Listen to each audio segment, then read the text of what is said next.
afternoon, good evening, ladies and gentlemen. Welcome back to the iRacing Daytona 24, powered by VCO. Welcome into part 2 here. It's myself, Brad, along with Jeremy Scott here because, well, this is going to be a fun part 2, and it's always fun to have the overnight stint, which is what I always asked for, Jeremy, because I just love seeing the nighttime run, and I personally cannot make it to the sunrise because if I were to do such a thing, it'd be like 3, 4 a.m. for me, and I just don't have that energy.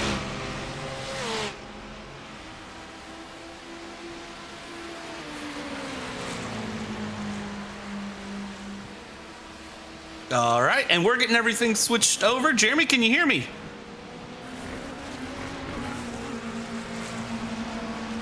All right, and it looks like for Jeremy, just a case of the mic mute button, possibly. So we're getting things set up and going on our side. But with that being said, hope everyone has enjoyed part 1. We're jumping in here live for part 2, and, well, this is going to be a fun next 6 hours. The first 6 hours have been absolutely amazing. The next 6 here, a lot of what you've already seen and probably a bit more. No rain expected that I'm aware of, and what that means is just a lot of drivers probably prepped for rain and didn't need to here.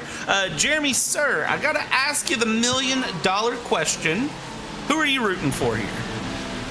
I thought you were going to say, what the heck happened there? And yeah, that was not fun for me to, yeah, well, it's Saturday, you know, my computer's like, hey, wait a second, what's going on now? But, you know, there's so many good contenders here in all 3 classes. I don't know. It's going to be interesting to see who wins. You know, no surprise we see Drago Racing up at the front with cars in 1 and 3 in the GTP class. Of course, right there, you're watching this tight battle for second place between the 2 Williams drivers. Right now, that is Mateus Oria and Alessandro Bico, second and third, as they're working their way through. Now, you know as well as I do, this 24-hour race can really it can throw a wrench in anybody's plans. We saw that during the first stint. So we'll see what happens here in the next couple of minutes. You see Sam Keitert into the pits from 11th place in the GTP class. And looking down here at the timing and scoring on our screen, there's a lot of drivers, a lot of fast cars, a lot of fast teams who are still on the sidelines from incidents in that first 6 hours. So it just goes to show you, yes, this is a 24-hour sprint race, but man, what a rough way to start the race for some people. Yeah, a couple of the big names that kind of caught me off guard when I jumped in and I was looking and I was saying, all right, who's here, who's where, who's ready for what, when, why, and how, and what has really caught people in their position and who is out of place at the moment? Well, let's talk about a couple of them here. So gridandgo.com esports #1 car, the 131, that was Jake Dinahan who was driving it at the time, and that car is out. WSR esports red, blue, and white, Nathan Paris, Luke Lindquist, and Adam State, they are all out. Impulse Racing is out. Fiercely Forward Red is out. Impulse Racing by Tam Livery number 57 that was being driven at the time by Facundo Arago, they are out. BS Turner is out. Fiercely Forward Pink is out. I mean, we have heartbreak all the way through, but you know, here's the one thing that I've learned in endurance racing. Never come in and expect to stick to your plan. If you think that you're going to stick to a plan, it's not going to happen. Like Williams F1 here, they're bump drafting down the speedway right now, P2 and P3 in Grand Touring Daytona, and I think that's hilarious to watch because they're doing that, trying to hold off teams behind and just running their way through. I'm sure that was not on the plan here today for them to be bump drafting. And Lorenzo, what's your plan going through? I see you floating around, just got off part 1, and apparently Lorenzo is going to be racing and then commentating because he is a legend. Oh, of course, the man, the myth, the legend himself, Lorenzo Bonder. So can't wait to see that. And yeah, but I, as I said in the chat, my computer had performance anxiety. So we got that done and out of the way. So hopefully that's our only error here in these 6 hours. But you're mentioning Williams Racing as we see Lasse Bach sitting there in 6th place, tail end of that train led by Williams. You know, here's the way I look at it with a 24-hour race, Brad. You can agree or whatever. You have 3 plans. You take that first plan, immediately throw it in the trash, and you run either one of those 2 plans. So 24 hours here at Daytona is absolutely brutal. I don't know. Have you been there as a fan at all yet? I have. I'm actually prepping. I hop on the plane Tuesday, and we'll be going back for the second year. So I went in 2024, didn't go last year, and I will be going again this year, and I cannot wait. Yeah, 24 is actually 24 is my first race as well. There at the Rolex 24 at Daytona. It's an absolutely fantastic race. I've been lucky enough to call some big races and be a part of some, and actually be at some big races. But there's something special about the 24 Hours of Daytona. And if you have a chance to go, highly recommend it. Nikolai Peterson going through turn 1. Nice little dive to the inside, but I have a feeling that, it actually did end quite nicely. I'm surprised because normally we see those instances where you're sliding around and, it ended up in the wall. Turn 1 and 2, it's absolutely treacherous for some drivers, especially here in the nighttime. Yeah, the nighttime, especially I think of all of the 24 hours, Spa 24, Nürburgring 24, 24 hours of Le Mans, and then, of course, Daytona 24. And they always say the start of the race is easy, the end of the race is easy. It's that nighttime stint when the sun goes down, the fatigue sets in, where you really have to buckle it in and get it together. And this is the point where I think it's going to be interesting to really watch how these drivers handle. Of course, if you're joining us here, it is currently sitting at about 1900 GMT, if I am not mistaken. Don't ask me what time that is in Eastern. It's about 1:45 p.m. Eastern time here coming up on as we watch this battle for 5th and LMP2 go through. I think it's going to be interesting to really watch as we get to the end of our 6-hour stint here, Jeremy, and kind of get the idea of where these drivers are at, because I feel like as we get later in this race, we're going to start to see probably more mental errors come in than really just any racing incidents. Between Vincente Aparicio, who's sitting there in 5th place, and you're on board on the bottom right with, I believe it's definitely Argentinian touring car champion Agustin Canapino, as he does the bump draft as well in his Williams P2.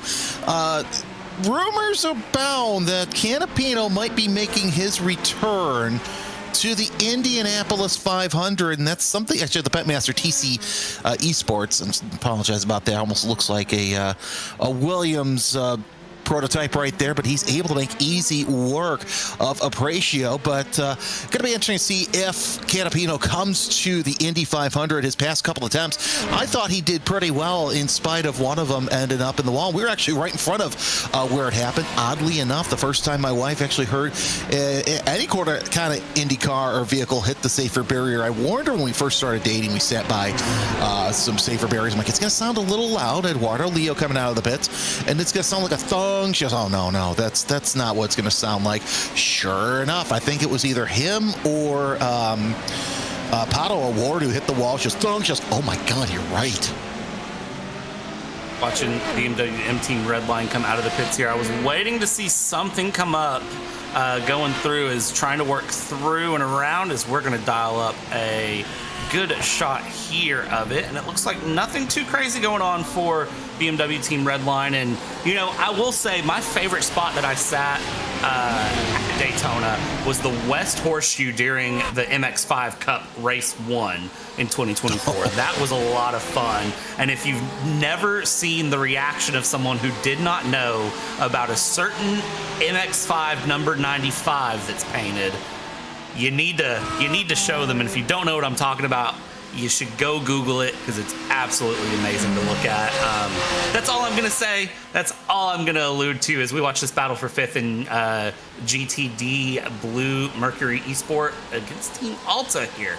Going along as we are deep into the pit stop cycles now, but of course, pit stop cycles are probably all over the place by this point. 6 hours in, I feel like, again, going back to our point of the strategy sort of being thrown out the window, you have your two, and then if those two don't work, you draft up two more on the fly.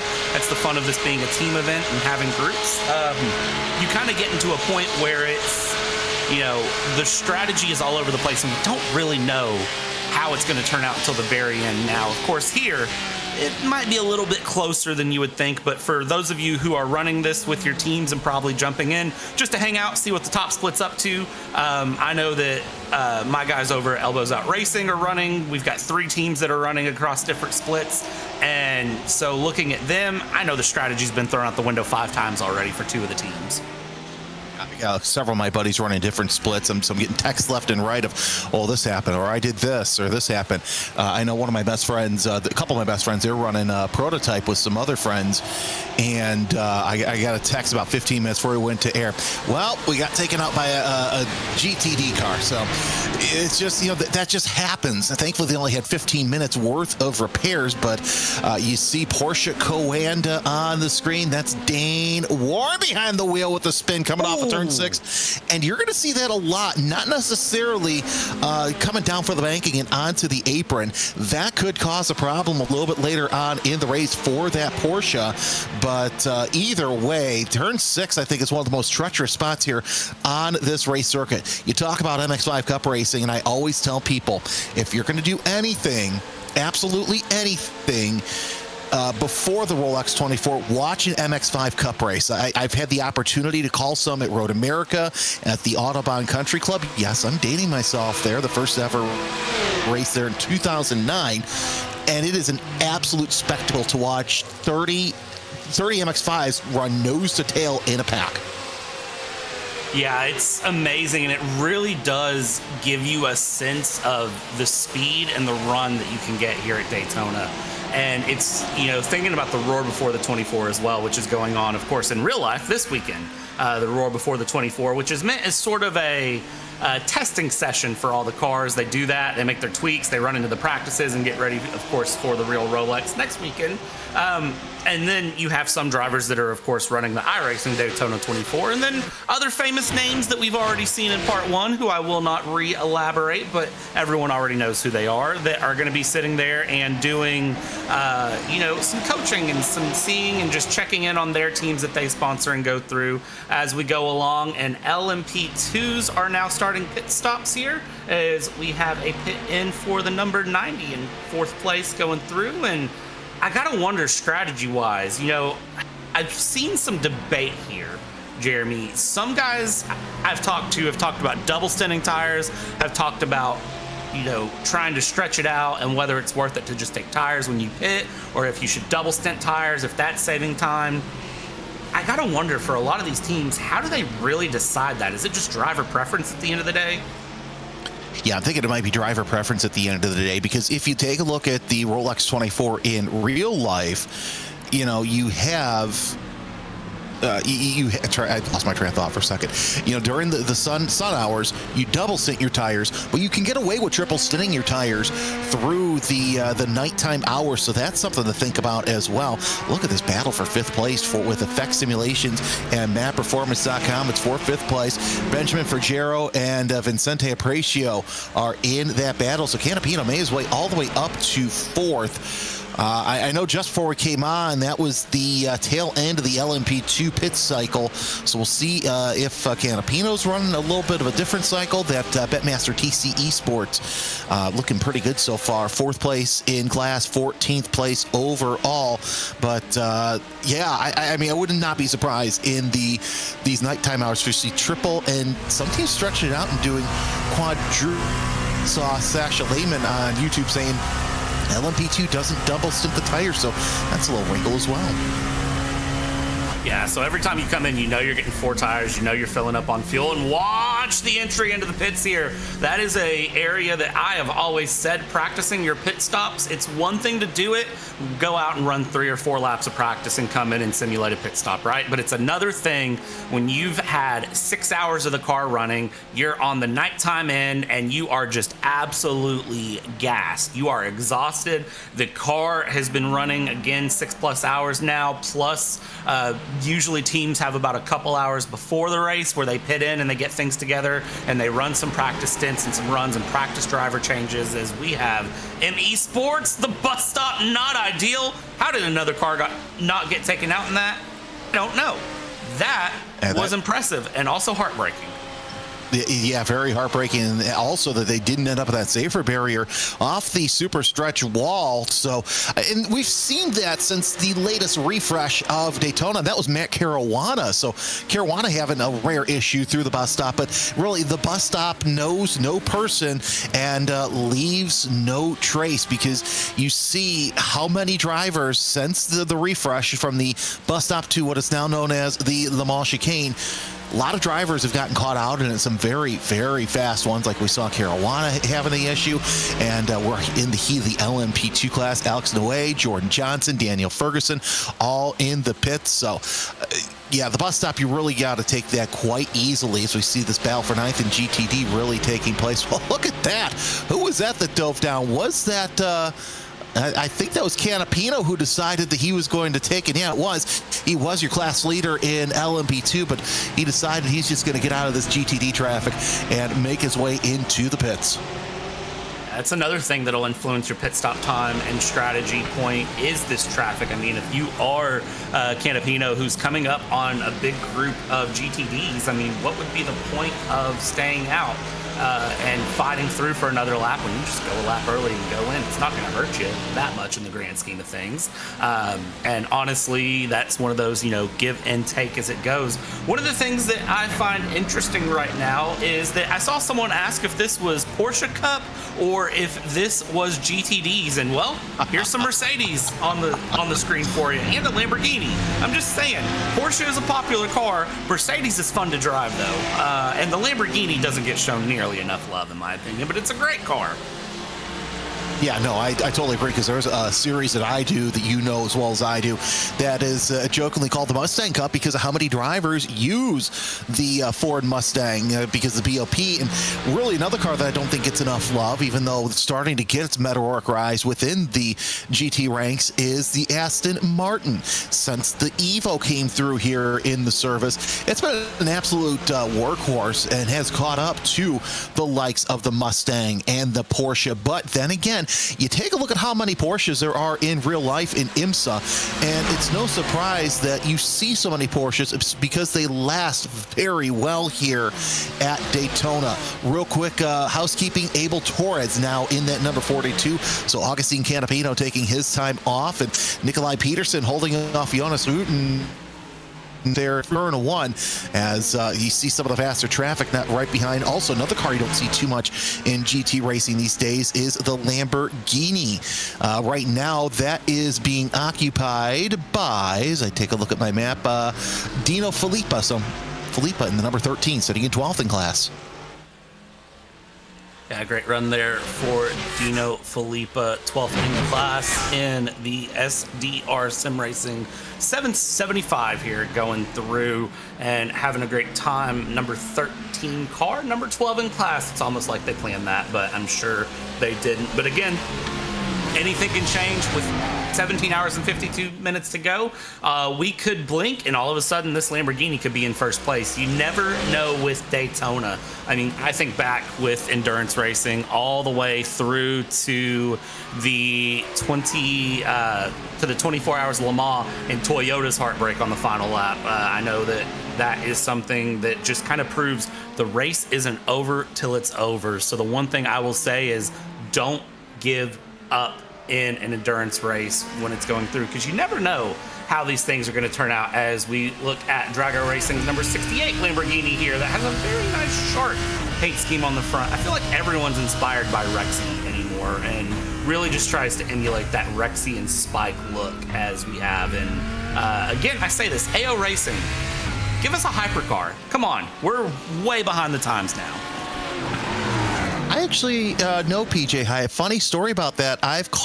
When he was starting out in racing, he had a GT3 Cup car that he would come run at the country club where I would announce at.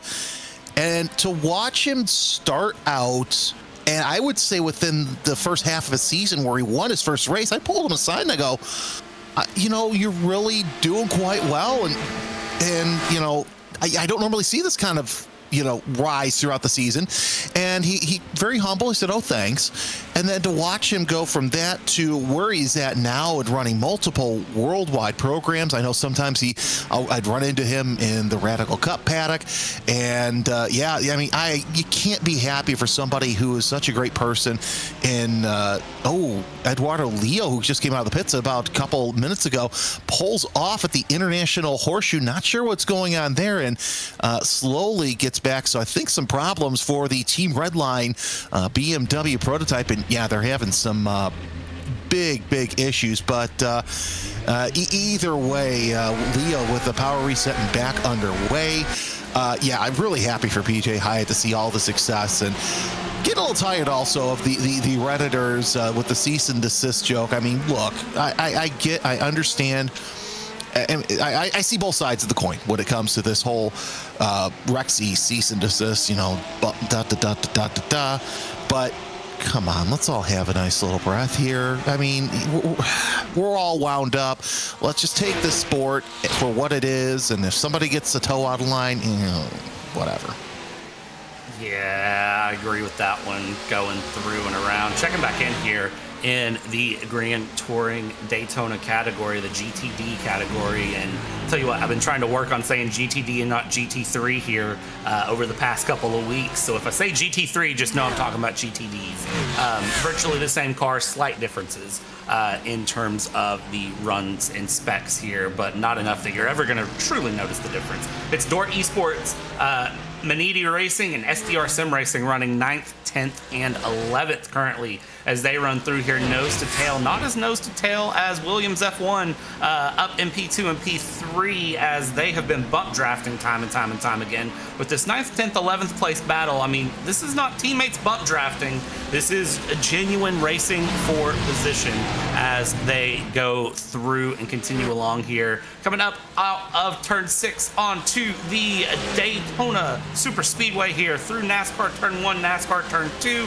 and then you get the backstretch and then bus stop Le Mans. I know the proper name is Le Mans, but man, for some reason I still call it the bus stop. And I know that's one of those, it's almost turning into a Spa debacle where Spa has 2 to 3 names for every corner, I feel like. Yeah, it really is, and I get why they call it that, but I mean, I'm the purist. I can't help but say the bus stop, and it flows better. Kiter into the pits as well. He's been in the pits for quite some time. Not sure what happened with Team Redline, so they're having some difficulties now. Granted, Eduardo Leo only fell back to 4th place overall and in class, but you've got the Team Redline LMP2 in the pits still, and Team Redline BMW sitting there. There's Leo on the circuit. So whatever befell, that number 3 was able to go through. All right, so I'm seeing a lot of questions. We're probably gonna have to do this once an hour, Brad. So I think Ramiro needs to record this and play it at least at the top of the hour. Max Verstappen is not racing today. He is just watching his Team Redline crew race. So no, Max Verstappen is not racing. Franz Herrmann, I haven't seen him on the entry list, but that doesn't mean that he can't show up. I mean, we've seen crazier things happen here. We're trying to check in. I'm looking on the background, trying to see if Luke Crane can give me any sort of fun info about what happened to that number 3 car. My assumption here, looking at it, is some sort of hardware failure and reset for that number 3 GTP hypercar as it goes through. So I'm not sure if that is the situation, but that is my presumption just based on that pullover, the very erratic wheels. This Falcon Sim Racing, hard hit there, hard heartbreak, and then Oh, that was close. Ooh, I thought it was going to roll all the way back to the other side of the track. Did not. Yeah. Rejoins. No harm, no foul there. Well, a little bit of harm. A little bit of harm, yeah. We'll see what happens here in the overhead replay. And could it be a situation of, just a little bit of contact there, and that will do it, as your car's just a little unsettled there through the 2A, 2B S's through that stretch. And I want to get your opinion on this too. Crank6868 says, can someone tell me why Daytona is so more special than the other 24-hour event like Le Mans and Nordschleife? And my thing is, it's much like the Golf 24 Hours, which is running this weekend. It's the only 24-hour race that's run that day. It's the only race that's being run that day. But here's the thing. Everybody wants to come to Daytona. We're talking about international racing stars, U.S. racing stars, whereas a Le Mans or Nordschleife, there's drivers who want to win it, but they can't really cut time out of their racing schedule or break their contract in order to come race there. I think for me, it's the fact that this is what breaks the winter break. That is why I genuinely enjoy Daytona. Now, this is a track that by the end of probably August, as we see side-by-side racing in LMP2, this is the battle for 6. They go side-by-side into turn 1 through the S, down into the International Horseshoe. They're going to go hard on the brakes. They go to the inside is the 129 there of MatPerformance.com, and Effect Simulations will try to fight it back through, switch back around. Let's see here as they go down through the kink into the West Horseshoe. If they can make a pass stick, and the 909 able to hold on here. Effect Simulations, great job here getting into 6th, trying to move along forward. And I mean, hard racing like that this far into this race, that is impressive. And again, I say it, Daytona is what tells me motorsports is back from the winter break. This is where everything kicks off, and once Daytona hits, I know that motorsports is back for another 11 months. Oh, yeah, it's absolutely fantastic as you're on board with Vicente Aparicio, not letting Benjamin Frigero get away too far. Let's see who gets on the brakes just a little bit later, and it's going to be Aparicio who decides to let Frigero get that corner. But another point I want to try and make, too, and something that's not spoken about enough, and chat, let us know if I'm right or wrong. I think the West Horseshoe is a little bit harder to pass on because of the way you have to set up. That's why if you can make a pass happen in that corner, it's going to be, you're basically going to be running one of the fastest laps of the whole race. Yeah, the West Horseshoe, I think it's make or break on a lap, honestly. I feel like I see more mistakes into the West Horseshoe really than I see into turn 1 or the bus stop. And I think it's just because of kind of the nature of it going through as they go through the S's. I mean, look, International Horseshoe, you get a nice straight run through. And then when we hit the kink, here is where this happens. You exit the International Horseshoe, you swing back to the right, you tuck into the left for the kink, and then you need to exit right, swipe back left, and then dive back right in for the West Horseshoe. You get a little bit less time to set up for it than you do for the International Horseshoe. And then the exit there can be tricky. It's a tricky braking zone as we cut in here to the number 314 Simify Esports, and sausage curbs. I don't know that I'd want to eat a sausage curb. No, I would not want to eat a sausage curb. That sounds like something that you would get at your local dirt track. But regardless, that explains why we see Moreo, who's still in the pits, Keitert also in the pits. So that Team Redline 4 is experiencing some sort of issues. Once he gets out there, we'll have 11 LMP2s out there on the circuit, and now he goes dark. So that might be the end of the race for Team Redline 4. This race, for some reason, is a little bit more, has more attrition than what we normally see in a Daytona 24. We started out with 59, and now we've only got 45 cars who are quote-unquote active, 44 on the circuit as Tom Ryer sits in 15th in GTD, closing in on the Falcon Sim Team Racing Blue of Jonas Rutten, who is not too far away either from the Canadian Gregory Hofseth in the number 14. Yeah, keeping this battle alive as well, going through. And again, I say it, we look at 14th place, and the 44 or the 48 could still win this. You never know how Daytona is going to go. You never know how this race will truly go. And I think of, a lot of sim racers who consider Daytona a cursed track for them. One very famous one, because what's an iRacing broadcast without shouting out a variety of big names? Jimmy Broadbent. I watched him run a race the other day, and all chat was asking him was, hey, are you running Daytona? Are you running Daytona? And he goes, I'm not going to run Daytona this year because it's cursed for me. It's one of those tracks that I've never had good luck at. And, Daytona, I feel like for a lot of people swings one of two ways. It's your favorite track, it's the best track you ever run, or it's a track that you can run, but you feel like you've never had good luck for a millisecond in your life on this track. And for me, I fall somewhere in the middle. I'm not fast enough to end up in a position to have bad luck sometimes, but I do know this track well. I have not won Daytona 24. I just haven't had good luck at a Daytona 24. So with that being said, who knows? I'm not racing it this year because, skill issue, but hey, that's fun. You know, I love being up in the booth and seeing how drivers much better than me can put this together. I just have no talent behind the wheel right now. My talent lies here in the headset. So in between the headset, that's where I'm at. Still this battle between Falcon Sim Racing and Windward Esport, looking nice and tight. Of course, some faster prototype traffic getting around there. You see the GTP going through. Almost an LMP1. I might have to put some money in the jar here if that happens. And then there's an LMP2 not too far away from there. So we'll see what these two Mercedes could do on the high banks. And a lot of interested spectators behind them. Pablo Mercat, Oscar Irene. So you get the 17 and the 10 right behind them as well. And really, I mean, what is there better than not only cars at dark at Daytona and being on top of the grandstands and watching the sunrise over the Atlantic? It's absolutely fantastic. It truly is. It's one of the best experiences ever. And honestly, getting to sit 2 o'clock in the morning, sitting in the grandstands, just watching cars go around. It's so much fun. I know. Oh yeah.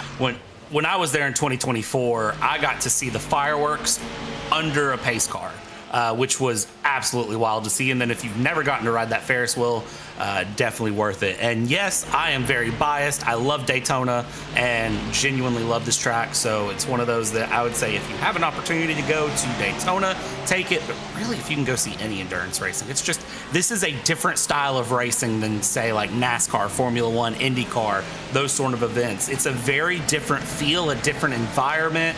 And it's so enjoyable. I mean, getting to just walk around the garages and look at the teams working on cars and trying to get cars back out, and seeing drivers just walk in and out to their motorhomes, to their teams, and back around. I mean, it's an experience like none other to get to go to an IMSA event. Talk about the race I'm excited about going to here in a bit, but did you get a chance to see any of the activity related to the F1 movie in the garage during the race? I did not. They were filming when I was there, and I got to see the car out and about, but I did not get to see in the garage. I just didn't walk to the right place at the right time. So we didn't see in the garage, but we did see Brad Pitt walk by. It was kind of like a double take because he had one of those big, those big funny hats that you wear like in the wintertime. And it really wasn't that cold. But then again, I've got Midwest blood, and I go to my wife and go, I think that's Brad Pitt walking around. So that was pretty neat. I don't get starstruck at the racetrack, obviously, from being growing up around it, but that was kind of cool. The one race I'm excited about, because my schedule's slowly coming together in real life racing, is I am really excited about going to Road America for another IMSA endurance race. Take a look at the conditions right now. 20 degrees centigrade, your ambient temperature, and the track temperature not too far away at 21 degrees Celsius. Not a bad wind, 8 kilometers an hour, 81% humidity, and overcast here at the World Center of Racing. But I was at Road America for the first ALMS endurance race. And when it was announced that they're going to be running the endurance race again at Road America, I told my wife, I go, we're going to try and figure it out. And if the race I do is that weekend, well, they're going to have to find another announcer. I chickened out of that one, but that schedule came out. So we're going to be doing Road America for the big IMSA race. It's so much fun. I really, really want to go to Petit Le Mans. That is, if I can go to another race this year, I think Petit Le Mans is the pin for me if I can go to another one other than Daytona. If budget and time allows, we'll see how that one plays out. LMP2 battle as we carve through traffic through the infield, heading out onto NASCAR Turn 1 we go. On board with MapPerformance.com here, trying to chase down Grid and Go yet again, trying to work through the traffic. And then you got the hypercars or the GTPs trying to work their way around as well to get around this Daytona Speedway as we go through. Carve your way around. LMP2 versus GTP into the Le Mans chicane. Great run there. Mind the sausage curbs, which again, I'm not feeling sausage today. It's just not something I'd be in the mood for, but sometimes that happens and there's nothing you can do about it here. Up front in Hypercar is Drago Racing. They're P1 and P2 right now. Up front, separated out by a pit stop at the moment, it appears, as we have done 242 laps around this track of an estimated 928. That's not bad. And of course, that number will change depending on the pace of the cars, and nonetheless, and you're seeing this battle for position as Drago Racing going around. I should say it's not battle for position. I'm okay. Don't mind me. Drago Racing 1-2 right now, but that 5 car is just on rails coming around the circuit. That is absolutely fantastic to see these cars planted, especially coming off of turn number 6. We mentioned how tough that is, as I believe this was the one that decided the back end wanted to see what the front end was looking at, and that happens from time to time. But either way, we're starting to see the GTDs now come in for their pit cycle. Your leader, Nicholas Rubilar, in the number 68 Drago Racing, and there now Williams F1 Team Gaming. They're 1-2 with their Porsches up front. Third goes to Team Alta, as Lasse Bach is now in the car there. So that's a fast driver you don't want to mess with, whether it's anywhere in the GT sphere. Phil Dines also into the pits, another very fast driver. You know, one of the things that I think about when I look at this top 3 separated by just under a second is the fact that when you think about this, they have been driving, again, a long time. I'm not going to reiterate, but over 6 hours now, approaching 7, nose to tail at this point like this, trying to be chased down for position, trying to work together and go through. And the 617, I'm not going to say it, YouTube chat, Twitch chat, do not say it. No. Battling each other, coming along. They may have to do this another 17 and a half hours. People talk about how challenging Daytona is. The way these cars are and the way sim racing is now, you know, it's not necessarily about who's the fastest. It's about who has the endurance to hold a very fast, consistent pace the longest throughout a race with minimal mistakes. And that is so hard to do as you go around a track for 24 hours. You and your teammates have to be on your P's and Q's with absolute minimal mistakes. Either way, it doesn't matter, you know, how long you're with one another. It seems like an endurance race, you know, within the first couple of hours, if you're stuck with somebody, barring an issue, you're going to be on their bumper the whole entire race. So, you know, you got to last. It's an endurance race in one sense, and it's an endurance race in another sense as well. So, you know, 6 1/2, half dozen in the other. Still have this great battle for 7th in LMP2. Alex Noe is ahead of Vincente Aparicio. Noe in the double lot 3 gridandgo.com esports LMP2 with that mapperformance.com LMP2. Tell you what, mapperformance.com has been getting a lot of screen time during the second part, so I'm sure that they're pretty happy with having their website all over the place as well. Yeah, absolutely. It's always great for some of these big teams to be out and about here. Watch these brakes here for Drago Racing, currently running P1. That is such a good shot there of the detail of these iRacing cars. The Brembo brakes just right there and showing. That is absolutely impressive. I know iRacing is very meticulous in the details, and sometimes little details, just I don't realize how detailed they are, even though I know that they are meticulous, detailed, and really, really pay attention to the little things. And then I see a shot like that from Ramiro in the background here on RaceSpot showing us the Brembo brakes, and I'm flabbergasted. Yeah, no, I agree. I mean, I remember, and this is going to date me even further back, being one of the hosts of Grand Am Unleashed, and we got lucky enough to get a copy of iRacing online. Again, copy. Yes, I'm dating myself there. And even back in 2009, 2010, we thought that was absolutely fantastic, and the graphics and everything. I mean, you still had to have up to top of the line gaming computer But even now, you'd still get away with not having, the best of everything, and you still get these fantastic graphics. This game has come a long way over the past couple of years. I mean, heck, take a look at the pavement. You saw some diamond grinding there going through the kink as the battle for the lead in GTD1 heats up. Looks like Team Alta has leapfrogged both the Williams F1 Team Gaming Porsches, so it's still Porsche 1, 2, 3, but nonetheless, I think at this point, Williams trying to conserve some fuel and let Team Alta get out there and burn it with Lasse Bach, but could also be that Lasse Bach just able to get around everybody. He's just that good. No surprise in that Team Alta, but yeah, the graphics are just astounding over the past couple of updates.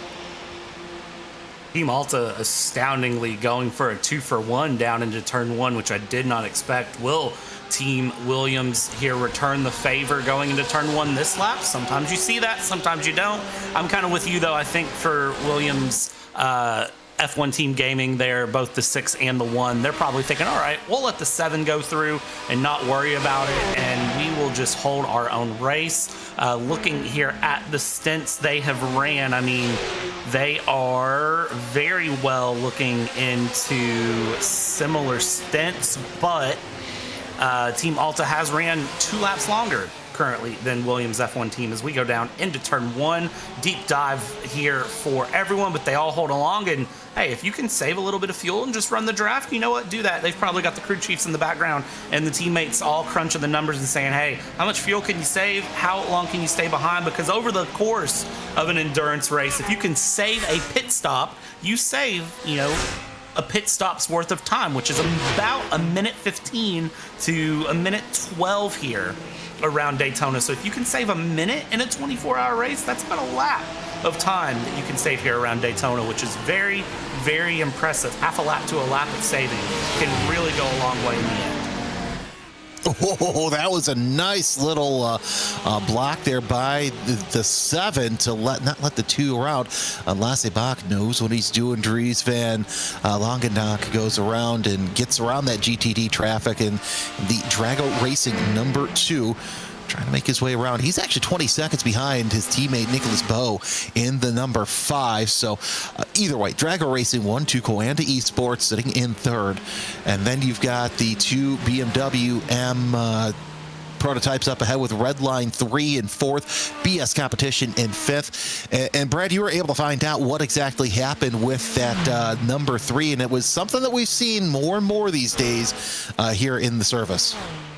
Yeah, number 3 had a force feedback failure on the exit of pits. So sometimes when you change drivers, if you haven't set up your hardware correctly, of course, when I started driving and running an iRacing, we just sniffed the bumper here. Just just a good little bumper sniff that every once in a while happens here. Team 75 in the mix as well, going through. So we are watching 4th, 5th, and 6th. But whenever you're getting ready to run here in endurance racing, you don't sit in the sim with the wheel hooked up, ready to go. A lot of times, if you have a teammate running, you disconnect the wheel, you relax out a bit. Some people actually switch over to a completely different chair out of their rig, and you just hang out. So when you get ready to take over the car, you have to plug the rig in, you have to set things up, and sometimes you get weird technical glitches. For real life, this would be the equivalent of forgetting to switch the engine mode potentially, or not putting in the seat insert, let's say. I don't really have a good elaboration for this. So you sit down, you get everything hooked up, but you don't have a way other than looking and just making sure everything's on and working to truly make sure. So when you go and exit the pits, you don't have force feedback. So what do you have to do? Disconnect everything, plug it back in. It's that old text verbiage. Have you tried turning it off and back on? You got to do that real quick on the fly, and that's not something you can do while driving. So you pull over, you unplug, you plug back in, check that everything's working, make sure that, if you have a wheel, that you have to have supported software running as well. Maybe you forgot to open that software, so you open the software, unplug the wheel, plug it back in, troubleshoot for a second, and then boom, you're gone. There's your technical glitch through. It does cost you some time, but it is a thing. In endurance racing in real life, you don't in real life, you'd have to worry about engine blowing, a spark plug fouling. You have to worry about like something falling off the car, wrong engine mode, wrong ABS mode, some sort of technical glitch like that. In the sim, maybe you forgot to open a software and you don't have force feedback. That happens sometimes. Long way of saying I'm glad that the driver had it happen to this stint so I don't look like a fool when my setup decided it just was not wanting to talk. So Dennis Benz coming out of the pits in the number 92 Syntone Motorsport Porsche. And I gotta say, this is kind of the talk over the interwebs the past couple of days on how some drivers miss, or how some fans miss the drivers having to fully commit to running pit out as flat out as fast as you can, you know, because there's so many cars that kept hitting the wall because it's such a tight exit. You know, IMSA decided, you know, we're just going to extend that pit out, the pit stall speed limit to the end of what would be the warm-up lane. I gotta know, what are your thoughts on that? Do you like it all the way to the end, or do you think that once the drivers exit the pits, it's game on, and well, if you lose the car, you lose the car? I like that it's all the way through. Controversial, I know, but let's talk about it. So here's the thing, especially, so used to there wasn't a wall there as well. On the exit of pits, I'm sure everyone can remember back to that, is that there's the wall, of course, that goes all the way around the inside of turn one. That didn't used to be there. Used to not go as far as it does. So if you lost the car, you would run out into turn one, which, I mean, just caused its own issues in and of itself, let's be honest. So you bring it all the way around. Well, then you extend through, and if you lose the car and go around on exit, I mean, you clog the entire pit lane. So I think just, again, in the name of safety and convenience, you let it go all the way around. You hold on to that as we watch. I mean, you're exiting into this sort of traffic, let's be honest. It's one of those, you need the time in pit lane to really make sure you've got it together, because when you're exiting into this sort of traffic, goodness gracious me. I mean, you don't want to exit into this trying to go full beans right after you've tried to exit pits and spin a car, because this is, I mean, again, it's just another layer of racing that's crazy. I mean, we've got some hardcore side-by-side fighting, no tail fighting. You've got all three classes in one picture here, and this is Daytona. I absolutely love it, and that's one of my favorite things about Daytona at night. You go right there, drivers left to the entry of the International Horseshoe, and you just watch the cars come through. It is absolutely fantastic, and one of my favorite things about coming to Daytona.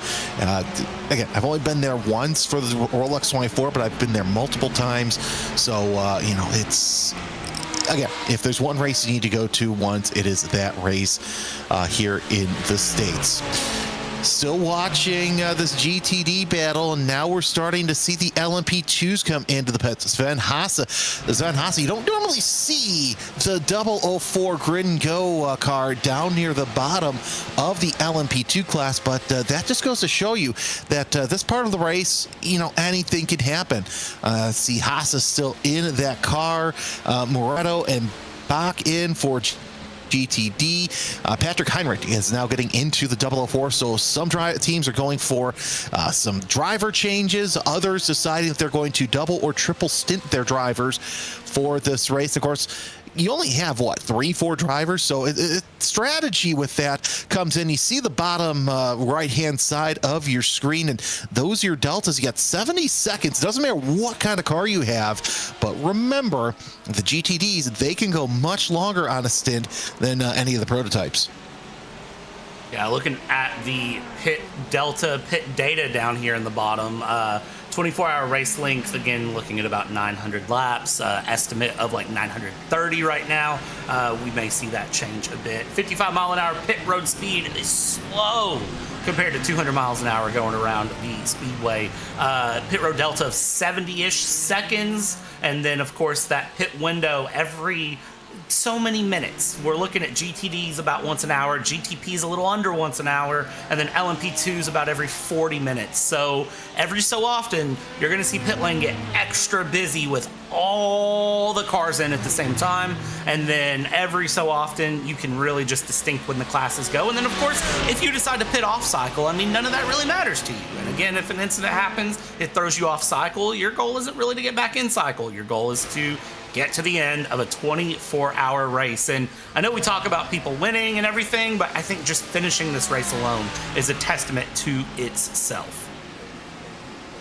No, it really is. As you're watching this battle for ninth between Dino Filippa and Nikolai Peterson. Filippa in the almost said Mercedes, in the Lamborghini. That's because the Mercedes and Nikolai Peterson caught my eye waiting for LMP2 traffic to get around as well. So yeah, I mean, sometimes you just want to say, you know what, let's just finish this race, make sure we have no issues to slow you down, to, you know, cause problems, to say the least. Also into my traffic reporter speech, so oops, sorry about that, everybody. Anyway, yeah, finishing's great, but there are some of the top teams like Drago, Alta, Williams who have, okay, we're going to win this race. But if you're someone like a Windward, like a Falcon, like a Simify Esports, let's just finish the race. Let's just get through this, and then maybe next year or maybe the next special 12 or 24-hour event, let's go out there and make it a point to win the race.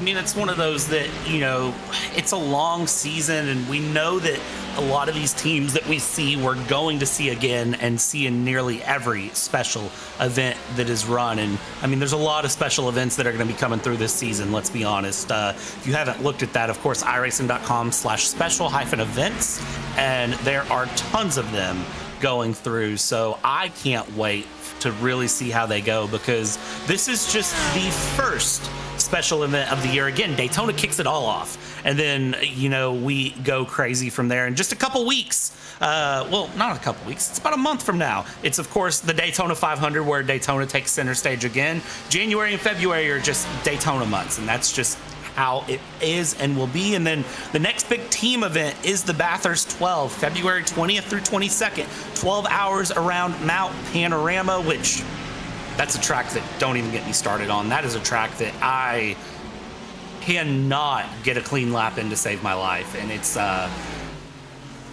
again, it's probably a lack of skill, probably just a lack of practice as well. So if you are interested in running another endurance race, well, you only got to go about a month, and then the Bathurst 12 comes up. Yeah, Bathurst is high on my list of tracks to get to in person.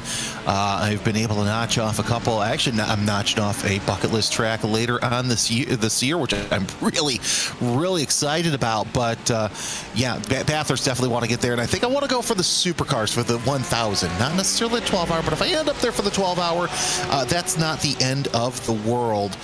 And yeah, just absolutely fantastic to see that we're not too far away from another endurance race. Of course, not too long after that will be the 12 hours of Sebring. So plenty of opportunities for endurance racing here in the next couple of months. Absolutely, and it is just one of those that you go through, and then of course there's all of the different leagues and teams that run through in iRacing, as we watch second place here in Blue Mercury Esports, number 32 in LMP2 running through, teammate behind in P3. And I gotta ask, you know, the $1 million question here, because we see a lot of teammates paired up together. Of course, Drago Racing P1, P2 in the GTP hypercar category, and then Blue Mercury here P2, P3 in LMP2, and then Williams F1 and P2, P3 in GTD category. If you have a teammate behind you in an endurance race, does that make you feel better or feel worse? Because I know that you're going to work together and there's going to be some team swaps somewhere, but at some point you're going to have to battle for position. It's of course not anytime soon, but near the end of the race, I mean, the gloves have to come off, right? Or do you just accept if you're the back car, you're the back car? I'm thinking way ahead in the race.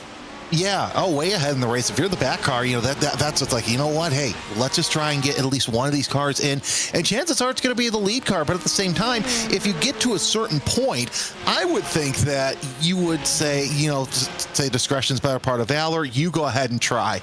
You know, some would call it team tactics, but nonetheless, I think that, at some point, you got to think who's going to be the faster car and who's going to get out there and try and do something. Because, you talk about Williams F1, Blue Mercure, who are with alongside each other. I think you also have the Drago racing car, so they're about 19 seconds apart at this time. The team Red Line, we thought that they were going to be up front, and now we start to see that battle for fifth go right into the pits between Benjamin Frigero and Alex Noe. They will come into the pits. We'll see if they decide to do a driver swap as they come onto their marks. They're both up on the jacks, and we do see that Noe is still in the car. Milleroo is in the car as well, so we will have a couple of driver changes later on, but I would, get to about 1 or 2 hours left in the race, then decide who's going to go out for the all-out fight. Yeah, that's going to be the big key. Pit road very busy here. All of the LMP2s in and out. 4 tires, fuel, and get the car back out there and keep going. If there's a driver change, get that driver change set up quickly and then be ready to party. It's always interesting when you see so many cars come in together at the same time, because when you're in that LMP2 category, that's not exactly what you want to do, is come in with a large group together as we go over to the GTDs, who are continuing to battle their way along up in the front as well. Checking out 11th in GTD, Maniti Racing and Aero Esports continuing along here. And Jeremy, I got to ask you, is there a certain team that you expect to win today in any of these categories? Well, I think if you would have asked me early on in the race, I would have said Red Line, because I think that they have started to figure out their BMW prototypes. However, you see Leo in 5th place. I think there's another one that's fallen back in the standings, but I think Drago, who, by the way, Nicholas Bowe is now into the pits. I think it's Drago's race to lose unless something happens to their strategy or Grid and Go decides to undercut both Drago cars. So that's my pick in GTP hybrid. If you take a look at LMP2, it's a toss-up between Betmaster, Shazza Esport, and Delatraz, they've really been rising over the past couple of years in the sports prototype. So we'll see what they can do in LMP2. But Williams looks like they've kind of got one hand almost on that title there for the GTD class. But Drago Racing really giving them a problem. Nicholas Rubilar right now behind the wheel at number 68. So I think GTD is more of a toss-up, but Drago Racing really, I think that they've got over the overall and the GTP class in hand. What say you? Because, I mean, in my opinion, he's not the only one that matters, shockingly enough here. Wait, this is you and I, so. It is you and me, and of course, everyone watching live, of course, who I'm sure is throwing something out in the chats right now. So, for me, I think the interesting problem right now with the GTD category for Drago, as something has come along here, something big has come along here, going along and around, trying to see what has happened, because something has mixed up big time here as we go and check out in the front, going along here. Delatraz Automotive, what has happened to this LMP2? With Milleroo. Oh, that's not good. Milleroo with a tap with one of the GTD cars, and he's able to get underway. So no harm, no foul, but still more foul than harm. But regardless, that number 21 still sits second in class, albeit now in the throes of Jentel Van Thielen and David Adams. So the Blue Mercure prototypes catching in. That's Matt Farrow, and then double-out2 gridandgo.com esports prototype. Going through it along here, trying to watch all of these drivers get in and out. The big thing in GTD for me for Drago Racing is that they are off cycle compared to Williams and Team Alta. So they are currently 12 laps in their Lamborghini stint, where everyone else behind them is 4 to 5 laps. So they are well off the cycle, which is going to prove interesting at the end of the race how they play that along. I think right now Team Alta is really who's caught my eyeball, and I think The main reason for that in GTD is the fact that they did a 2-for-1 special down the inside into turn 1 on Williams F1 team, which is impressive. In Hypercar, I agree with you, Drago Racing. It seems like they really have things in control. Unfortunately, Team Redline just not seeming to have the best run here today. We have lost Team Redline 4, the number 4 car of Team Redline, that Ferrari 499, is out. So right now it is the BMW M Team Redline 3 that is running right now in 4th place. And then Drago, of course, have 1 and 2. One of those 2 cars is going to run. They are the only ones on the same lap right now as they go through with a 30-second lead over Coanda Esports number 8. Taking a look at LMP2, I think it's a lot more of a toss-up, honestly, and that is going to be one of those that I think it'll sort of settle itself out by the end of the race. If you had asked me at the start, I would have said Grid and Go. Grid and Go currently sitting 6th in class, so it's kind of a toss-up in LMP2 because I think anything can still change with 17 hours to go. Yeah, a lot can change here as this is going to be an absolute banger of a race as we're seeing lots of positioning and happening here at the Daytona 24 Hours. So we're going to take a quick break from talking about the racing action. I want to bring in Tom Brown from Cosworth, and this is absolutely fantastic to see a real-life basically real-life data acquisition tool here in iRacing as we bring Tom Brown into the broadcast booth. Even some technical difficulties. It's live racing as we all know it, but this is something newer to the iRacing service as well. As we're watching the leader, Nicholas Bowe, in the number 5 Drago Racing. What happened to the red line Ferrari? While we are waiting to bring in our guest to the field. So we'll see the data on the screen here shortly as soon as we can bring in Tom Brown of Cosworth. Brad Cenas is waiting to see what happens, but as you know with these live broadcasts, you know as well as I do, they don't always go to plan. Welcome to real life racing. Welcome to all of the fun things that happens whenever you've got real life racing going on, real life productions at a 24-hour event.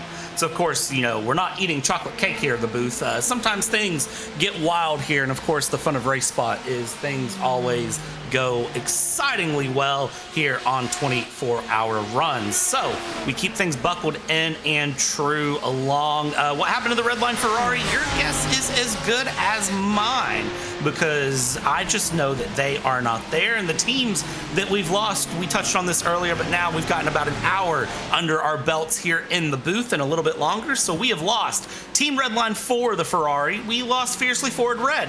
WSR Esports White, Red, and Blue are out. GridandGo.com Esports 001. Impulse Racing, Altitude Freem Esports, DB Bungton Racing, Impulse Racing, Live Sim Racing, BS Turner, Fiercely Forward Pink, and Team PGZ are all the ones that we have lost, which is not ideal to see up for them.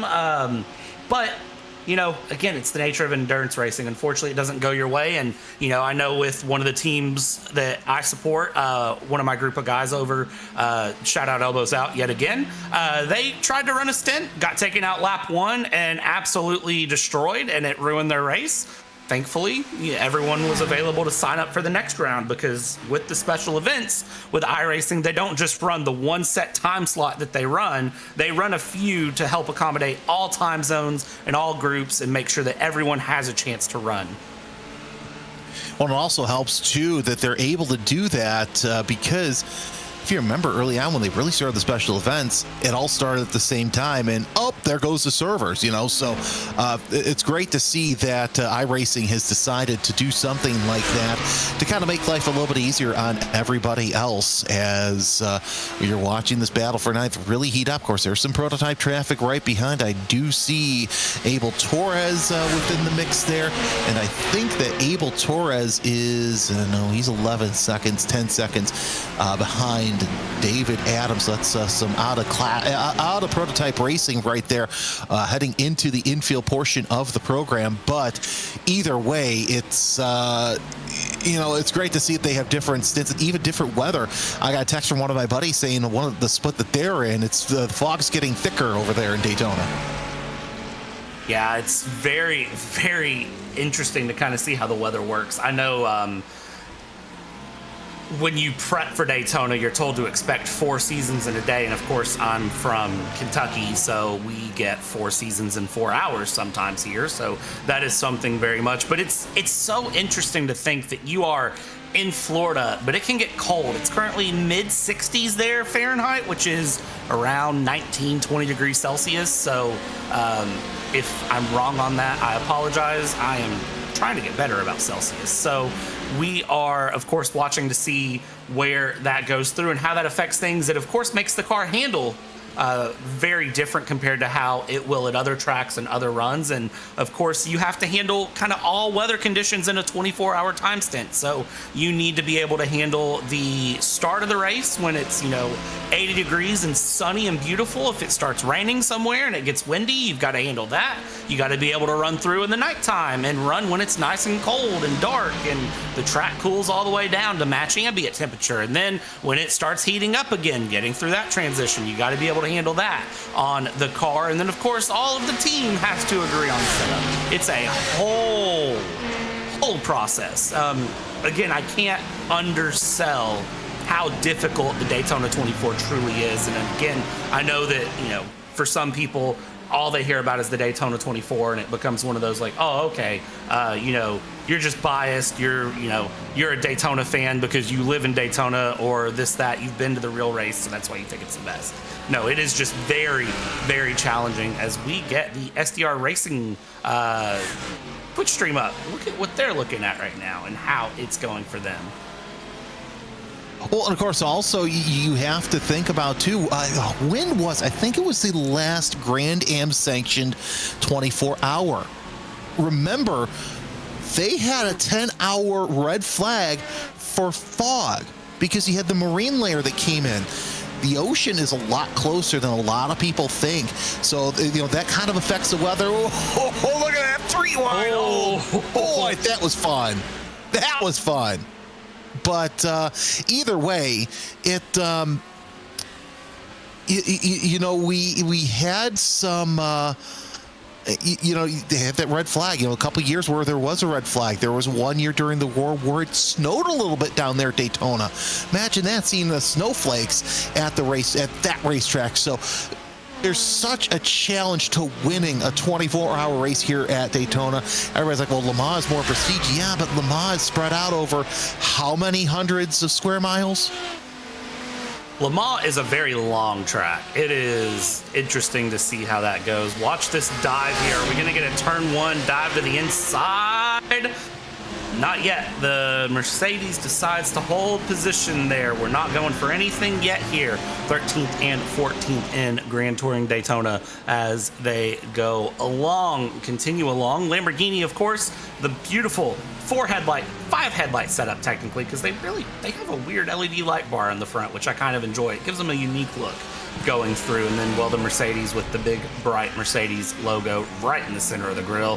Very easy to tell them here. 9th and 10th place actually in GTD. I think I said 13th earlier. It's the number 13 Lamborghini in 9th place in class. You got to make sure you don't mix those up, because they have, of course, on the side of these GTDs, they have their number and then the green number on the side, typically on like the C pillar or the A pillar, which tells you what position in class they're in, and that is updated.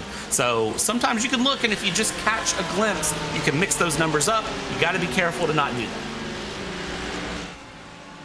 Yeah, it makes things just a little bit more difficult as you run through, but I've got to say that has been one absolute fantastic feature that's been added to motorsports, because I'm sure you, like myself, remember there were days where you would be lucky to know where somebody is, you'd have to kind of write it out. Okay, well, they're here, here, and here.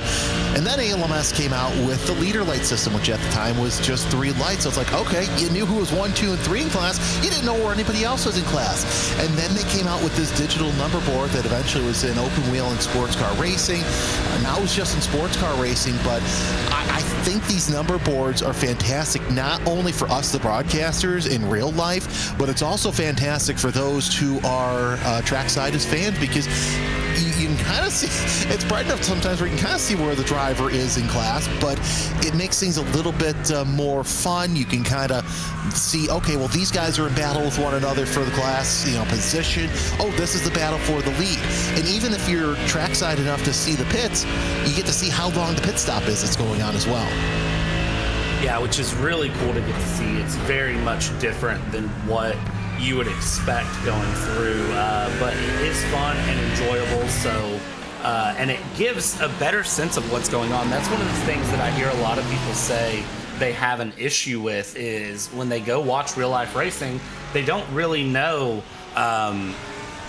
who is in what position, and that can become very frustrating at times. You're watching cars go around a track, but you don't know who's where. I hear this a lot in Formula One. I was looking at going to a F1 race last year, and one of the things that people were saying getting ready for it was, make sure you bring headphones so you can listen to the official broadcast, because otherwise you don't know what's going on, which is really, really different. And kind of caught me off guard, especially because local dirt tracks and stuff like that, I can watch and tell immediately who's in first place, who's in last place. Some of that is because of dirt track exposure, I'm sure, but it's just because of the nature of the racing. So when you think you've spread drivers out across this Daytona International Speedway, you can lose track of who's where, and those number boards really make it easy to look and say, all right, that's my favorite car, they're in P3.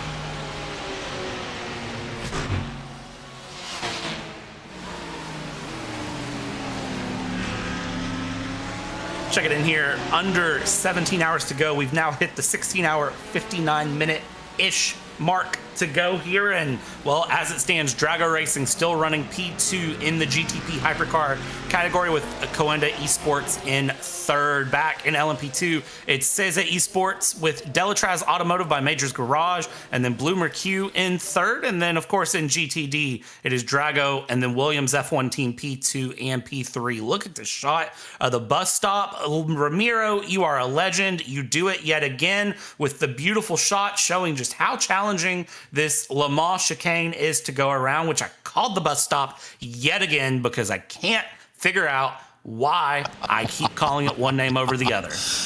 You know what? Hey, at least who was it that called it the Le Mans bus stop one year? Oh, it's probably the first year that it came out. So, nonetheless, it's still taking time, because how many years have we called that stretch of racetrack the bus stop? A lot. Yeah. For a very long time, it's been called the bus stop. Le Mans bus stop, I kind of like that, though. Yeah, no, I think that'd be absolutely fantastic. Hey, at least they have the Daytona chicane there at Le Mans, so it makes sense. I would love to see, the Le Mans bus stop have its little own feature, nonetheless, through this race. But still plenty of racing time. We're past a quarter way into this race. Don't forget, you can ask us anything if you are in the chat here on YouTube, or even the VCO esports stream. So you've got 2 ways of connecting with us here on the Daytona 24. Glad to have you with us. My name is Jeremy Scott. Brad Dalton is alongside. At some point, we'll have Tom Brown of Cosworth alongside as well, so he can tell you how you can gather data. Oh, I love those passes there, coming off a turn 4 with the prototypes catching up with the GTs, but how you could use Cosworth data to improve upon what you already have here in iRacing. But right now, we're watching our overall leader. It's the number 5 Drago Racing prototype of Nicholas Bowe once again. This time, he's 21 seconds ahead of his teammate Michael Romandis, who is in his first stint for at least this part of the program here on stint number 2 of the YouTube stream. Elvis Rankin right now sitting in 3rd overall in the Coanda Esports 08. That's Eduardo Lito and Will Murdoch sitting there in 5th place. If you're wondering where your favorite favorite driver is, take a look at the left-hand side of your screen. That's where the tower is. It cycles through the team name and the driver name every once in a while. All right, this might be a question for you, Brad. We have Jerkadabo 1574 asking, what is the average lap time for a GT3 and what should I aim for when practicing? So if you're looking at top split tier level, let's look at this. All right. Your average lap time right now for GT3 or GTD as they stand, they are currently running 1:43.8. The fastest laps they've ran are 1:43.5s. I'm going to be real honest with you. I would not be aiming for 1:43.5s or the fact that they've been running that close to their best lap for this many hours. If you are looking to get into iRacing and get into running through and you are practicing, you need to just be comfortable. Okay, this is, again, hot takes here from the guy in the booth. We're going to start a hot takes with Brad moment here. I hate it when people are running and they go, okay, I need to shoot for this lap time, and that's the one goal that you have in your mind is, lap time. Oh, I can't run a 1:44. I need to get to a 1:44. What do I do to get to a 1:44? Focus on the technique. Focus on running through and getting your braking zone. Focus on trail braking. Focus on smooth throttle entry. Focus on that shoestring theory, which is when you press the throttle, you shouldn't turn as much. Focus on those things, and the lap times will come naturally. These drivers at the top who run this absolutely foreign alien pace of ridiculous 1:43.5 time and time again for a 24-hour race, where, again, I say this is about who can run the fastest consistently for 24 hours and not necessarily who can survive the 24 hours. You don't get to this point by solely focusing on a lap time. You focus on your technique, and if you're a few seconds off the pace on the front end, I think you're okay. If you are not, now, again, I say this, don't go into a league where guys are putting in 1:44s if you're running a 1:47. Have a little bit of sense with that, but really focus on your technique. The lap time will follow, and then if you are consistent, the pace finds itself. Hashtag hot takes with Brad. Get it trending as we're seeing on the YouTube chat. And I agree. And, you make a good point, too. Being in a league where you're 3 seconds slower, there's one league that I have the fortune of calling. And I was watching the discussion, because, that's how we talk in keyboard speak, of, okay, well, you've got to do this. Well, you've got to do that. Well, what if I'm this far off the pace? It's going to happen. But then again, that's why you join other leagues where the pace may be not so high. That way you can get better and win races, win championships. That's what is so great about iRacing. And I'm not saying not to join the public leagues either, because they'll teach you something. They'll teach you to stay the heck away from most of your drivers. Yeah, there is a fun saying that if you see certain paint schemes, to avoid that driver. I'm not going to say that's true. And I'm not going to name the teams. I'm sure that chat's about to fill in the blank for me. I will say, too, if you are newer in iRacing and you are concerned about being comfortable and consistent, I don't qualify in officials. Hot takes with Brad, I don't qualify in officials. Very rarely do I qualify in officials. If I am very comfortable with the car track combo, I qualify. If I am in a position where I am just trying to run and have fun, I don't qualify and I start from the back. I grid up in the back and I just run through, because here's what happens. You are going to see somebody lose it in turn one and overdrive it and overcompensate, because what happens then, you immediately earned a position and you did nothing but just run consistently. It is exactly where it's at. So if you are someone who is looking to gain iRating, safety rating, and experience, also remember this is iRacing. It's a simulator that we all pay money for to have fun. You do this to have fun. Go in and have fun. That is the overarching theme. Have fun, be consistent, don't be a helmet. if you want to get better as a racer, go in the chat and find out which paint scheme we're talking about. And I'll tell you this, people stay the heck away from you with that paint scheme. Let's do some house-cleaning right now. I'm looking at the VCO Esports Twitch. Adam Lizard saying, since the topic came up earlier, Team Redline Ferrari got taken out by a P2 that lost it in the kink and the infield. Massively unfortunate, but this is multi-class endurance racing. So definitely sad. But here's the thing.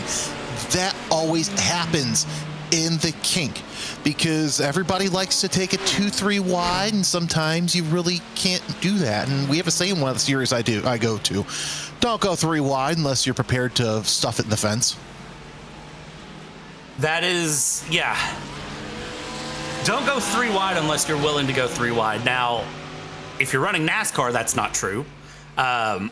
Except for it is true at the same time. So it's very much an interesting moment to find, and I'm just laughing at chat right now because it looks like we have woken up chat with our statements. So chat is alive and going, and they are asking the question of our iRatings. I will tell you right now, my iRating is not great because I don't race nearly enough, and usually if I'm driving, it's a test session to get an idea of car track combos for commentary before a commentary session or before I commentate a league race, or it's me running with friends whenever they're testing for league events. I very much do not get to run nearly enough officials for me to have an iRating or anything up there as I want. Jeremy, what is your iRating?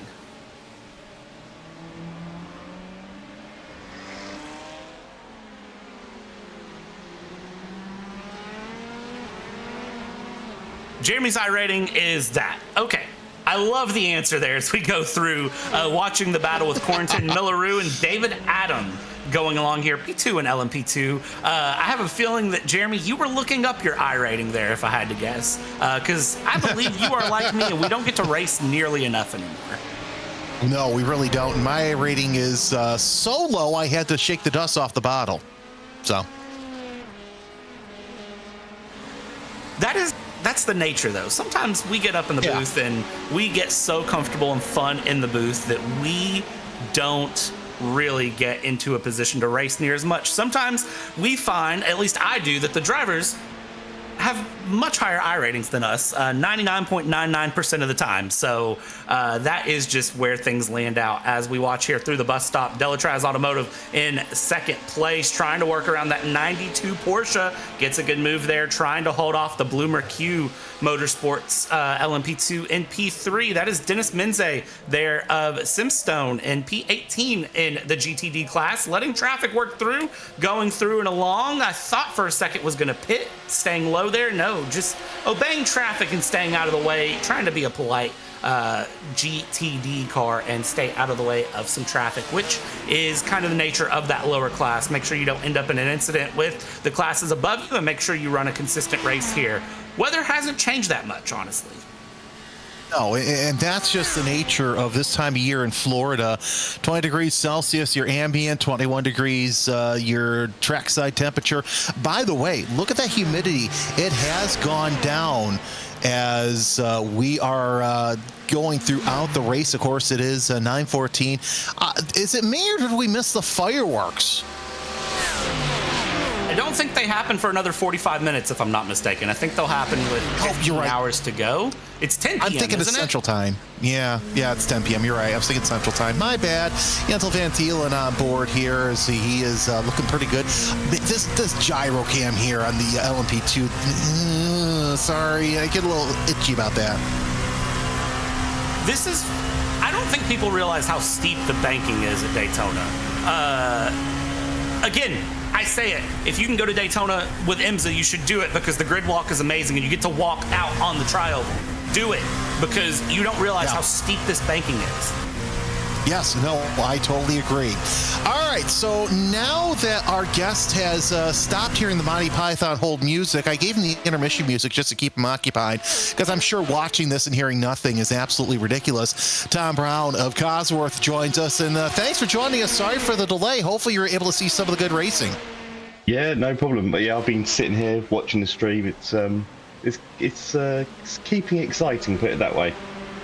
No, exactly. It reminds me a lot of what we'll see probably next weekend in real life at the Daytona International Speedway. And of course, you're part of the Cosworth General PI Toolbox for iRacing.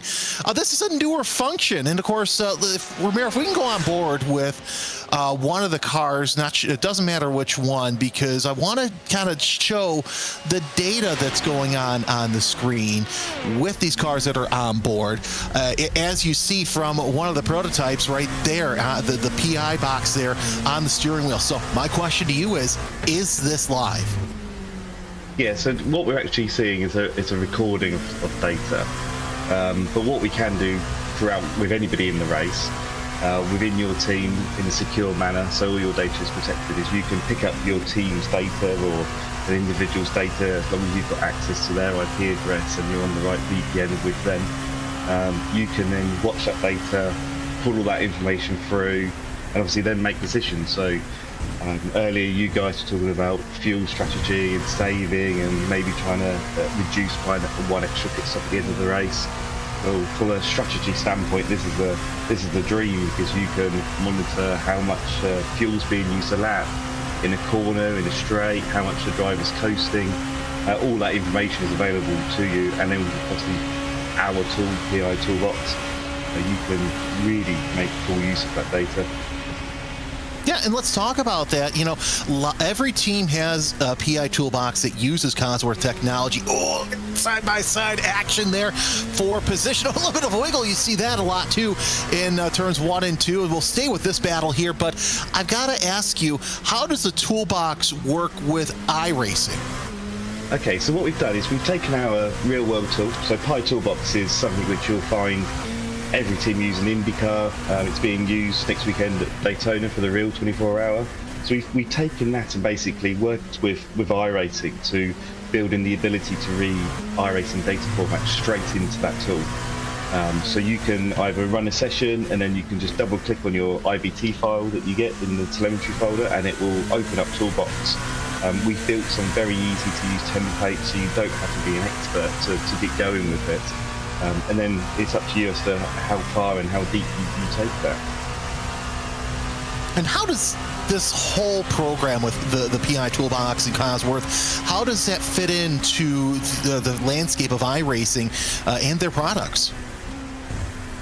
For us, it's about working with them and trying to understand how best we can bring a tool to iRacing that benefits both iRacing internally and all of the users, all of the drivers and teams themselves. And then we're listening to people all of the time as well. So from our standpoint, we're getting some fantastic feedback to understand what features people would like, what updates we should do. And they're coming in from the iRacing forum, from various different channels, Discords that we're sitting in, race servers. People can comment on this YouTube chat and we'll pick it up, understand what we should do, and then develop from there. And of course, also, you kind of mentioned that too. What are some other ways that the PI Toolbox could be used in future partnership with iRacing? Yeah, so we're speaking to iRacing all of the time about how we could maybe potentially use it for broadcasting. That's going to be quite an interesting take, because obviously we can collect that data in a secure way. So multiple teams can send data, and we can be the only people that can see it as the admin of that, which would be really cool. So all of a sudden, we could be sitting here and as this an onboard battle of two cars, you could see exactly when they're accelerating, braking, turning. I'm sure they wouldn't want all of their data, like their fuel data, being exposed, but we can start bringing in real life broadcast, like you see when you watch Formula One or IndyCar or Le Mans. And of course, for some who use the service, this could be a great stepping stone into learning what the PI Toolbox does across the real-life platform and possibly lead to real jumps. So in turn, yes, this is a game, but it also is a great learning tool. Yeah, exactly. That was definitely an angle when we spoke to the iRacing guys. It was not just about developing the next generation of drivers, but also the next generation of engineers. So for us to be able to support that with a real world tool that you would use in your younger years, then maybe when you go to college and university, formerly student, then as a early systems engineer. And like I said, we have engineers this weekend in Daytona supporting the test and supporting the race next weekend. It's a tool that you will use throughout your career if that's what you want to do. All right. Nonetheless, we'll let you get back to watching some of this great racing that we have. But where can people find out more about what the PI Toolbox can do for them? And we saw on the bottom right hand of the screen during the interview, there's a QR code as well to where you can get your own PI Toolbox for iRacing.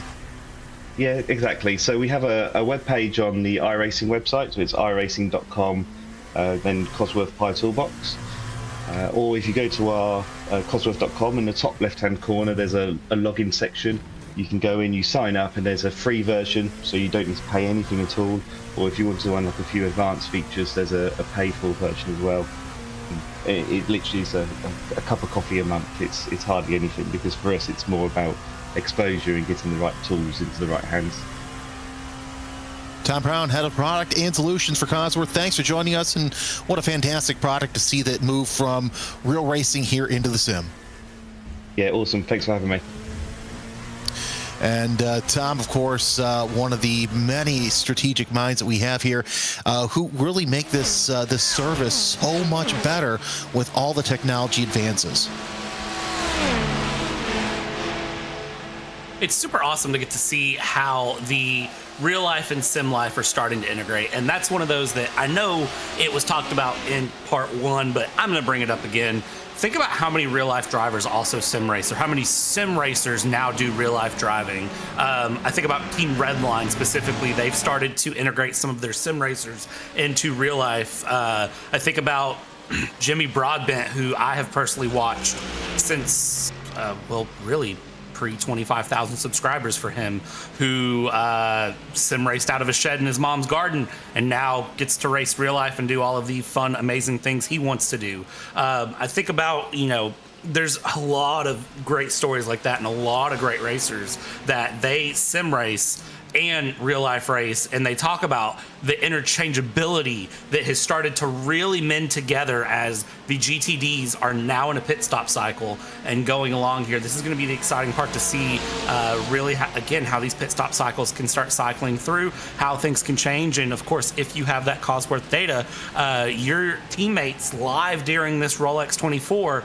can look at that data, use that in the events, and help plan your strategy better, more than just guesstimating and going through. I know back in the day, you had an Excel spreadsheet where you would plug in fuel per lap and you would start calculating out, and it would give you this, and you would say, okay, well, we need to tweak this. All of that Cosworth toolbox can help you do that automatically and go through. And it's something that I spot for a great friend of mine. He runs NASCAR races in Xfinity, and it is something that I'm going to start using with him in order to help integrate more. We've played around with it a little bit, but it's really, the potential is there. It's amazing to see, and that data really can help propel people to the next level.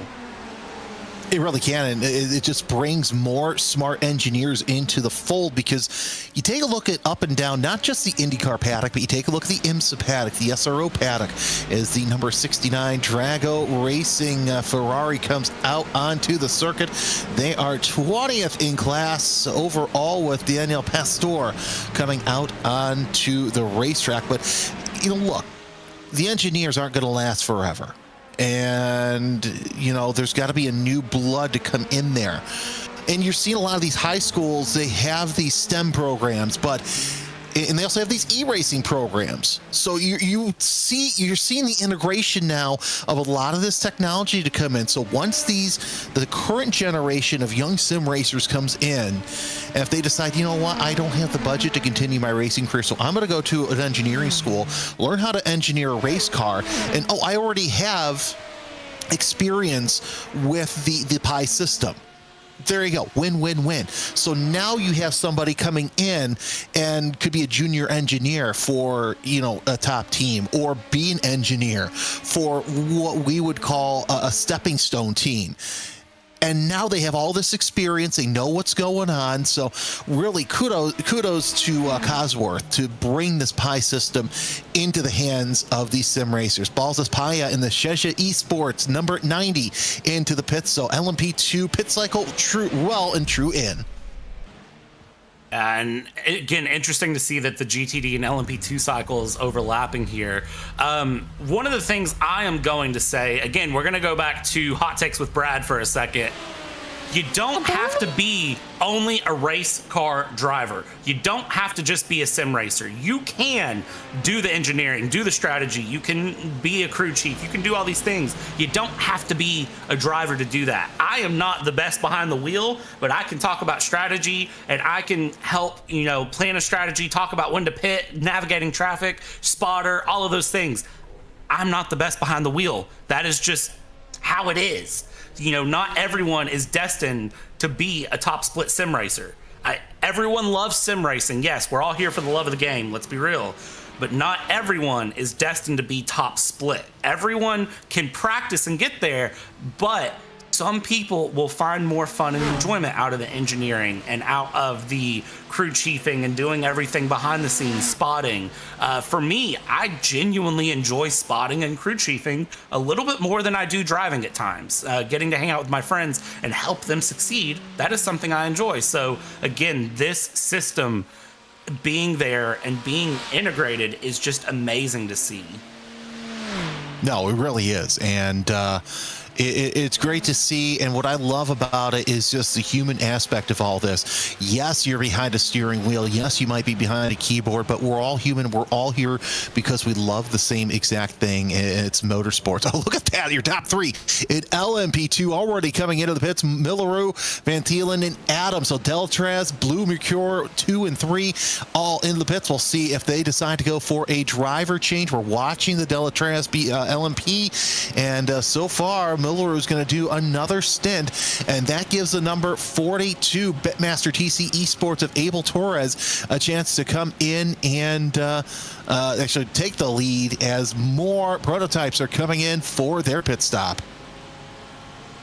Seeing all of these prototypes come in again, these pit stop cycles, I said that a couple times through the race they would overlap, and that is exactly what has happened here. And it's kind of really cool to see how the overlap is hit.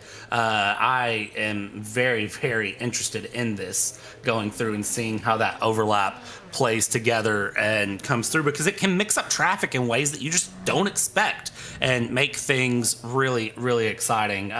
Seeing through 41 seconds in the box, 41 seconds in the box, minute, and let's see how similar everyone's exit here is Garrett Berry with Soul Pack Precision, and that 112 has been sitting for, it feels like a long time, but it's really not. A minute 15 in the pits, and it's a 41-second stationary time there for the LMP2s. Elvis Rankin for Coanda Esports in that number 08 GTP. He is rolling at 42 seconds flat. So Alex Away, Nathan Olson, Garrett Berry, and Gerard Henriksen all coming out in LMP2. And yeah, there goes Rankin in the Coanda Esports 08.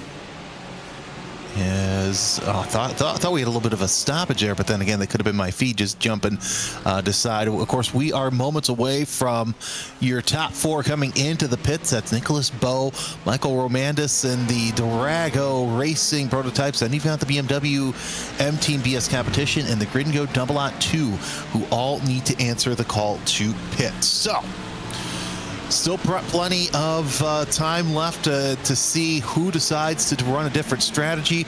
Would not be surprised to see the BMW M Team BS competition come into the pits. Also, the Betmaster TC Esports LMP2 now in the pits. Abel Torres behind the wheel of that. And Jonas Rudin coming into the pits, 10th in GTD. So yeah, that's going to be a scheduled pit stop for him as he's got 31 laps. But here's what's interesting. The Aero Esports number 22 with Thomas Ronar behind the wheel as Will Murdoch comes into the pits from third. That GTD is still running. Might come in next time by. There's Manuel Troncanso in the number 69. Oh, that Drago Racing team not having a good time with their GTDs. That was not nice to see at all for that Lamborghini. That is a hard hit to the back of the car, and that is significant damage. And of course, no fast repairs here in the 24 hours of Daytona. So unfortunately, we'll see how much damage that is going to bring for Drago Racing. But again, I said it, I'll say it again. Any one little thing can change a race up and down. And as we've seen, Sometimes it's just that one moment going around as Drago Racing, taking that hard hit through. That hurt to watch. Again, thankfully a simulator. Nobody's seriously hurt, but man, that is rough. Yeah, that last left-hander to get onto the oval, that really has been messing up a lot of drivers. And this has been, I think this is the second year that chicane has been in the system, and it's still catching a lot of drivers out. But at the same time, Brad, you see even in real life how some of these drivers are having problems with that left-hander there to just, they'll spin or they'll cut the course. So it's not just the sim racers who are having the issue. It's really all racers at this point. Well, and I think the thing that catches people off guard with the Le Mans bus stop chicane, trademark that name, please, somebody, is the fact that when you go through it, so the entry is a lot less of an angle than the exit. And I think sometimes that can catch people off guard, is that exit is a lot sharper of an angle to get the right to the left. And you want to save time and conserve momentum and get the best run out you can and shoot that as a straight line. But the problem that you get is, again, it's a steeper cut back than you expect. So when you try to go through, you hit that sausage curve, you hit that curve, and those curves have become more and more aggressive, and those sausage curves now exist throughout the time. And of course, Daytona paved the full backstretch, took away the grass in the backstretch because of some very scary NASCAR flips, and for safety, they put in that pavement down on the back end of the backstretch on the low line. So it's just, one of those that they had to put something in so that way drivers wouldn't think they could just get away with cutting that curve and going through and enforce those track limits that I so love. As we have a dive into the Le Mans chicane around the 92, that was an impressive run there in the second for LMP2. That is how you try to save some space, is you put a GTD between. Goodness gracious me, that's some hard driving. And no surprise that Miller was the one behind the wheel to do it, to get around Van Thielen for that third spot. So Delatraz, I mentioned that they're going to be a team to watch here.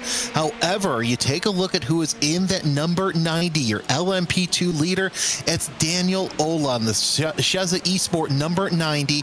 That is another very fast driver. So we'll keep an eye on how this battle for LMP2 supremacy lasts. But Van Thielen gets around here around turn number 1. So Van Thielen trying to keep that. And now you see Miller trying to deal with David Adams. So it's a Blue Mercure sandwich with the Delatraz in the middle. Let's add a little bit of rum in there, you see, heading into the cake. Indeed it is, as we have some argy-bargy going on between the two cars. And this is a battle for position. And yes, this is a 24-hour race, but if you expect one of these drivers to back out of this, you are sadly mistaken. Look at this as they go through. It's absolutely impressive to see how they run along here and go for all of this time. Again, I say it, these top splits, it's not about being the fastest, it's about being the most consistent at the top tier for as long as humanly possible. 24 hours run, and you are consistently running within a second of your best pace that you have. Absolutely ridiculous to see here, as again, that timer on the top left does not lie. We have that much time, and that is the best shot to show how significantly narrower that exit of the Le Mans chicane is compared to the entry.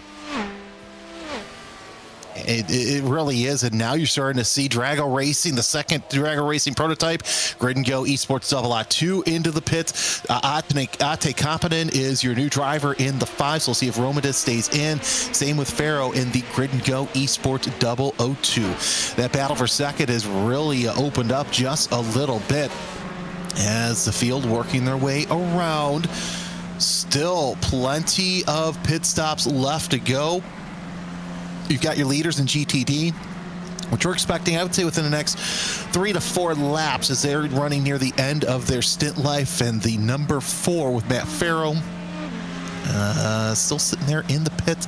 Eduardo Lito gets around Faro, and Rankin comes out to no traffic. I say Romadis came out. So Romadis is still in that number 2, and we're still watching the battle for position in LMP2 as Milleroo has finally gotten rid of Adam, shaking him loose, and now he's trying to chase down Van Thielen to get back into second place in class, because really nobody's going to lead right now unless Daniel Ola has a rare mistake, as he's 13 seconds ahead of everybody else.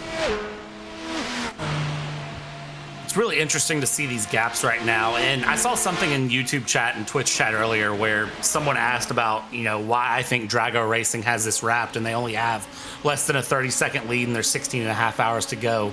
Again, I'm going to go back to consistently quick for an entire time. The fact that they've built 30 seconds in as little time as they have at this tier of motorsport, of sim sport, of esports tells me that they are in a great position. So kind of just watch them through where they're at, what they're doing. Truly is going to be a great race for Drago here. Also, checking in on Twitch chat here, there is Grid and Go hanging out with us in Twitch chat as well, and a lot of fans of Alta Racing hanging out in Twitch chat. So they are having a great time over there. I'm also seeing some fans of Drago Racing as well hanging out over in Twitch chat. So everyone keeping things moving and grooving and having just a good old time. And yes, you have 2 people announcing sim racing who also announce go-kart racing in the booth together. Yeah. So yeah, of course, it's a great time. It is a great time, especially, and I don't know, Brad, right now, of course, that's going to change. We'll have more on that later, but the only race I get to do is easily one of my favorite races, and I got to get you out to it, is the Elkhart Grand Prix, because there is something special about watching karts on a street course.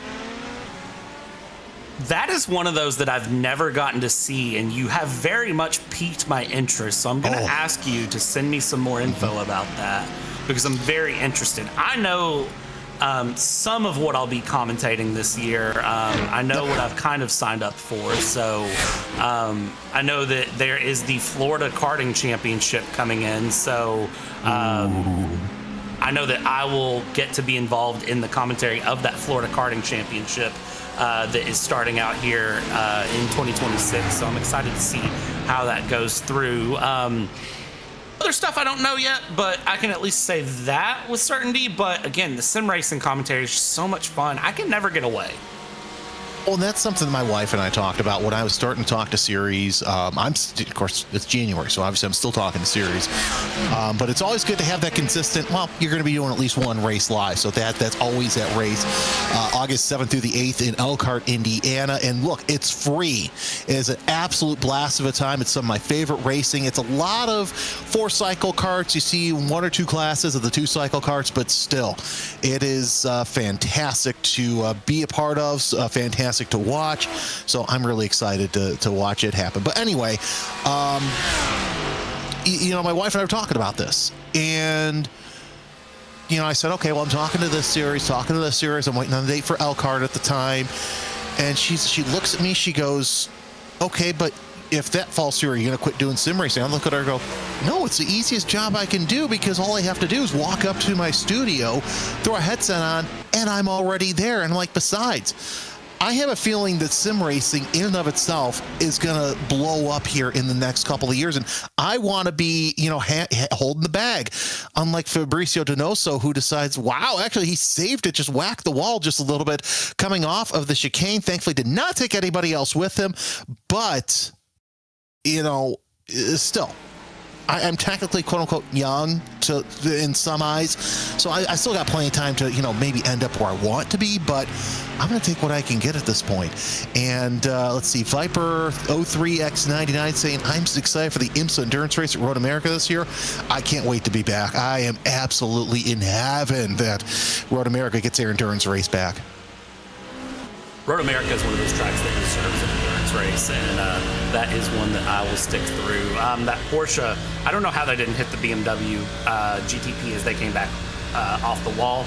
Don't know how they didn't do that. We're on board with Door Esports here in P11. Again, this battle for P9th in the GTD category has just continued, and no pressure is being let off from anyone. So it's absolutely ridiculous to watch through and see how that goes for them, because this battle has been going for about the 2 hours we've been in the booth now, at least, if not a little bit longer, probably longer than that, but I can confirm 2 hours at minimum going through as we head down towards the tri-oval, heading towards turn 1. Again, you swing to the outside here, and then just off camber brake and turn left. You got to modulate the brakes, and just be careful here on how you go in. And now it's send it through the S's here towards the International Horseshoe, round this out, come back to the left, hard on the brakes we go, back to the right, tuck that inside, use all of the exit that you can there, all the way across the line, all the way to the curb,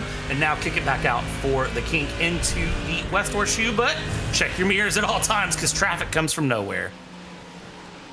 Exactly. It could come right beside you and end up in your door. So just keep that in mind as you're coming through this portion of the infield. And that's what makes it even more special, as Patrick Kessel sitting there in that number 78 Manatee Racing Porsche. This is, like I said, we talked about it earlier. You get in there and you're just battling with one another for each and every lap. It doesn't matter how long it is. It's usually most of the race. So yeah, give it a couple hours, and you find somebody who you're racing with, and it's exactly who you're going to finish the day with, depending on whether or not they have some sort of issue. So it's Kessel, Saavedra, and Levesque all in line here for that 9th spot. Phil Dinez with a long pit stop in that number 10. What is going on there as he's fallen all the way back to 19th? That's not something you see out of Dinez. He's in the number 10 Mali Racing team. I believe that's the Mercedes there, still sitting in pit lane. He might have copped some sort of damage, because you don't see Dinez having this kind of issue this middle part of the race. Yeah, this is a weird moment, and I think this is Daytona being Daytona. I have a feeling that something has happened here to cause this, because 2 minutes in the pits, that's at least a tow and damage repair, if not just damage repair. So not ideal to see as it goes through and around. Again, watching the GTPs try to carve their way through traffic through the International Horseshoe, is, I believe, Ramiro has found our answer here. Let's see. Another, I was going to say another Le Mans, but no, that is traffic taketh away is what that one is. Hard hit. That's my mistake.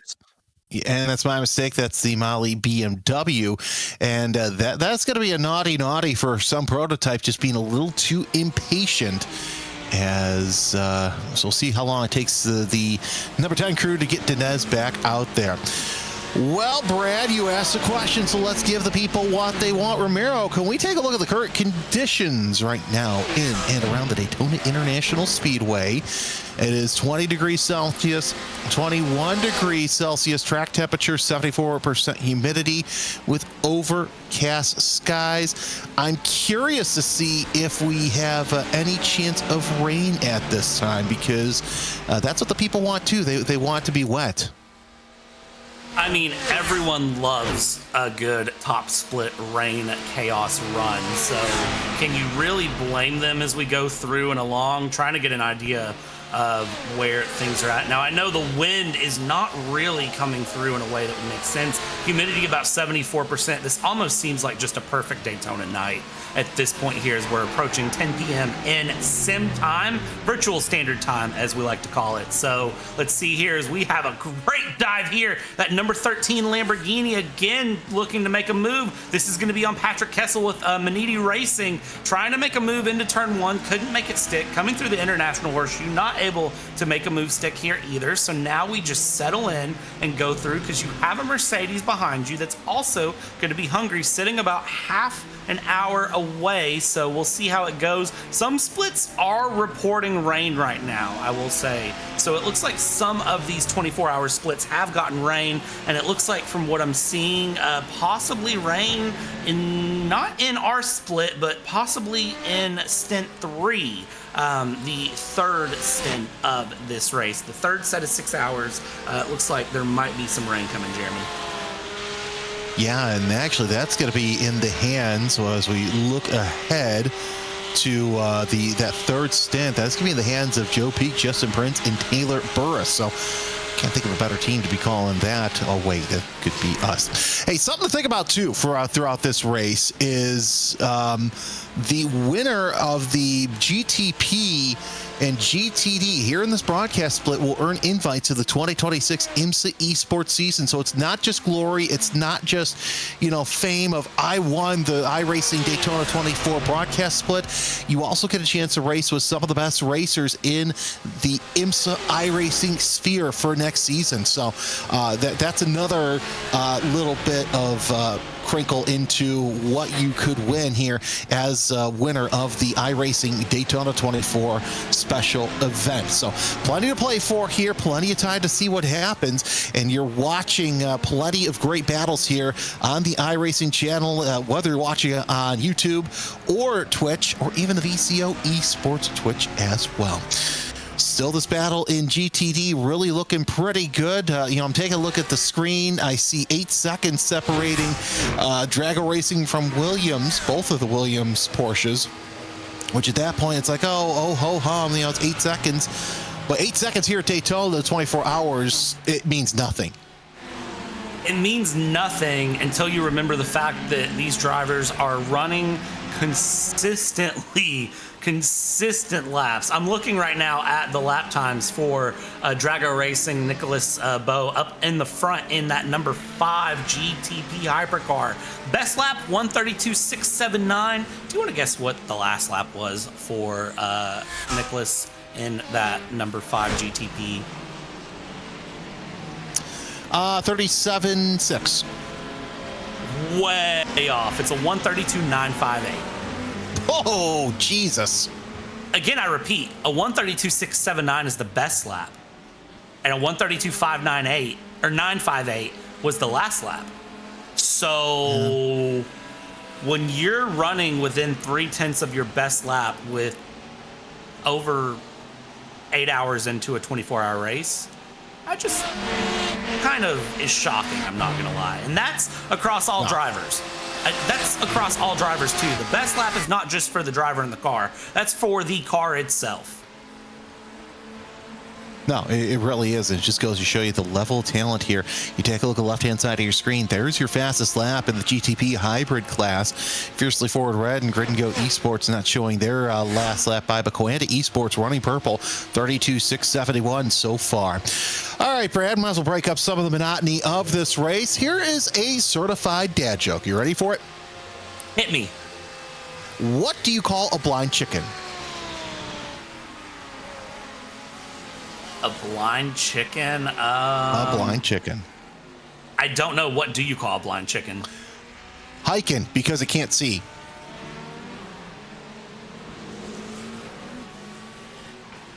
Hiken. Why has that one got me? It's mid-afternoon and I'm slap happy now. What just happened? I'm on my second half of the coffee pot right now, so it's okay. You get to these. Here's the thing. I would rather do 6 hours with than do 12 hours solo. I've done 12 hours solo. It is a slog in the booth, even if it is real racing. Look at the prototype traffic catching up to our second and third place drivers. And, of course, also Lasse Bach not too far away from there as well. So this battle for the bottom steps of the podium looking pretty tight as they work their way around. NASCAR Emmy got the joke at least, thank goodness. So that's good. I feel a little bit better about myself. And I'm not a dad, and I still throw those jokes around. Either way, this battle here, I like this battle for second place in GTD, Brad, because you have some very fast drivers in Vita Kunzner and Lasse Bach sitting there. Guess what? If one of those slips, Blue Mercure Esport also in position to capitalize, as their two cars are 5th and 6th, albeit 2 seconds behind. But again, 2 seconds is really nothing. You can close a 2-second gap pretty quick here at Daytona in just a few laps if you just sort of settle it in. So when you're watching and going through, it's really, really exciting to see these gaps where they're at. This battle is nowhere near done or dusted. And again, you see that gap with Drago Racing up in the front. Again, I will remind everyone, Drago Racing is 10 laps ahead in the pit cycle compared to Williams F1. So someone out there better at math than me can crunch the numbers and figure out who's on the right pit strategy right now, whether Drago Racing actually is in the lead of GTD or whether they are just offset because of that pit strategy. I don't have a solid answer for that, and I'm going to be real honest with you. I'm not doing the math on that right now at this point because it probably wouldn't matter right now, because I could do that and in about 15 minutes that fun thing called the commentator's curse would kick in and none of it would matter. Well, of course, Brad, here's my excuse. I got into broadcasting so I didn't have to count. Of course, the amount of times that it comes up in the race is way too many for me to even admit that I should have learned how to count, or I should have considered some real-world engineers who I know very well. One of those is a defending race winner from this last season, 2 times. Got to see him and his team work their magic in IMS for IMSA. But, yeah, I mean, strategies, they work very different and mysterious ways here not only in the service but real life. That would have been close as Kunzner dips out and almost shuts the door on a prototype. If this were Bo Barfield up in the booth, he would not be too happy and be calling that GTD into the pits for a block. But either way, oh man, now we're getting into the time of the race where the prototypes are going to be slicing and dicing their way, and this is where you really have to pay attention. And that middle of the night sleepiness and drowsiness kick in for some of these drivers, and you really got to mind your P's and Q's. That you do. And the one thing, that I've seen some people ask about is there live stewarding here in these top split runs? And there is not, but I will say the sportsmanship for everyone in these top splits is very, very high. So if you ever do see an incident, drivers are very quick to take responsibility, sometimes self-penalize when they need to as well, which is something that's exciting to see. And it's something that going into 2026 especially, I know has been a big talking point, is kind of the live stewarding for certain splits and, having the sportsmanship really be on show. And it's something that a lot of these teams have really started to emphasize as well of, we're teaching our drivers not just to be fast, but to be, respectful to other racers. So we'll see how that plays out through this stint. No drama, no controversy that I'm aware of through the first 8 hours of this run, as we're at 16 hours, 9 minutes to go. Jumping back with second place here in LMP2, the Blue Mercure Esports, being chased down by Delatraz Automotive by Majors Garage here. That is the Grid and Go LMP2 entry there that is in the mix that they're working to pass. Words are hard, and we'll see how that plays out. Yeah, Alex Noe falling back just a little bit, and that's the other Grid and Go Esports prototype. Patrick Heinrich behind the wheel of that. So yeah, this is a point in the stint where these prototypes have to watch out for lap traffic or different traffic, either or, and make sure that they're not impeding anything, or better yet, not entering themselves into a conversation that they don't really need to enter themselves into. As you see the number 11 making his way through the banks. This is hour 2 of 6 here, and the second stint of the broadcast split of the iRacing Daytona 24. For those of you just joining us, hi, welcome. My name's Jeremy Scott. I've got Brad Dalton alongside each other. Aside us, Ramiro Augustine Cisneros is pushing the knobs, turning the sliders, making us sound oh so good, and you should probably go get us some Chick-fil-A. That's right. There's a Chick-fil-A across the street. They need to get an In-N-Out across the street from the Daytona International Speedway. That way, you can have chicken or you can have beef. The only problem is once they close for the night on Saturday night, can't go on Sunday because Chick-fil-A doesn't open on Sundays. And that is why you stay in Daytona till Tuesday. One, it's actually cheaper to fly out on Tuesday, but 2, you can get Chick-fil-A on Monday. So I'm just saying, I figured this one out pretty quick. It's cheaper to fly in on Tuesday, or fly out on Tuesday, and it's cheaper to fly in the Wednesday before. I don't know what it is. I was looking, going through, and it is very expensive to fly down. Now, you could always do what we did our first year going down. We flew direct into Orlando.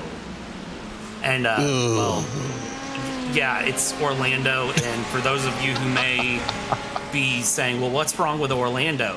So everything. I recently learned this. There's two separate styles of people. There's people who are very down to business on flights, and then there's Disney. And if you fly into Orlando, it's Disney.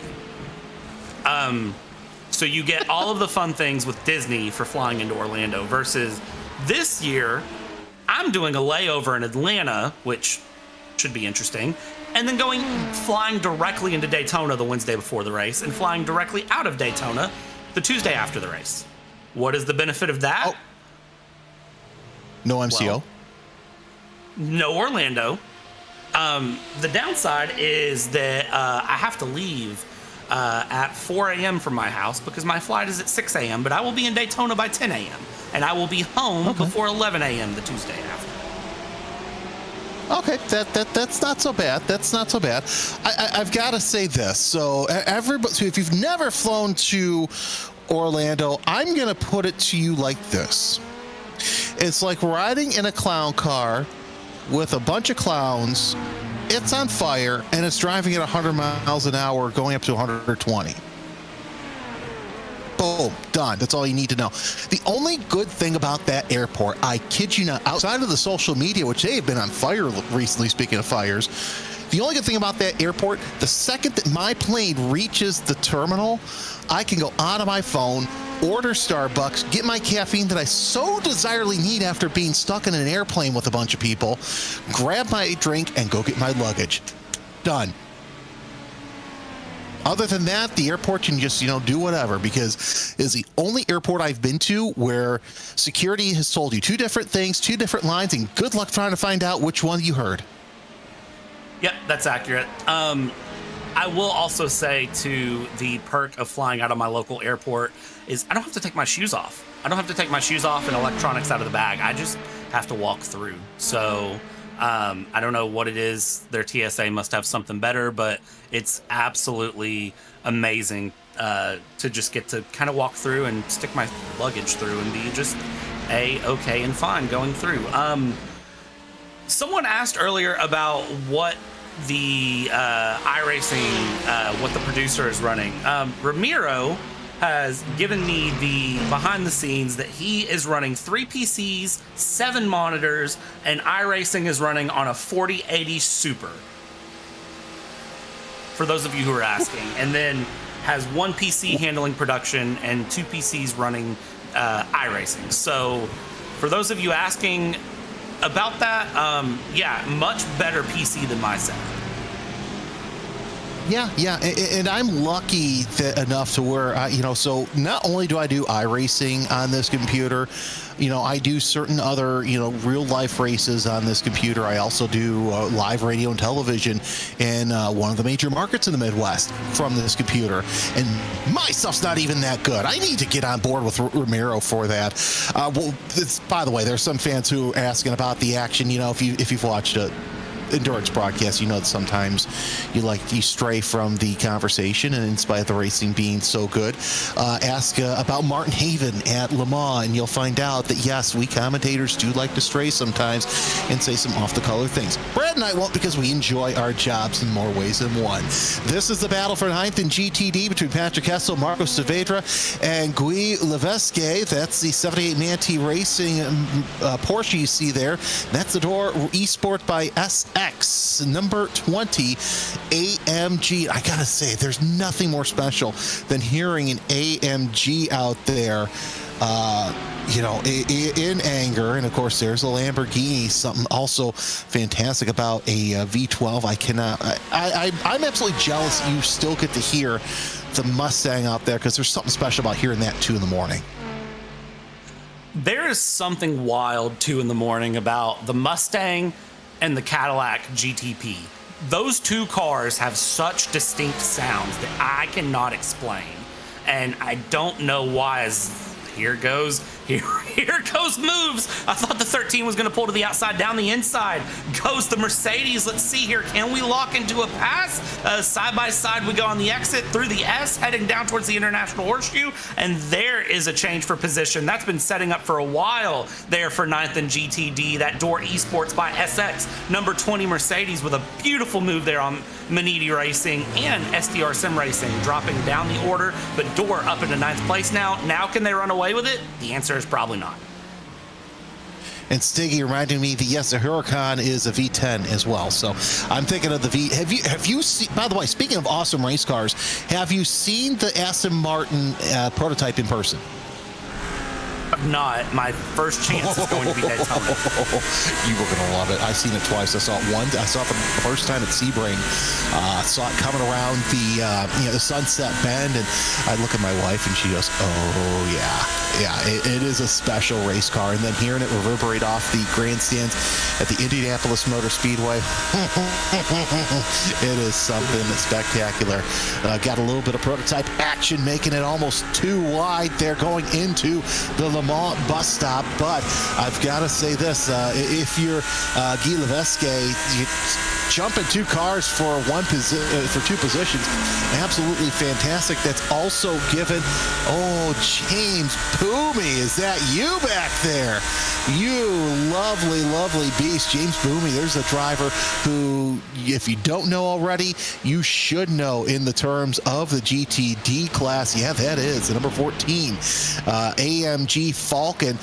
Okay, can we stop here too? Speaking of good paint schemes, there is something special about a clean Falcon paint scheme that you see there. Lewis Woods, who's also a great GT racer in his own right, holding station there right behind the Florian Durpcock as well. So you got 3 AMGs in line. Would not be surprised to see them enter into this battle for 9th before the stint's over. The Falcon Racing paint scheme, or livery, I guess it's Daytona, we're saying paint scheme, let's be real here, is one of the cleanest, I would say, on the top splits of all of the paint schemes. Now, Grid and Go, absolutely love Grid and Go. Me and Grid and Go have beef, though, because we always debate whether it's yellow or whether it's green on Grid and Go. And granted, I'm sure they're going to yell at me later about that, too. So we'll see how that goes all the way through, because we very much talk about it time and time again. I feel like every time I end up commentating, I see Grid and Go, the question comes up, is it green or is it yellow? And, well, Grid and Go, if you're floating around anywhere in the chat, you should go ahead and answer that, because I'm sure someone is going to ask it now, and I don't want to answer it. So, but Falcon, great looks here. The Mercedes makes it look even better somehow. Yeah, I was just thinking of Coldplay, and it was all yellow. But yeah, I'm curious to see if that ends up. It's interesting because it has that yellow look to it. But then again, Grid and Go's going to come on board and go, "No, Jeremy, it's not yellow." I can see that happening. But yeah, it doesn't matter what car you put the Falcon paint scheme on, it's going to make that car look infinitely better. And I will admit, in the ALMS days, that paint scheme was the reason why I got Falcon tires, and really Falcon has a great set of tires. So if you can't get those, but right now my allegiances lie with Continental, mainly because I've done a lot of work. I did a lot of work alongside them in the Grand Am days. One of my good friends, his podcast is sponsored by Continental. You may know who I'm talking about, chat. But either way, Falcon, great set of tires. Great to see them last as long as they have in sports, and now supporting esports, one of those great brands who have decided to move into the digital world and support the racing. It's really great to see a lot. Again, it just says how far esports has come. If you think back a decade versus now, or you think even 2019 versus now, 2020 versus now, much really run through and commitment esports has been given as we see it continue to spread through. And that is what's amazing to see all the way around. So it's just great to watch just the bloom that is esports. I know you said earlier, Jeremy, that here in a couple years you're really looking to see kind of the big explosion. I would argue that the explosion is still happening. It has been happening for years to come, and it's just going to continue to grow. And I don't see any way that it stops, to be honest. So as we go through and along, the car on screen is not Grid and Go. I see everyone in chat very much arguing about it. The car on screen is indeed mint. So Grid and Go is not what is on your screen right now. This is Falcon that you see here that is going through. Grid and Go is very much in a different category, somewhere else on track. So, and I think, unfortunately, they've actually kind of not had the best race all the way through. So, I believe that they are currently 12th in LMP2. They're 6th in GTP, and then in GTD, I believe that we've actually lost the Grid and Go car. I think we have your your LMP2 leader, Daniel Olaz, into the pits in the number 90 Shezha Esports prototype. So we'll see if he stays in the car. I believe this is going to be his third stint, if indeed he does, as now they're like, oh, well, okay, yeah, now we see what you're saying. Yeah, it's a Falcon Mercedes. Over here on Twitch, we have people saying, can they broadcast broadcast time slot for this race is a processional? I don't see how you could say it's a processional. I mean, everybody has their own opinion, but Brad, correct me if I'm wrong, and this is going to be my learning time with Jeremy. What may be processional to you, it's I see it as strategy, where drivers, yeah, they're falling in line, but they're also trying to figure out how they can get around somebody, or they're running they're running nose to tail with each other. I'll admit, when I first started before I started as a broadcaster, as a fan, I would think that some races were a strategy. But the more that I'm able, when I took a step back and sat in the booth and watched the race from different vantage points, you see, different lap times and different lines, and that's what makes the race interesting, to say the least. So I'm not saying, okay, you're wrong for saying it's a professional, but sometimes you see it from one angle. You got to step back and take a look at it from another angle. And I've got to go on the Twitch stream and show the timing and scoring, because you get to see what a driver's doing. You get all sorts of different viewpoints to show what's going on. So as a broadcaster, Brad, you and I can go in and say, okay, well, this driver's doing this in Sector 1, but they're doing something different in Sector 2. That's why they're able to close in on one another, in spite of driver 1, who's in the lead, who has a faster lap time. So, again, we're going to go learning time with Jeremy and hot takes with Brad. If you think endurance racing is boring, you have watched too much of short stint racing. You have not truly immersed yourself into the racing, and you do not really get it to a point where it catches your attention span. It's the tenths, it's the hundredths of a second that make the difference. It's the pit strategy, it's the strategy that goes through. I mean, that is the stuff that makes the change of everything. This is not a processional in the least. I got yelled at earlier because I said that number 5 hypercar had this run through, as we're watching a battle right now for 5th place in GTP, as LMP2 is currently deep in their pit cycle and a majority of the field is in. This is not boring. And if you think it's boring, then I think that you just haven't really dove into it. And maybe that is a case where I think a lot of fans that try to come over to endurance racing come from different racing disciplines. And maybe that is, Formula One, where it's, the racing is much different in Formula One than it is in endurance racing, in IMSA and WEC. Maybe they come from, I'm thinking NASCAR, where the racing is much different and much tighter packed for a couple of hours. This is a 24-hour race where things go through, so it's very, very different than just running through and thinking you're getting side-by-side battles. The difference between endurance racing versus real life, or versus other disciplines of racing, is that you have bursts of incidents and you have long-term strategy. It's about how do you do over 24 hours, not just how quick can you go in 90 minutes? It's how do you survive 24 hours as man and machine. That is what really makes the difference. And of course, also, I'm going to take the karting perspective into it because you and I know that all so well. Because you could have you can have like a nice pack of carts right there, and yeah, they're playing follow the leader, but they're strategizing. Okay, when am I going to make this move?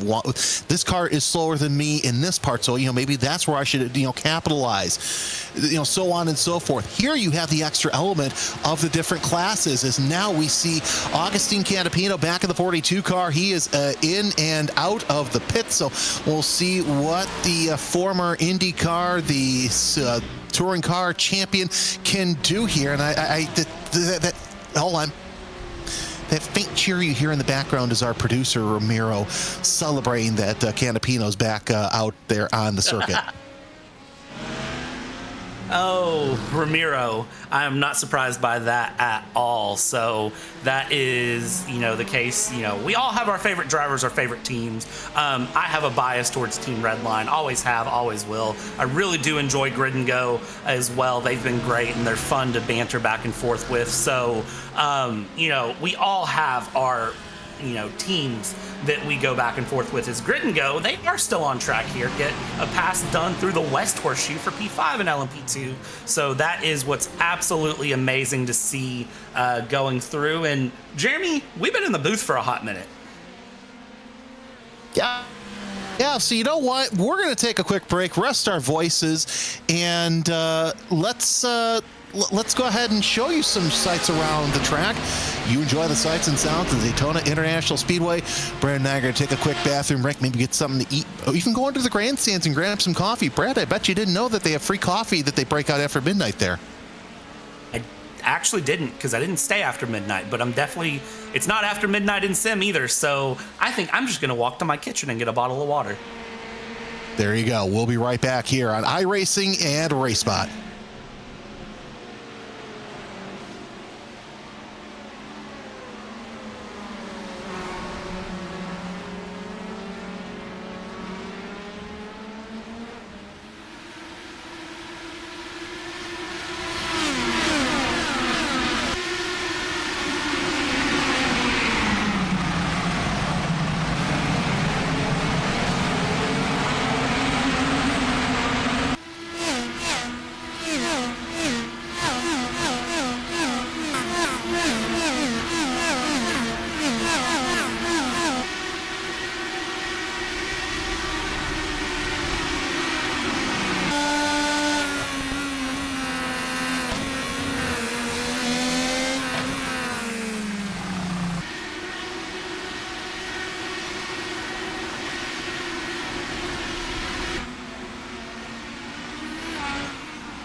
Well, we've taken our break and had a chance to watch both chats. And Brad, I've got to take a step back, and we'll go back to what we're talking about here. Jeremy Scott, Brad Dalton here, joining you here. I never want people to think that you're not a real racing fan because you don't like something. I was just sitting here trying to say, hey, here's why I see your point, but take a look at it from a different perspective. Never once want somebody to feel like, oh, we're a horrible racing fan. If you felt like that, I'm not trying to say that. I'm trying to say, look, here's another perspective to take a look at it, and here's why I think this is still an absolutely fantastic race. So, done, over with. I'll probably be scolded on Reddit. I've had people call me out multiple times. It's just the nature of this business, the broadcast business. So that's all I have to say. So. You know, I'm sure I've been yelled at on Reddit, and I've just not seen it because I don't venture over to that side of the world. And surprisingly, I haven't gotten any angry DMs except for one I got while I was away saying, "Where are you at? I jump on the stream to hear you, and you're not there." So shout out Peridotto for that. But, you know, everyone has their different taste of motorsport. I will say that, and I think that's acceptable. You know, for me, it's long races where cars race really hard for 24 hours. That's just kind of my thing that I like. For some people, it's stock car racing. For some people, it's your local dirt track. It's just really what you're looking for. So depending on what you are interested in, I mean, as long as it has a motor and either 4 or 2 wheels or maybe 3 wheels, and I don't think there's one wheel racing. I'm sure there's unicycle racing, actually. There is. As long as it has a motor of some variety, even if it's Formula E, it's kind of interesting going through. And for those of you who are saying I said something questionable, you've missed hot takes with Brad, apparently, over the first 2 hours. Me and Jeremy will have plenty more hot takes before the end, don't you worry. Oh, yeah. Oh, yeah. So, yeah, like my hot take is, come on, why are you not waving around your terrible towel stealer fan telling us we have a horrible take? We're watching Thomas Imborg, second place in LMP2 in the Deltraz number 21. He's only about 12 seconds behind Daniel Ola. Those are 2 very fast drivers. There's the 091. Oh, no. And now it's gone. The Porsche Coanda 091 is deciding it did not want to participate. You know, that's one thing I do appreciate about real racing is you don't have cars disappearing into the ether for nothing. Although that would be kind of fun. Green flag is out. Here comes Alex Palou. Oh no, he's gone. He just disappeared off the face of the earth. I'm sure Scott McLaughlin would have loved to have had that happen to him. Yeah, Scott McLaughlin, if you ever do want someone to disappear off the face of the earth, sim racing would be the place to do it. So, I didn't know where I was going to take that one as the words started to come out of my mouth. So I'm glad that I was able to recover that one very, very quickly. As the battle for second in LMP2 is still here. The big difference now is Delatraz Automotive has gotten up to second place ahead of Blue Mercue's number 11 and 32. First, it's a fun fact about Scott McLaughlin, actually. The first time I actually ever got to interview him for my old Open Wheel podcast, he was in his sim in Australia just before he came to the States. So that's pretty cool to see. But yeah, no surprise that Delatraz up near the front. And I think the only way that they're going to be really up at the pointy end of the grid is if something should happen to Shezha Esport. But again, we got 15 hours left to go in this race, so a long way to go. Here's what I love about the 24 hours as well that most people don't really touch on, is that this is the 24-hour race that has the longest time under darkness. Which is my favorite part about it, honestly. The thing with Daytona is a lot of the best racing happens during the night. People say really that if you go, you need to be prepared to be in the stands like 2, 3 a.m. to see some of the crazy stuff that can happen. They're not wrong with that. No, that's what my wife and we were actually planning on going to the 24 this year. And we're sitting there mapping out. It's like, okay, so here's how we thought the perfect race would be. Chat, please tell me I'm wrong. I have no problem you telling me I'm wrong because so my day job is a traffic reporter. Literally, Brad, when I would be live on the weekends, I would have people call the tip line, not realizing it was me, telling Jeremy, hey, he's got this wrong, even though he's talked to dispatchers, he's heard the scanners, he's seen the footage with his own eyes, but yet I'm still wrong. So again, anyone who tells me I'm wrong, I'm not surprised. Anyway, our perfect 24-hour was going to be this. We get up, possibly do the grid walk. I don't know. We've sworn off grid walks since the Grand Am race at Indianapolis. We watch the start, maybe the first hour or so from the grandstands right there at the entry of 1. Go back to our hotel, sleep for several hours, get up, go watch the sunset, and stay through the overnight hours. When the sun comes up, go back to the hotel, come back with an hour or two left, and watch the finish of the race. That is basically what me and my wife did when we went in 2024. We watched the race start in the grandstands and then went infield for a while. We went back to the Airbnb we rented and slept for a while. We went and got a Publix sub because at the time we didn't have a Publix near us. And I have a fish and shellfish allergy, so I have to be very careful about what I eat while I'm in Florida. And Publix subs was about the only thing that I could really get and not worry about dying. So Publix subs is what I live off of. This year it's going to be IHOP, though. I'm a big pancake fan. So anyways, that's irrelevant right now. Went back, watched the fireworks in the grandstands, went around the infield at night, had some fun. Went back, slept for a while, came back, and about the last 3 or 4 hours, we were at the track. There's a Waffle House next to there. I mean, my wife and I like going to that Cracker Barrel because we're old Midwesterners at heart. Here's the Federico Gotti once again, just meeting that rumble strip there, heading onto the oval just a little bit too soon. Oh no, this is the 14. Don't tell me this is James Boomey. Oh no, this is not going to be good. Yeah, it is James Boomey. Oh, he's gone. No.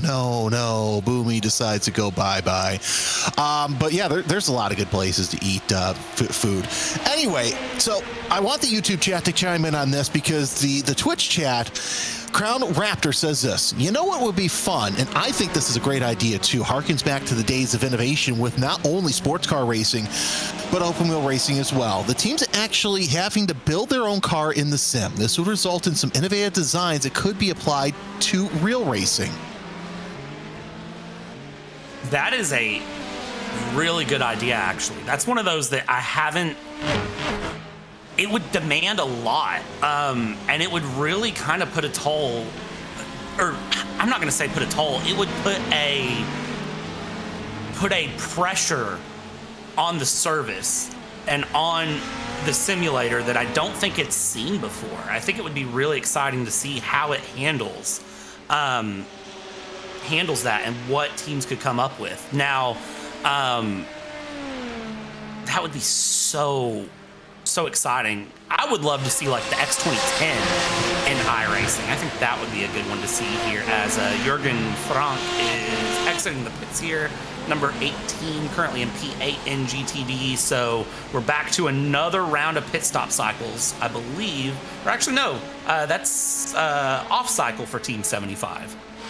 No, it's just on the right cycle because they ran 31 laps. So Kessel in the Manti Racing number 78 and Peter Bedert in the number 30. Although, let me take a look. No, everything's right on my end. So, yeah, that's actually correct on the right cycle. Oh boy, I'm going to give this a hot take with Brad, and knowing who you broadcast with, I'm going to keep my mouth shut on this. And it's not just iRacing that the driver standards that I have to get on my soapbox about, but Texas TK83 says on YouTube, what is the hot take on driving standards in iRacing now? I'm just going to go under the desk, so go ahead. Oh boy. Why would you hand this one to me? I feel like I'll be here until 7:30 Eastern whenever we get off the air. If you really want me to talk about this, this is one of those topics I can go on for a while.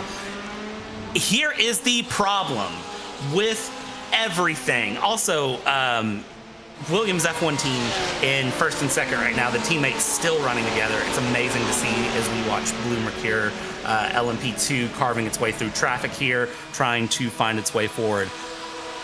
Here is the thing. Stop racing like we're in Formula One. Stop thinking that apex means it's your corner. Stop thinking blue flags don't exist. What other soapbox can I get on with that other than we're not in Formula One? Just because you watch Drive to Survive does not mean that the apex is your corner. And everyone in iRacing needs to just get a little bit of respect for each other. We all pay money to be on this service. Act like you paid the money to be on the service and just breathe a little bit.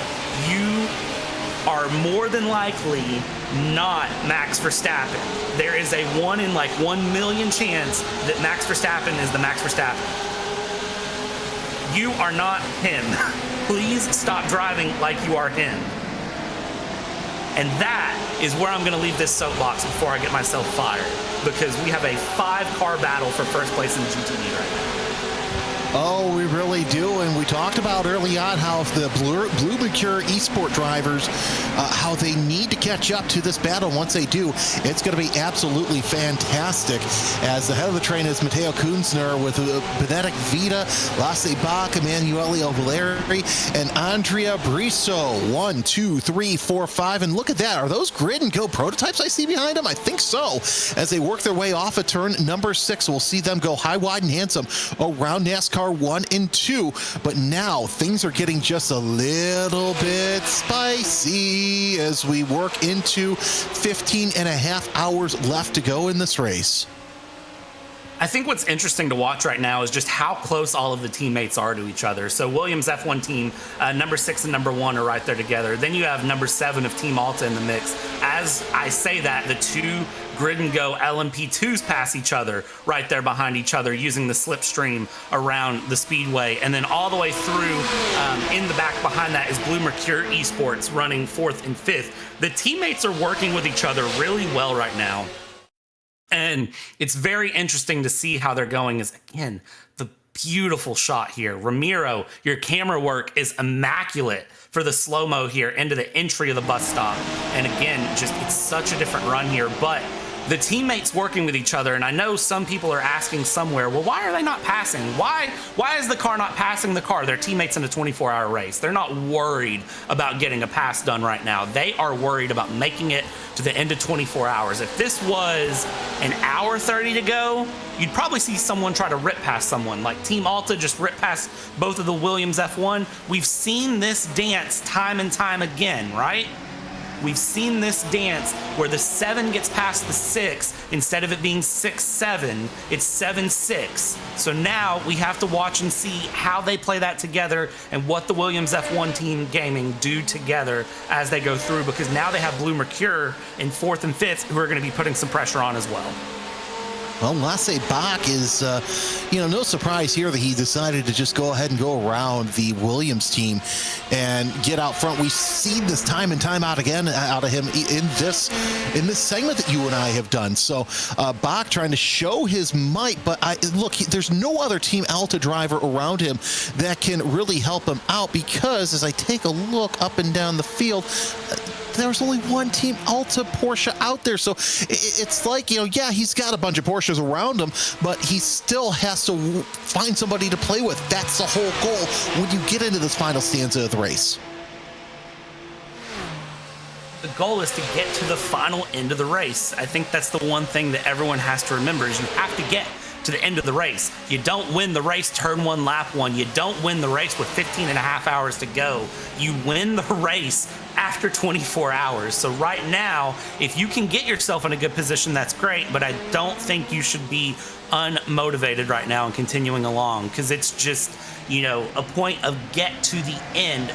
Go as far as you can in 24 hours as we go through and just move the way along, continuing through. On board here with Benedict Vita. Words are hard right now. And again, you see just following the teammate behind and sticking through there behind the number 6 as they chase down the number 7. Well, Rocco, and I didn't say it, so don't say commentators, say commentator. I've got family members who are of the age of this new popular phrase. I'm not going to say it because then the whole chat freaks out. It's like the magic word at Pee Wee's Playhouse. So I'm not going to go. And yes, even on Twitch. So good job, Brad. I'm proud of you for doing that. Fantastic. You know what's funny? Funny is I don't even understand why that's a thing. I literally have a niece who I was here one day and I said, oh, like this is blah or blah. I'm not going to say the numbers again. I will later in the broadcast, I'm sure. And literally she just turned to me and says it. And I looked and I said, I'm sorry, what? Yeah. Like no explanation, no understanding. Nobody knows why. It's just like, okay. So it's funny because one of my coworkers, as you see more cars going into the pits for their pit cycle, at least, whoa, that's interesting.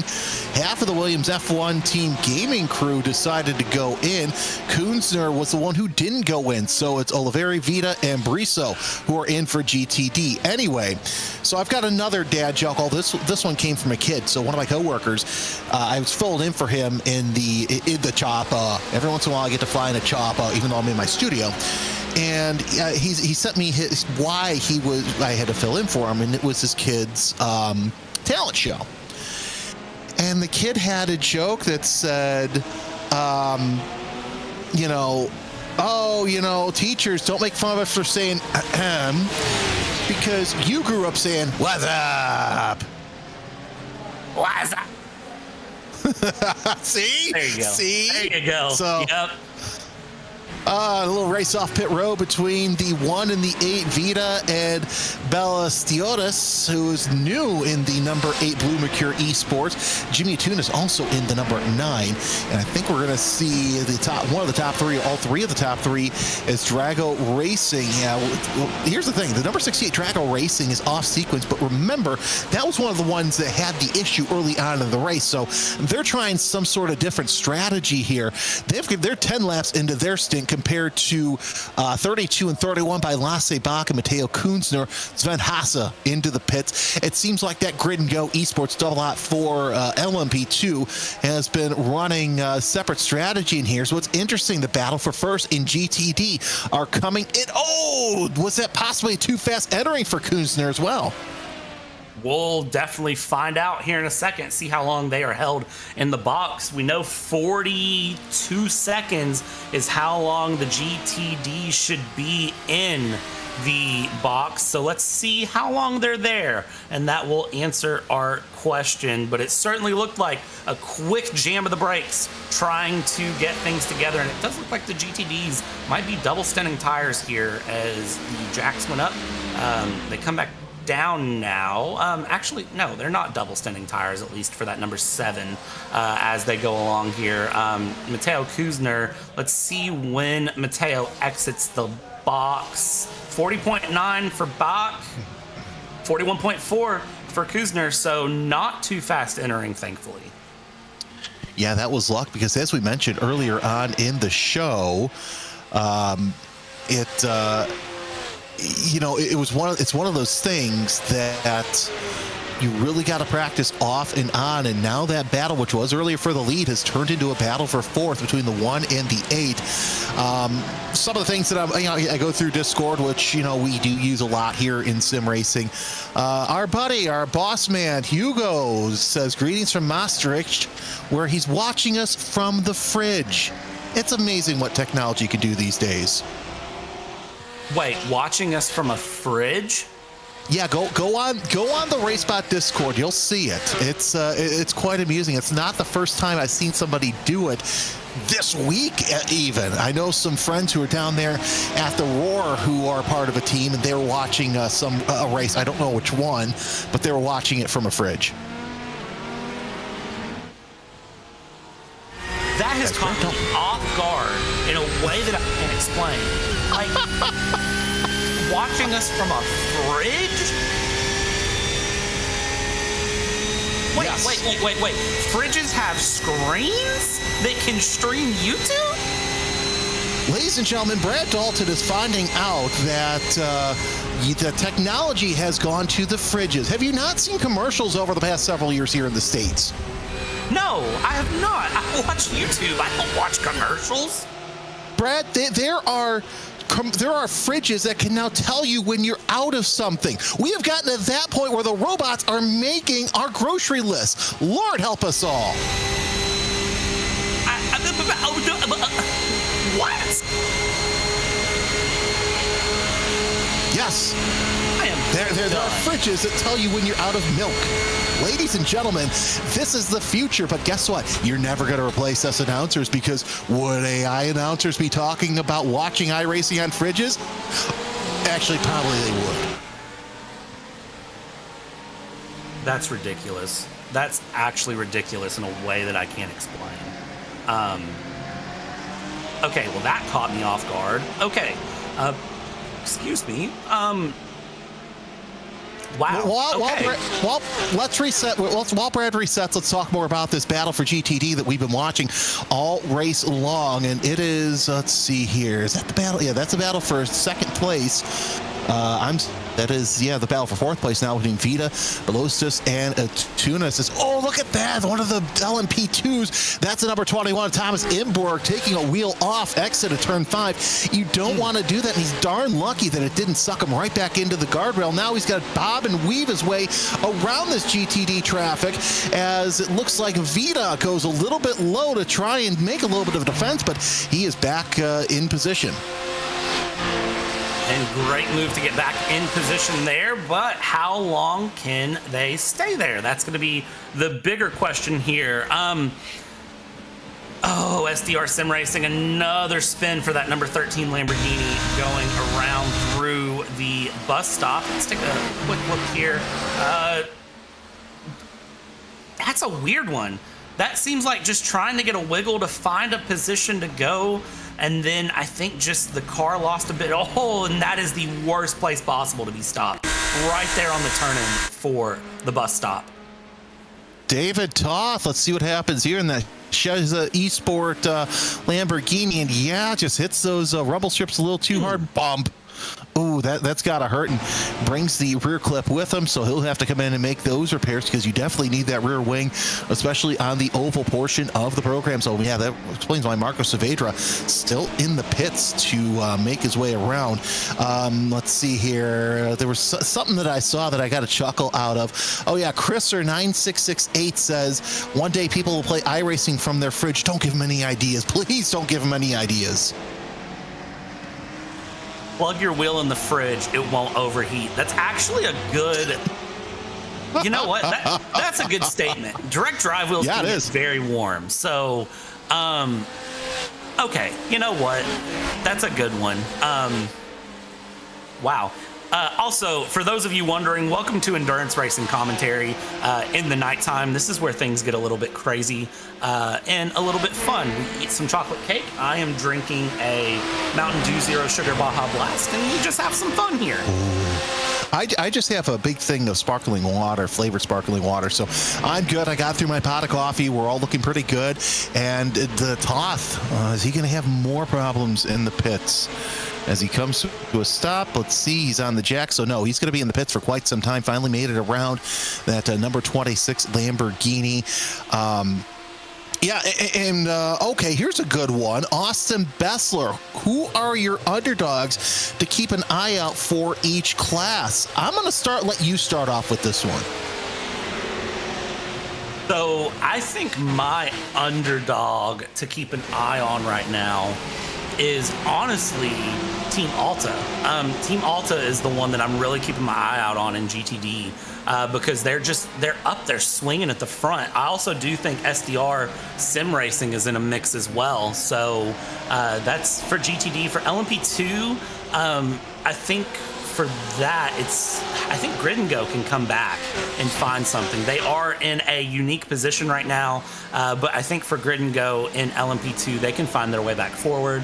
And then I still would not count out Team Redline number 3 in that BMW. They're currently sitting 4th in class. I do also think BS Competition could find their way forward if they get a little bit of luck and a lot of skill. So we'll see how this happens. Just keep your eye on. I know we have a lot of the same teams at the front right now, but I don't think anything's guaranteed for them.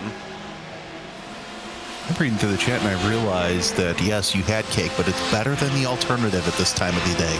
Anyway, as I switch from that, I would say in the GTP hybrid class, grid and go. I think that the double lot 2, they've got a really good chance to come through, but Drago Racing really is a stranglehold right now on the GTP class. If you take a look at LMP2, Betmaster TC Esports, and mainly that's because you got a lot of Argentinian TC drivers, and I think I just won points with Romero for that one, especially with the fast Agustin Canapino. We've seen that he can be fast in anything that he gets into, so that's not a surprise there. You go to GTD, and see, I've won points with Romero. There's Agustin Canapino. Look, we talk about Williams, we talk about Blue Mercure, but I think that if Falcon can get their act together, get back on the lead lap, it's going to be tough because you've got some very fast drivers in both of those AMGs, the 44 and the 14. So that's going to be one to watch out for throughout the race. Viper saying, sorry, their fridge froze. What did they miss? You missed the cake speech. I'm sorry. You know what? You can go back and play it again. You know what's funny? We're not even the dead of night commentary team. That's going to be stint 3 whenever part 3 goes live. That's really going to be the dead of night. We do still have some time, though, until we really get to the middle of the night, and that's where things get fun. Manidi Racing and Falcon Sim Racing Team Blue right now battling it out here 9th and 10th as they go across the line. More pit stops starting here for the LMP2 category, and this is a bit of a swing there down the inside into turn 1. Beautiful move there from the number 44 to get that pass done on Manidi Racing and get up into P9. Now set the sights on P8 just ahead. Toth back out of the pits. He will come in and slot himself into 8th, so he could be part of this battle here second shortly with Kessel and Saavedra, and everything's just coming together for this middle of the pack. And really, even though you've seen these drivers kind of fan out and sprout out, they have closed in on one another each and every time. And it seems like near the end of their stints, that's where they'll have the problem. Daniel Ola back into the pits. Hold on a second. Oh, no, Daniel Ola. Here's the thing. So I was myself and Joe Peak will be on for the third stint here on the iRacing channel. We both were the lead commentators for the Sim Gaming Expo in Schaumburg, Illinois, in the challenge class. And yes, I met Daniel Ola and David Toth, and I still got them confused. So it's okay. We're going to be okay. LMP2's in for their pit cycle right now, and look at this side by side coming through. And if I'm a prototype, I don't know about you, but I'm taking things just a little bit easier through the Le Mans bus stop because, as we all know, anything can happen in that area. That it can. And someone asked what we think about that chicane, and I will tell you right now, I am not a fan of sausage curbs. Never have been, never will be. I know they have their purpose, but I'm not a fan of sausage curbs. I would almost prefer that to just have solid barriers in place as opposed to sausage curbs on the curbing, because I don't know. I just feel like something is going to happen that I don't like the look of. And that is my opinion on sausage curbs. We've seen drivers have major accidents on sausage curbs. There was a, was it the Formula driver that broke her back? Oh, that was, I know who you're talking about because she ran in Indy Next this past season. Sophia Florish. Yeah, hit the sausage curb and broke her back. I don't understand why we would put something in the name of quote unquote safety and enforcing track limits that can do that. I like sausages. I like grilling sausages. I don't like them when they're on my curbs. So that's all I'm going to say about that. Honestly, the one thing that I don't like about it is it kind of neuters the coolness factor that the Le Mans chicane used to be, the bus stop, really. And I know why they did it. They did it in safety, and yet we still had a flip afterwards. So really, we did nothing to improve the safety of the stock cars just because they wanted to get rid of the grass. So, look, I understand why they did it, but at the same time, I think that what they could have done is, some of these European tracks, they have that rough paint that they put there, so that could have been an option. Juana Class says, do you love being a commentator? Abso-flippin'-lutely. It is one of my favorite jobs, because here's how I like to put it, okay? Yeah, it's cool, being the face of a series or the voice of a series, but at the same time, I get to sit down, talk about my love for racing, convey it to the world, teach people about something that they may or may not know. Augustine Canapino's in the pits, that's something you didn't know at that time. And kind of have more people enjoy racing. I feel like my commentating style, while it may be for those who are used to the sport, I like to think that my commentating style can be from the beginners to the absolute pros. Yeah, I mean, for me, I started off commentating back in 2020, a Polish Formula One league. And that is where I got my start in commentary. I did that literally just because I was bored on Sunday afternoons. Didn't make any money of it, didn't do anything crazy. That was literally just a boredom on Sundays, and when I decided to do that. So that is, it's blossomed into this, to something that, eventually I would love to make this a full-time career. I have a full-time job right now, and if it ever got to the point where I could leave my full-time job and just commentate stuff full-time, 100% I would do that. But that's one of those that this is a love that I continue to come back to. My job is a job. It pays my mortgage, puts a roof over my head, puts food on the table, and gives me health insurance. But commentary, the reason I give up my nights, my weekends, and do that is because it is genuinely something I love. Exactly. And it's like I tell people, my main job is my health insurance job. This is my sanity job. So if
looking through, someone said, how do you know what to say? And the answer is yes, you just say things.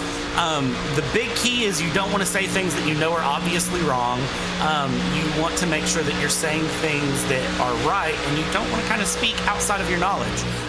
One of the things, I have the leagues that I commentate. One of them is an IMSA league that I specifically commentate because I know them really well, and I know stuff with them going through.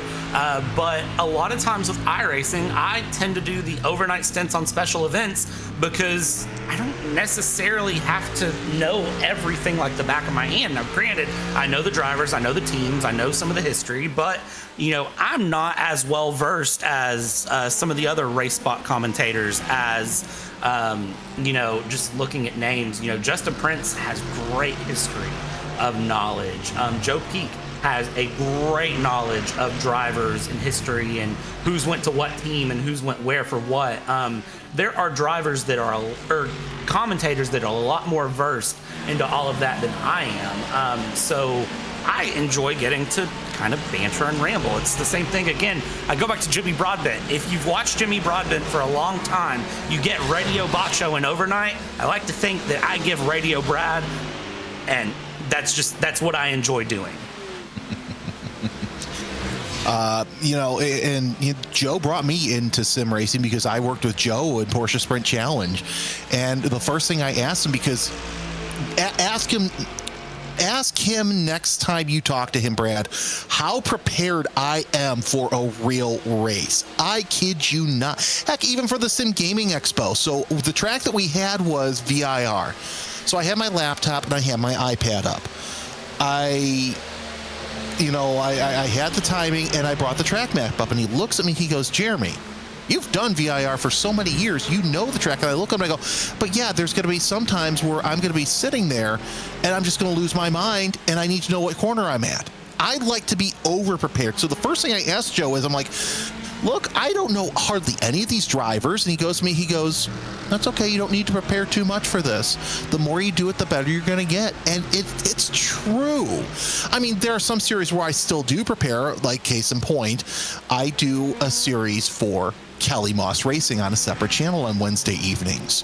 And I know a lot of the drivers, like case in point, we had Speedy Dan Clark on with us, and I could go, I don't need that. We had Lonnie Unser, she is a name that if you don't know who Lonnie Unser is, pay attention, because she's making a meteoric rise up through the sports car world, and she's going to be one fast driver, just like her uncle, just like her dad were. And I was able to say, hey, I see this bit of info. Can I say it? No. So some drivers you are going to know. Others you're not going to know very well. Like, I'm looking up and down this list right now. I know a handful of these guys because I've commentated them left and right. So I can go off the back of my mind, okay, well, they did this, they did that. So you're lucky in some retrospects where you're going to know some of this history, but other times you're going to look at this thing and go, I've never seen them from Frank Donnie or Ali in the past, ever. So... Well, sorry, real quick, Wanaclays, I'm going to make myself feel real old. Between this and real life racing, I've done this for about 15 years.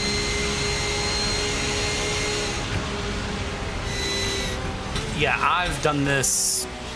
This will be year 6 in October. I'll have 6 years in October, so that is where I'm at with it. One of the fun things that I will say, kind of just, thinking about, the question I know people were asking earlier, what should I do in iRacing? What should, do with this? And now we've kind of gotten the commentator question.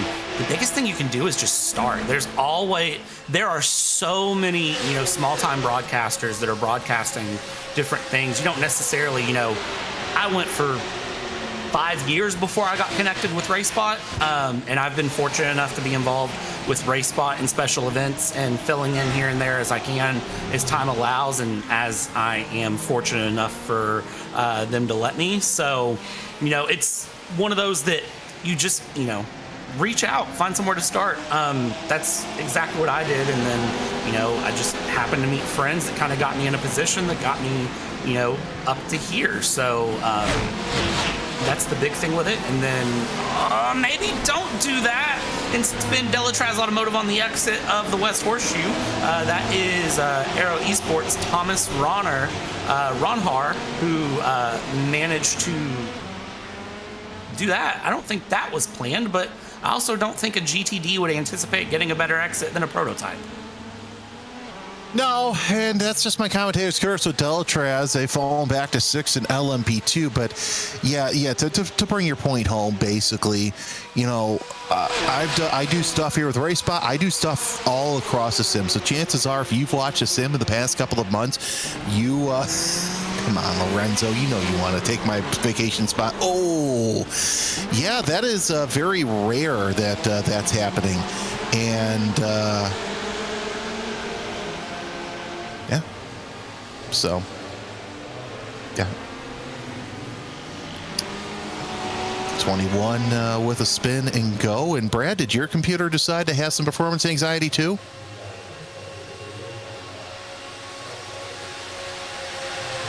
I think we've lost Brad. So, all right, I guess I gotta go do this solo. At least it's better than a 12-hour race solo. This is the battle for GTD that we've seen all race long, and it's between Kunzner, Vita, the two Williams teammates, have finally caught up to one another. And look at this, as Lasse Bach and the two blue Mercure Esports Porsches all closing in on one another once again. Brad, just let me know in our chat when you're up and running, because this battle for second, it's I would even call it a 5-car battle, as that Jimmy Tunis, even though he's 0.3 of a second behind, he's still within position. Look at this as the prototypes, they make their way around, but Bellastos is trying to see if he can fall in line with them to get around Lasse Bach. But Bach, yeah, he's going to let that prototype by. Now the two Williams Esports drivers, they got to stay high around turn 6, and they're actually going to go low, up high down the track, I should say, as they've got a sizable gap between the 3 other Porsches behind them.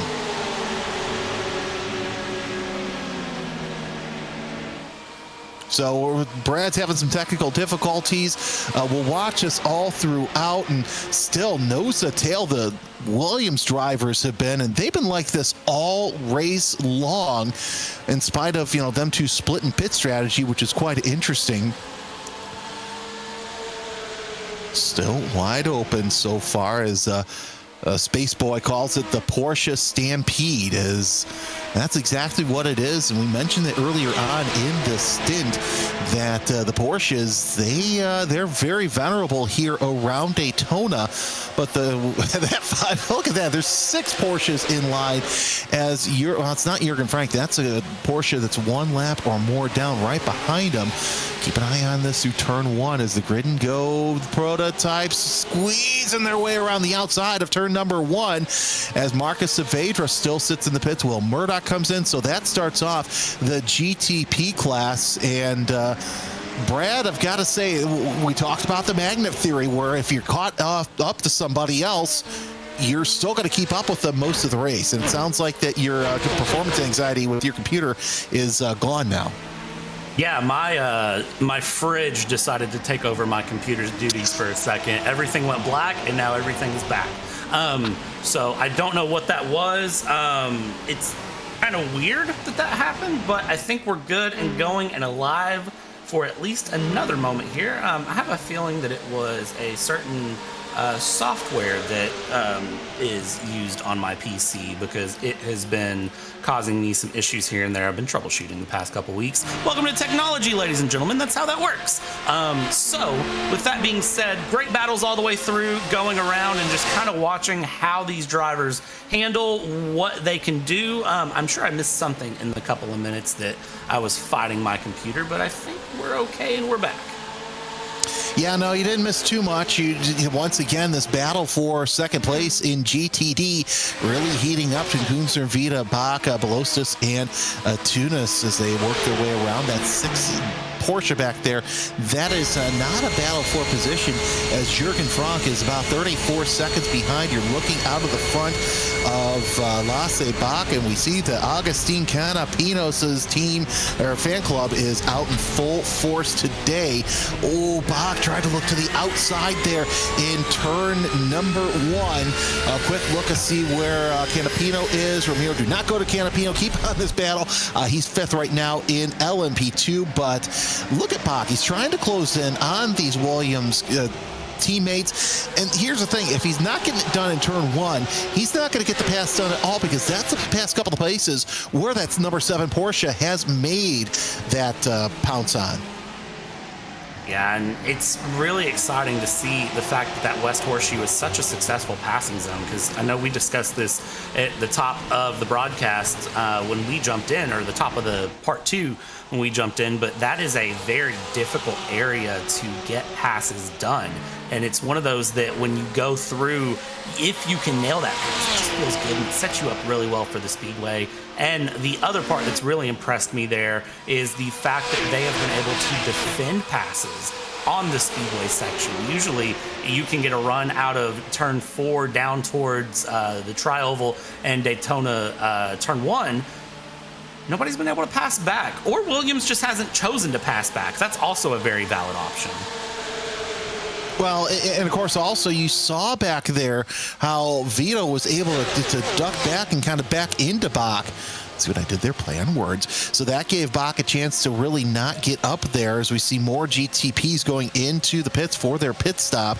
But here, let's keep an eye on this because I think Bach's going to try and make his move around turn number 1. He's all over the back of these Williams Porsches, and that kind of gets a little unsettling as Vita's going to try and go around the inside and attempt a block and maybe even attempt second place, but thinks better of it around turn 1. And really, 1's a tough place to pass to begin with. But if you can make something happen, heck, why not try it? Because you try and get around somebody in the International Horseshoe, and it can go one of two ways. It could be an absolutely successful pass, or you can end up with the middle finger out the door at the end of the lap while you're going into the pits. It's going to be really interesting to see how they play things out down the inside. Let's see, can this pass be done here on Team Alta? That is a hard move there from Effect Simulations, trying to make that pass stick through. The 909 Effect Simulations trying to come around here as you have a GTD battle ahead. I mean, if you're a prototype in this, you don't like breaking up battles. You have to get through, but the scary thing about the battles is that they are going through, going along, and you still have to get past them, and you just have to hope that they see you while they are battling each other as we go down into the La Mans chicane. And that is a good view of just how different the entry to exit is and why the exit can be so difficult for people, which again we've touched on time and time again. So, couple of things I wanted to touch on. I was looking at one of my other leagues, and they posted a screenshot of how many drivers we have and how many races that are going on. So, Brad, I want to ask you, how many drivers do you think have entered into this race, and how many sessions are there? So, are we talking across the entire duration of the event so far? Yes. All right, so there's typically like that many in this thing. I'm gonna say that there's probably that many. No, that's the number 9 around. That's QE Sports around while I'm trying to do math. Goodness. Tunis with a spin around. We'll get a replay on that one. But again, that's one of the areas you really got to touch on to when you come in, especially when the car's hot, because you really got to set yourself up so you can get a great exit off of the corner as Belosa sitting there in 4th place now. So things have really shaken up as Lasse Bach has fallen back to 5th. I'm going to talk about this replay here while you think about how many drivers are in here. And it was just a setup to where, was it a touch? Yeah, that was definitely a touch as Lasse Bach just unfortunately turned Tunis around. Not sure if Tunis turned in early, but either way, it was a assist spin to say the least. Yeah, and I think getting away with that is the big key there. Very fortunate to do so. So, quick numbers: 23,000 roughly drivers participated last year. I'm going to say 27,000 this year if I had to make a quick guess. Of course, we get official numbers from iRacing, but my guesstimate is like 27,000. 17,842 over 104 sessions. That's wild. Yeah. And I think there's still another split to start soon, if I'm not mistaken. Yes. Yes, there's another split to start soon. So, also, Midi-Man 4400 do you both see each other for commentating the race on PC with a webcam? The answer to that is no, and I will say on my end, so you may hear me cut in and out. I'm running off of an internet, and you're going to think this is wild, but it works. My internet comes from 5 miles away from the nearest town, bounces off my neighbor's house and into my house. I've heard of crazier things, actually. I'm not going to lie. I've heard of crazier things. But thankfully, I've been told we're getting fiber here sometime this year, so at least it'll be a lot better, a lot faster. So that's why sometimes when I say, well, what's that? It's not just me thinking about what I want to say. It's just literally that sometimes the pictures come in and out. I got to adjust the aluminum foil on the antennas and move a certain way. So it's a process here. It's a lot tougher than I think, but it's better than watching static cameras calling a race. I 100% agree with that. Definitely does make a big difference. So, taking a look here, 14 hours, 53 minutes to go. Still watching Williams F1, P2, P3, and then, of course, the wonderful challenge coming from behind there in fourth place is coming along. Team Alta still trying to challenge their way through, and Blue Mercue working their way along. So continuing to watch these battles just develop and continue and go. GTD has been nothing short of exciting the entire time we've been on. They have just not given up. No, they really haven't. Question on the Twitch stream: what happened to the WSR esports cars? Well, all three of them, which we normally see here, are out of the race. They were out over 170 some odd laps ago, which is a shame because they're usually always up at the front. Like I said, we mentioned earlier on in the show how there are a lot of very fast drivers who are out. We saw a couple more who were out during our race, like Sam Kiter in the number 4 team Redline for the EMM Esports of Matt Caruana out of the race. Phil Dinez, that pit stop that we saw where they were doing some damage, that has taken the 10 Mali Racing Team BMW out of the race. So they were having some issues. Also out of the race, Marco Saavedra in the number 13 SDR Sim Racing 775, and the Simify Esports number 14 Lucas Camba Moreo. So we are running, if I can do my math correctly, 42 cars out there on the circuit. So the field ever so slowly going in. Ever so slowly losing them due to attrition here.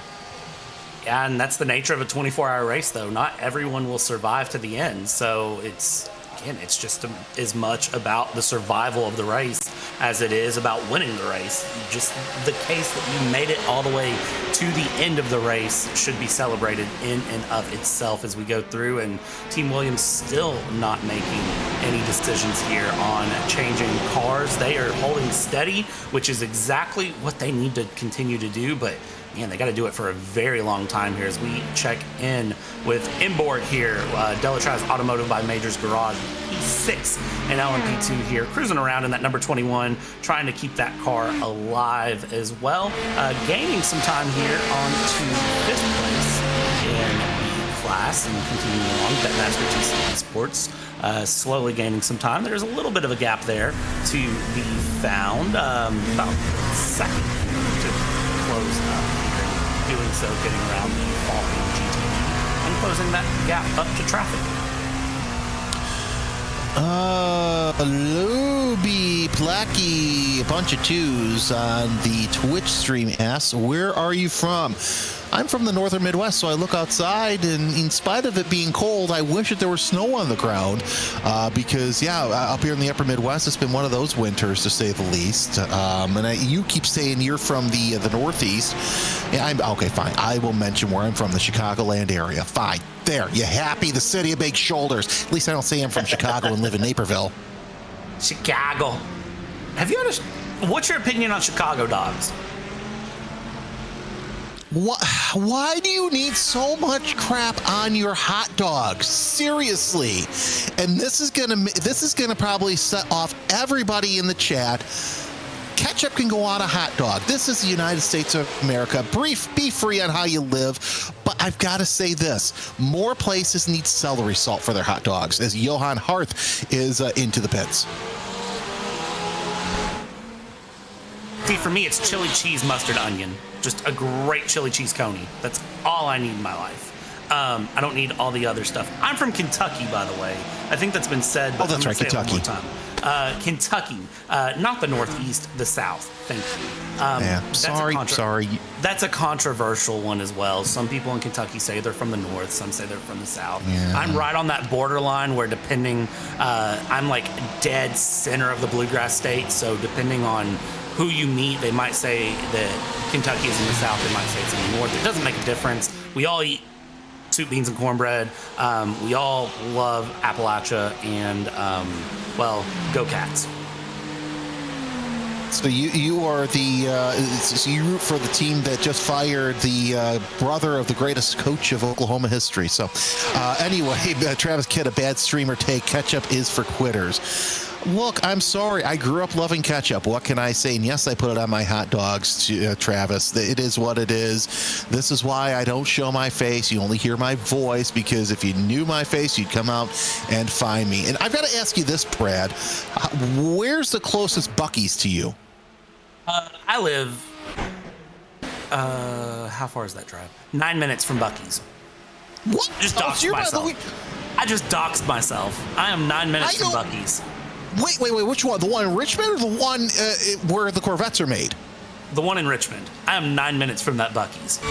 Oh my God, I am so jealous. I would eat lunch there every day. Ladies and gentlemen, if you've not been to Buc-ee's and you're going to Daytona, there's one 10 minutes north of the track. It's heaven. I mean, I can go downstairs right now from my studio and get beaver nuggets. We have a full shelf of them. It is the only place, and I was telling my father-in-law this when they were going on their road trip, like, oh, we got to go to Buc-ee's, and I look at him, I go, you need to go stop and get some barbecue, and he looks at me, I go, it is the only gas station that I can trust the barbecue from, because you walk into Buc-ee's, and the first thing that you're punched in the face with is barbecue smell, and it is amazing. I'm scared to say anything now because I'm not going to say anything. Also, I don't support UK athletics, just for the record. I think UK is overpriced. I don't care. Thank you. I feel like I have to say that because I'm from here, and if I don't say that, I feel like I'm going to get curb stomped. Also, KFC is trash. Lee's is the superior fried chicken. And I mean, Buc-ee's is all right. I'm not going to act like it's the best thing ever. It's okay. I don't know. It's one of those that for me, Buc-ee's is just a gas station. And I get it, because you're right by there, but as somebody who doesn't have a Buc-ee's nearby, that's one thing. However, if I had choice of going to Buc-ee's or some strange, questionable-looking barbecue shack that looks dilapidated, you walk in and the floor's sticky, I'm going to take that barbecue shack all day, every day, because you know what that tells me? They know how to cook a good meat. Buc-ee's is also extremely strict on a lot of their standards, I learned. Yes. It's kind of amazing. I knew someone who was a manager there, and I knew the hiring manager for the Buc-ee's here whenever they were building it, and I got to get some behind-the-scenes stuff. So, it's kind of interesting, some of their practices and their stuff. They also pay really well, which is kind of impressive for me. But at the end of the day, it is a gas station that sells food. Although I will tell you, I do agree, but there is a Shell station local to me that has some really, really good fried chicken and pizzas that I do prefer. Keeping on the food talk, Demanchi on Twitch says, I'd rather do In-N-Out burgers, and I will take this to the grave. Culver's is far superior to In-N-Out burgers, but I still love me a good In-N-Out burger. See, I would rather go to Steak and Shake. I've never had In-N-Out though. So Five Guys I think is really good. And honestly, this is gonna hot takes with Brad again. If I am somewhere, as Florian Durkop missed the pit box, not ideal there. Having to back up a little bit, that's going to cost a couple seconds. If I am out somewhere and I need a burger, or I want a burger and I just need food, I'm more likely to go to McDonald's than anything. Why? Because it's consistent, it's fast, and it's what I know I'm going to get. I know every time I go to McDonald's what I'm going to get. I never have to worry about it. I feel like every other restaurant, I have an up and down on what I can have. Also, Culver's is a place that I can't really eat at. Again, oh, that's right. Yep. Fish, shellfish allergy. I have to be careful with Culver's what I eat. Although Culver's does have a really good barbecue plate, and I get that with steamed broccoli. That is really good. Oh, Quick Trip. Yep, you cannot go wrong with the Quick Trip, Andrew Carlson. You are not wrong there. But the chat agreeing with me about Culver's. But yeah, I forgot. You have that fish and shellfish allergy, and that's really going to do you in. Juan is class asking a lot of great questions. What's the most fun about being a commentator?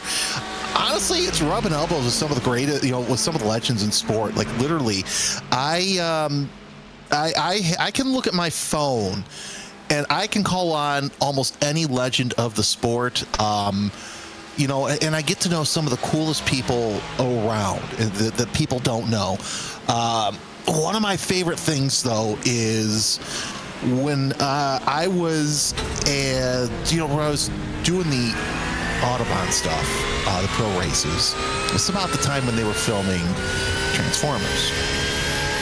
So one of the stars of Transformers, who was a Mazda owner at the time in the Grand Am Rolex series, said, "Oh, I'm going to call my buddies from Mazda and see if I can get in and do a test drive." That was the only McDreamy. So I have had the opportunity over my career to call a handful of races that Patrick Dempsey has been a part of. So that to me is really cool. And I kind of get to nudge my mom and go, yeah, I've met McDreamy. We've had conversations, and so is Emily, my wife. I'm not her favorite son right now, so. I can see why. Yeah, McDreamy. Wow. My only claim to fame, really, in commentary at this point is the fact that I got to commentate Max Verstappen wrecking someone and won an Elgato competition from that. So I'll take my victories where I can get them. Getting to work with Team Redline was a lot of fun for that. So for a little bit of time, but that is some of the fun stuff that you get to do in the sim racing commentary world. You realize how small of a world it is every once in a while. So also, yes, there's a big difference across the world in McDonald's. That's a conversation going on in YouTube chat. While that's going on here on track, the number 20 Mercedes still trying to work their way forward here and hold off that number 78 Porsche just behind, having a great run here, Door Esports. Now, never mind, they go right into the pits. That's a way to end it. Yeah, it's still a great run either way. Door Esports making their way in the top 10. By the way, our buddy Joe Peak chiming in. Someday I'll hear the commentators talk about the race that's happening. I wonder which one of them. He's also on Twitch and YouTube too.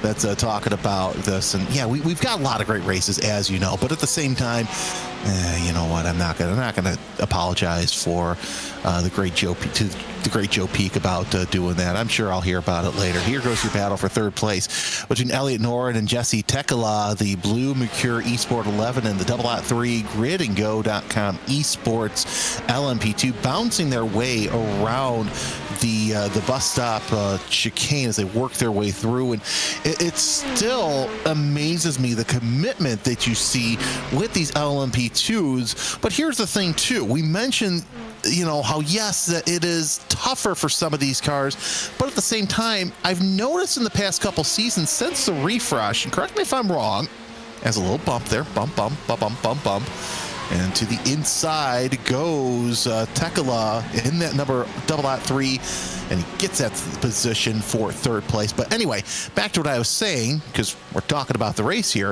It seems like the suspension failure in these cars, whether it's here in the service or in real life, since they put in those new rumble strips, is a lot less.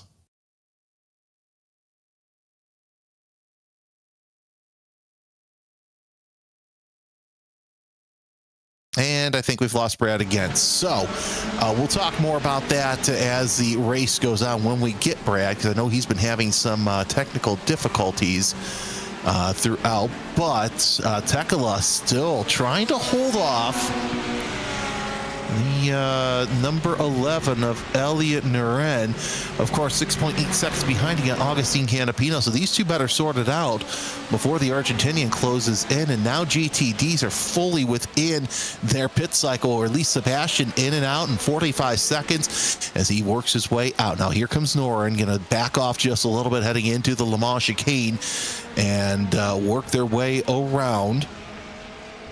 I'll answer from Andrew Carlson. Are there any specific commentators from motorsport or another sport that influence you or inspired you to get into the work? So you may not remember the Speed World Challenge, which is now SRO, but I had the opportunity in broadcast school to work under the late, great Tom Natchew.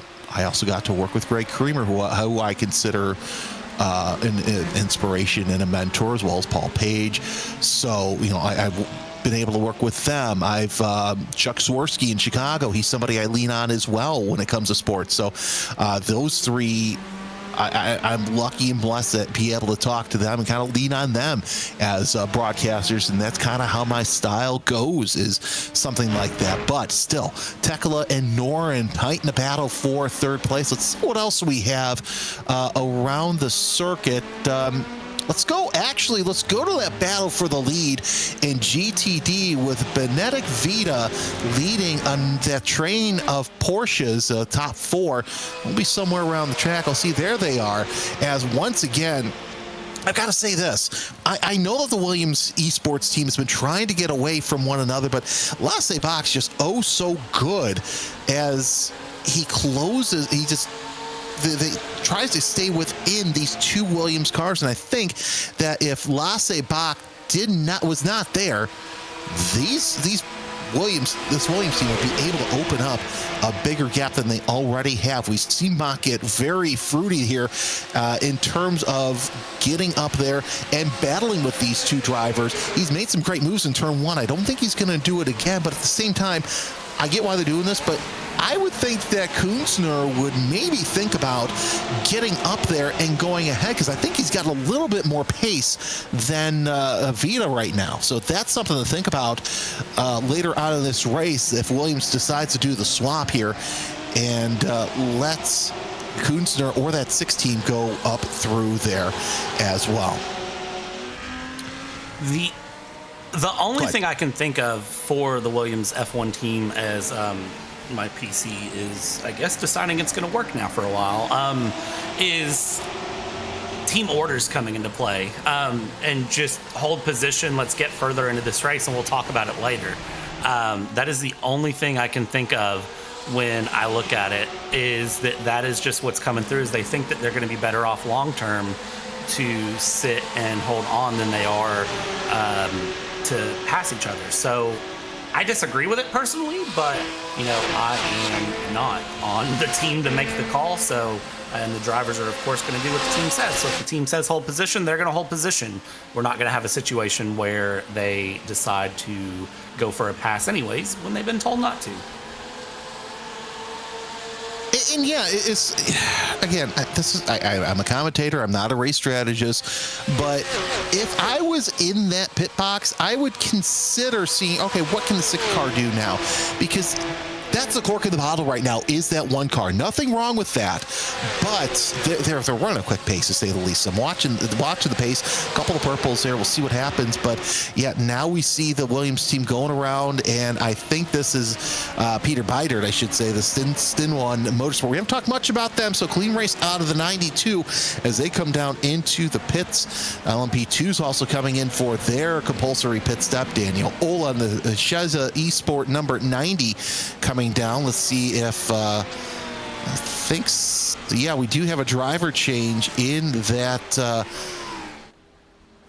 it's not Daniel Ola who is that driver change. Let's see who that was. I believe that was Kaibach will be in the number 92 here once they get out.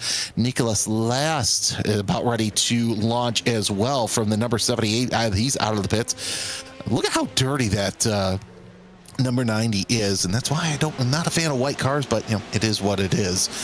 Either way, I forgot the rant I was going on, but yeah, it's just been one of those stints to say the least.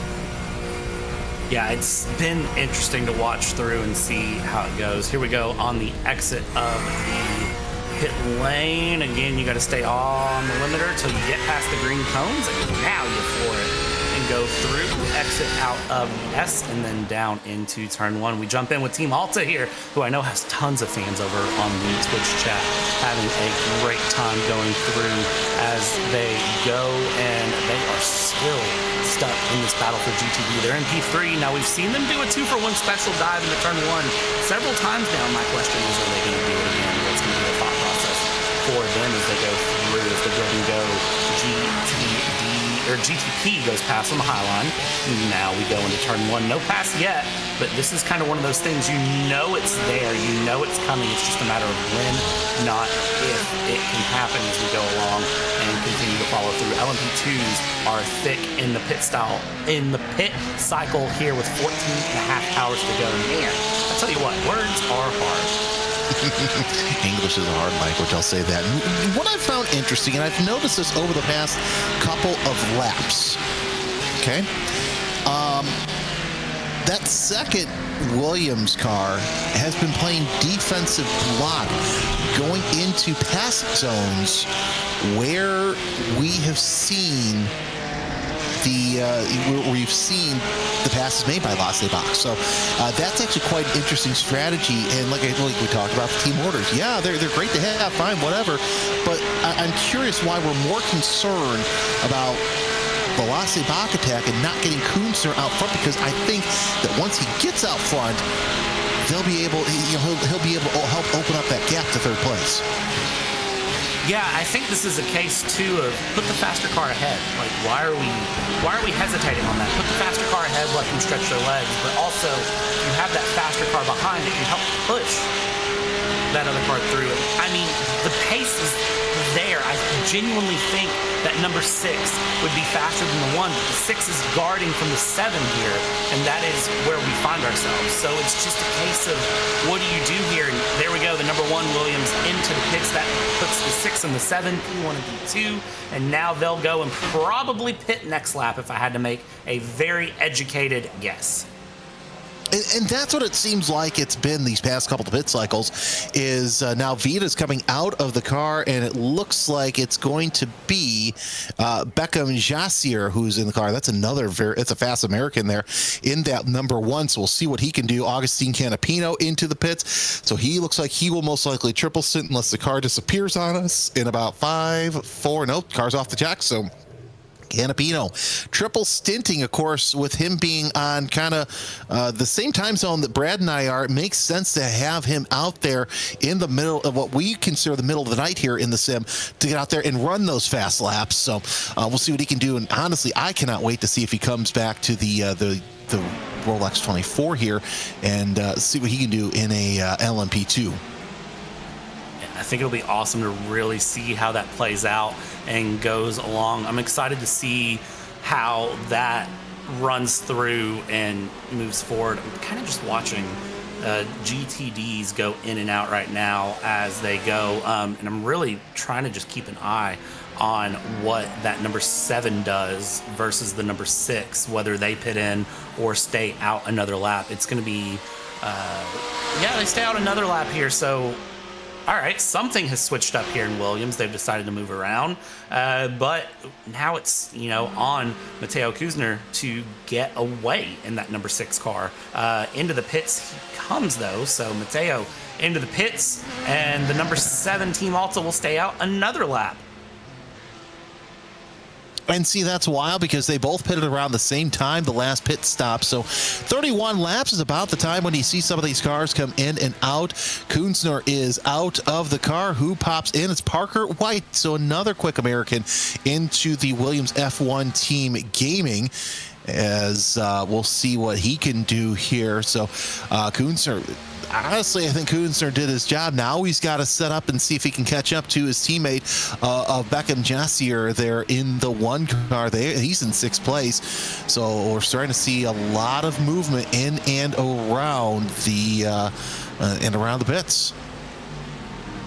Yeah, and that movement in and out of the pits is going to get really really interesting really quick, because pit stops are where you make up and lose time. So we'll see how that goes along, and again, whether we're in a position to flip drivers, change drivers, if that is what the teams decide to do for now as we go along here. The Alta team, I would imagine, is going to pull in this time by. I'll be shocked if they have another lap in the tank here as they head down the backstretch, heading towards the Le Mans chicane here, or the bus stop as it's known. That Porsche is so compliant on the curbs in the chicane.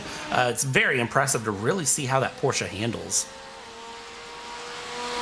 Yeah, it's handling quite well, and that's what, like I keep saying, this it constantly every single year. It's why you see them up in the front at Daytona. And a lot of teams have them in IMSA competition. As once again, we'll see that one car peel off. I'm sorry, the 7 car peel off. The 8 car follows. So Bach and Belostis, they both come into the pits for their pit stop. I bet you we're going to see Lasse Bach out of the car after his multiple stint. The car hasn't disappeared yet. But knowing that, I think that we are going to see him in the back out there. Belostosis also coming back out, so a lot to play for here between these two as they go for one more stint. Though I think the 8 car has had less time behind the wheel than the 7. Yeah, looks like that for sure as we go through and see what happens. Look at the brakes heat up there into the braking zone. That is an amazing shot. Again, I said this earlier when Ramiro showed us this shot. It's so lost sometimes at how much detail is put into iRacing, and then you see shots like that. Oh yeah, no, the developers within iRacing and the money behind it has been absolutely spectacular. You see what Steve Meyersdale Jr. and the team have all done here for iRacing and have made it as close to the real thing as possible. So if you're sitting on the fence and thinking about joining iRacing, I would do it. And you don't need a force feedback wheel to do it. You can get away with a Logitech wheel or something of that nature to race. It doesn't take an arm and a leg to do simulator racing. So really, if you're on the fence about it, there are different websites, different videos on YouTube to show you. Excuse me a second. Tickle in the throat, sorry. To show you how you can get started in sim racing on a budget. So still, definitely give it a shot and make sure that you're just there to have fun. And that is the most important thing. We see the 29 of Kevin Harjas into the pits for SCK Racing in the Porsche prototype. Like I said, it's one of my favorite looking prototypes out there in and around racing right now. As I thought he was wiggling there. He's actually warming up the tires. There is the BMW team Redline Diogo Pinto. And thankfully, they've figured out their issues. Yeah, Diogo Pinto getting that number 3 back out here for Team Redline. We saw earlier Team Redline came out and there was a force feedback error that cost them significant time. They had to pull over, sit for about 60 seconds, and then get the car going. You can see they've lost quite a bit of time so far in the GTP category. I know Team Redline is a big favorite of everyone's. Everyone really tends to gravitate towards them, and they've been doing a lot to make strides in the combination of real life and sim racing. Of course, Team Redline now starting to run some Nürburgring stuff with Mr. Franz Hernan running his way along as well, but starting to take some of their simulator drivers, give them some real life opportunities, which is pretty exciting to see here, and I'm sure we'll start to build up all the way through. Metal Hellraiser asking if that is Brad Dalton I'm hearing up at the booth. Yes, it is the one, the only Brad Dalton. My name is Jeremy Scott. We haven't done a check-in here shortly. And Brad, we've been up at the booth for a while, so I think what we'll do here in just a little bit, just so Ramiro's aware, we will take another break because I think you and I can do the final 2 hours without a break here. But here's the Porsche Coanda 091 coming out there on the circuit. As still GTP pit stops coming right near an end with the grid and go number 002 of Isaac Phelps sitting there in 5th place, making his way around the circuit. It really, well, I'm not surprised that grid and go has not been running up at the front. I'm surprised that they're not up at the front like they normally are. We're talking about right now middle of the pack in the GTP class, but that's a discussion for a little bit later on, where the team structure in the past year or so has really changed as Loic Marchand has his Acura into the pits. Yeah, getting that accurate in, and grid and go, we discussed earlier, are they green or are they yellow, going through and along. So it's interesting to kind of see the position they're in. I don't think they're in a bad place, though, is the thing. I think that they're running a consistent race, which is the goal for them there. Isaac Phelps behind the wheel of that 002. And I think for them, that's just the goal right now, is consistency and continue through. I think if they're in a shot for a win in the final 6 hours or so, they'll really push for it. But I think as of right now, they are just focusing on running the races. Well, that's a grid and go shot. Get the GTP and the LMP2 together. That is amazing.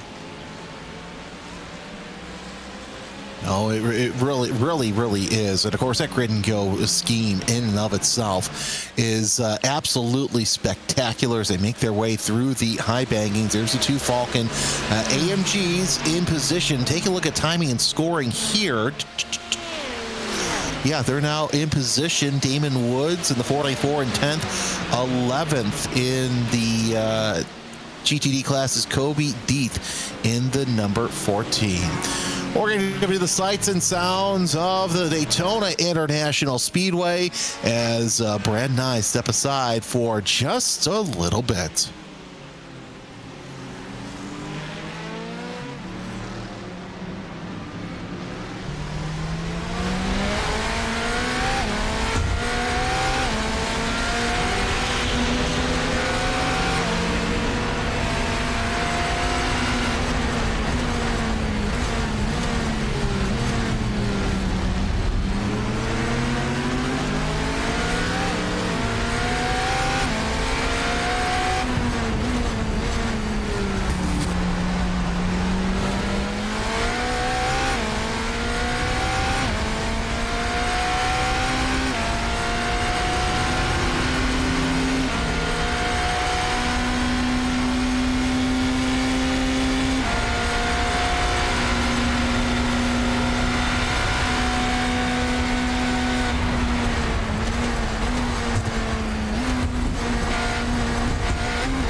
we've got about 2 hours left. Actually, yeah, 2 hours left of Brad and I here in the booth. Jeremy Scott, Brad Dalton here with you for the second of 4 stints that you'll see here on YouTube, the iRacing official, and if you're watching on the iRacing Twitch, you've got plenty of options to watch us. And we've seen some interesting racing here in this middle of the night stint here in the sim. So no surprises that we've seen Drago Racing 1 and 2. Gringos now made their way up in the third, so they're proving me wrong, to say the least. Yeah, Gringo, we've talked about it, trying to go through and hold along here in the GTD category. Drago Racing up front as well, with Williams F1 Team Gaming currently P2, P3 as they've been. Team Alta in 4th place, and Bloomer Q P5 and 6 trying to close up. At one point, we saw all of these cars nose to tail all the way back through, and they have spread out after the pit stops, but Bloomer Q very quickly starting to gain things in, starting to reel everyone along, and we're going to very quickly find P's 2, 3, 4, 5, and 6 back together again sooner rather than later. Yeah, that's just the nature of endurance racing. You always seem to catch up with one another. You can see them, and then you just have to reel them in. Now it's the GTP's turn to pit. Nicholas Mateo in the pits for the number 2 Drago Racing prototype, and then you got Isaac Phelps in for the 002 Grid and Go Esports.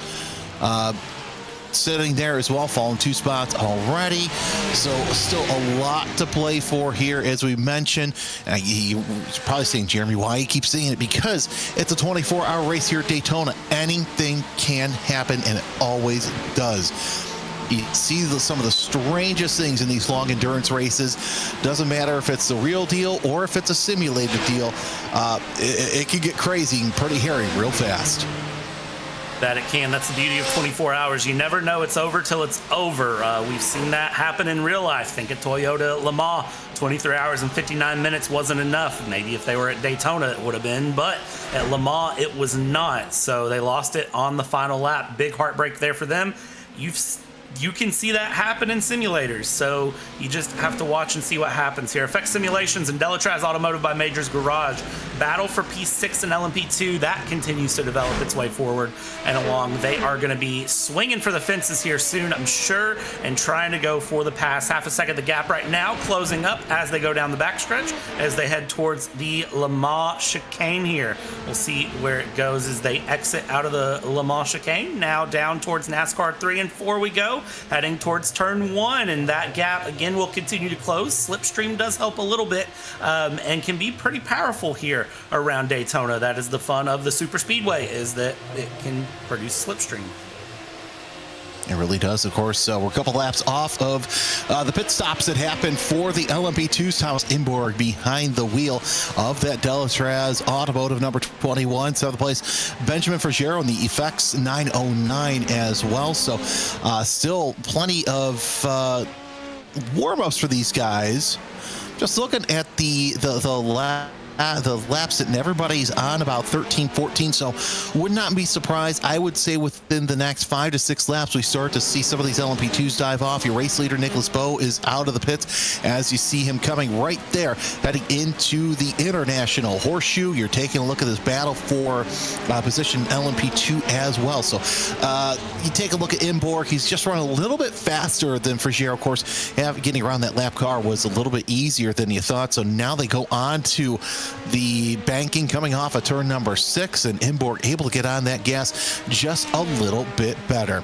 Something we didn't talk about here, and because this is sports cars, we know it's not a fixed setup. However, there are some races where you have fixed setup, or what we like to call open setup here in iRacing. And fixed setup is designed that you get in and the car has what is set up to be a pretty stable and consistent setup for everyone. You decide, the skill is in the driver. It's genuinely on you. It is just all about how you drive. The setup, you very minimally can be tweaked, and you just get in the car and you drive the car. Open setup, you can tweak the suspension, the gearing, the engine, the steering. Everything under the sun can be tweaked to do whatever it needs to do here. Daniel Ferguson, WSR Esports, This is Le Mans chicane, and that is a hit, and that is a tire barrier that they didn't hit that? Fully expected that front end of the car to be off. Well, either they hit it and they didn't damage it, or they completely missed it by about a couple of inches. Something to think about too. And what I don't like about iRacing is the tire bundles don't move. They're just stacked there. So I have a feeling that might be one of the next updates coming from iRacing, because each and every update that they have has just improved the game itself. And I tell you right now that if they add movable tire barriers, that's going to be chaos. Just very much going to be wild to see here. Drago Racing's number 69. Oh, that is not ideal for them. Why did they do that? That was a pullover stop and back to the pits. Oh, that's not good. So, Manny Troncoso, this is after being in the pits for so long. They have had nothing but problems. Your pole sitters in class, just having difficulty after difficulty. Of course, you remember a couple of hours ago, they spun coming out of the Le Mans bus stop, hit the safer barrier right there on the backstretch wall, and that basically sent them into the pits for several hours. Now, they're having some disconnect issues, so we'll see if they can get that righted and back on course. Gotta say, though, these two have really been neck and neck, Imborg and Frigero. And if they keep this up anymore, Jordan Johnson's in the 112 Solpec Precision Racing. You talk about a fast driver, although he's being hassled a little bit by Vincente Aparicio in the 129 MapPerformance.com LMP2. But this is the closest battle at LMP2 right now, and it is for 6th place. Watching this battle continue along here. It's going to be... I'm really shocked the pass hasn't happened yet, to be honest with you, as Effect Simulations has been very quick on the speedway. But sometimes in Daytona, the weird thing with it is it can take a couple of laps to set up a pass. You don't necessarily get to do the pass just right away, right off the bat. You can sometimes have to take a couple of laps around and stand behind someone and get things set up. So that is where things get really exciting and interesting. Let's see here as they head down towards the Le Mans chicane. Clean entry through for Delatraz Automotive. That 21 in and out there as the grid and go 005. GTD's through now. Just get the pass done for Effect Simulations. Let's see, is this going to be the dive into turn 1? Is this going to have the run? Gap 0.2 of a second. Gap under 0.2. Gap 1.5 Gap coming up to 1/10. What are we going to do here? It's Delatraz defending the inside, and Effect Simulations backs out of it. I think that's a wise decision because there's a prototype going around the inside. Yeah, that's one of the grid and go GTPs. And yeah, here's the thing.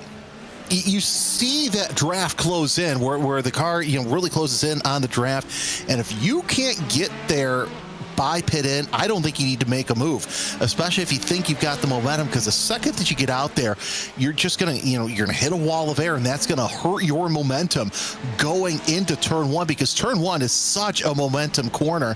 And Brad, you can attest to this. Remember in 2024, I should say, when there was, I can't remember, was it the Dragon Speed LMP2? Anyway, one of them just kept missing it there at the corner.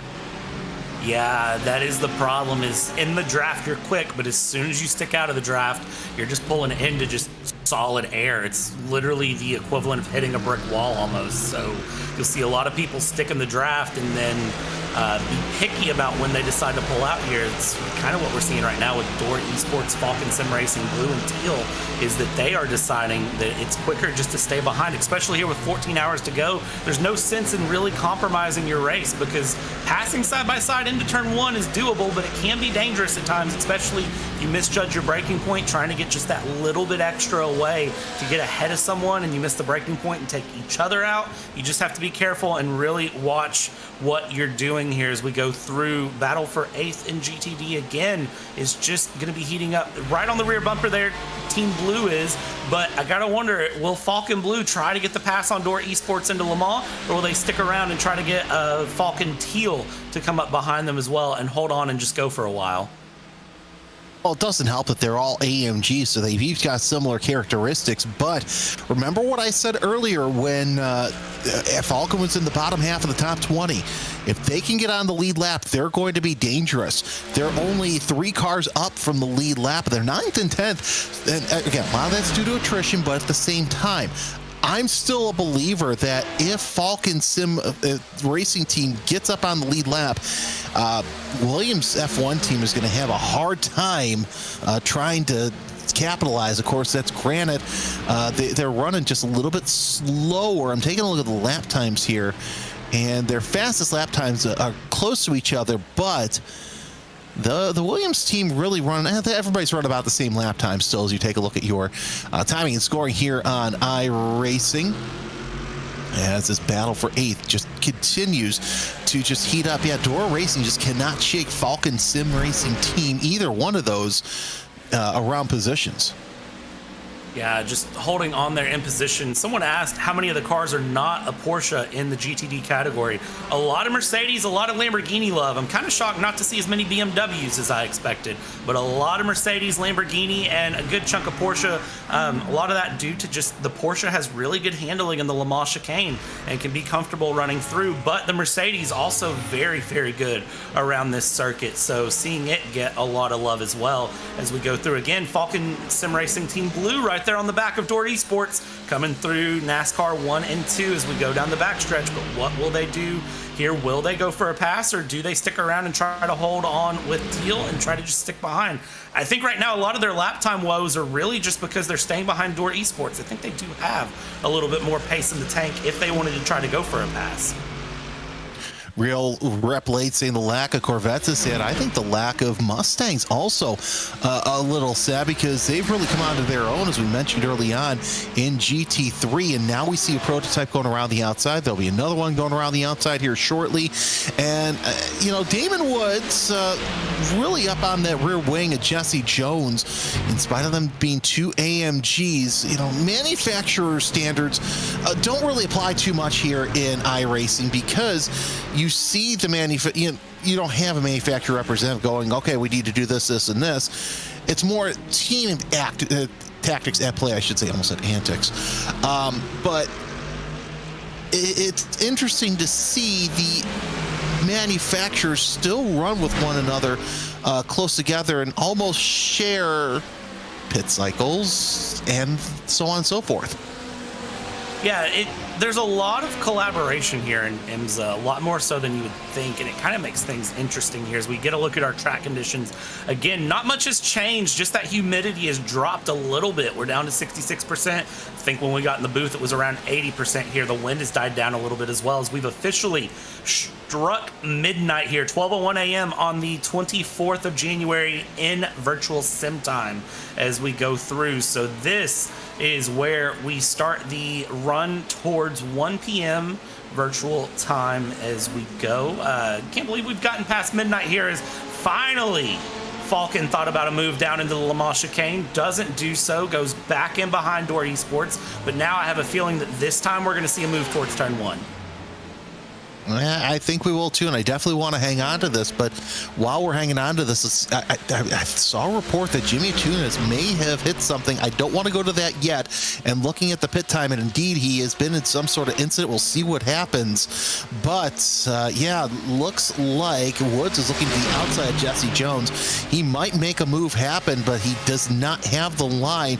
And indeed, he's going to hold on tight to that position. So that gives the other Falcon AMG a chance to close in as well. Does he make that move here in the International Horseshoe? He's too far away to make it happen at all. Let's see if we can pull up that replay of the Jimmy Tunis incident. that happened a couple of laps to go, because he's falling down the order after being in the top 5 with Blue Mercure Esports. And knowing iRacing, they probably just don't have that, as the battle for second in LMP2 really is heating up as well. You got Maxime Bryant in the Blue Mercure number 32 and Alex Noé in the .3 Grid and Go Esports. And here's that incident we were talking about with Jimmy Atunis, and once again it's in the Le Mans chicane, and I think, yep, he just loses it getting on the gas, hard into the wall. And then, such a bad spot there on exit. Very fortunate to not have a secondary impact there, taking out more cars. Just great heads-up driving from everyone there, and great call-outs from the teams as well, I'm sure, saying, hey, watch out for the car there through. Not ideal for Blue Mercure, but that is the one thing with Le Mans. Sometimes the cars will do weird things on the curbing that you just don't expect, and it can catch you off guard. And really just, you have to be aware of it. And again, we've hit past midnight here. We're 5:45 p.m. Eastern Standard Time here, so I'd have to say a lot of these teams probably started with European drivers. We've hit midnight in sim, so I'd say a lot of these drivers are probably, or a lot of these teams are going to be swapping in the American drivers here to run through the evening and run into the overnights here, because that would make more sense for them, and then they'll swap back to their drivers that are in more favorable time zones for the end of the race. Makes sense. Have your fresh drivers out there, and that's a little stumble from the 32 trying to get around that GTD traffic. So Brienne trying to keep Noé behind him. Of course, Noé, he's one tough customer to try and get around, to actually stay as a defensive line. Yeah, we really haven't had a chance to take a look at the paint scheme of the Blue Mercures that much. And from car to car, they look absolutely slick, especially under the lights. Noé, though, wants to make sure that he doesn't have to see it too much longer, and he's salivating right now as he sees some of the GTD traffic making their way around turn 5 and into turn 6, though it might be too little too late for Noé to really pounce, although a little bit of a slower exit off of turn 6 is all Noé needs to get around it into second place, and he's not going to be able to do it, but let's see what he does around the Le Mans chicane this time by, as Atunis is back out on course. So even with that hit, Brad, he's lucky that it was only a 4.5 minute pit stop.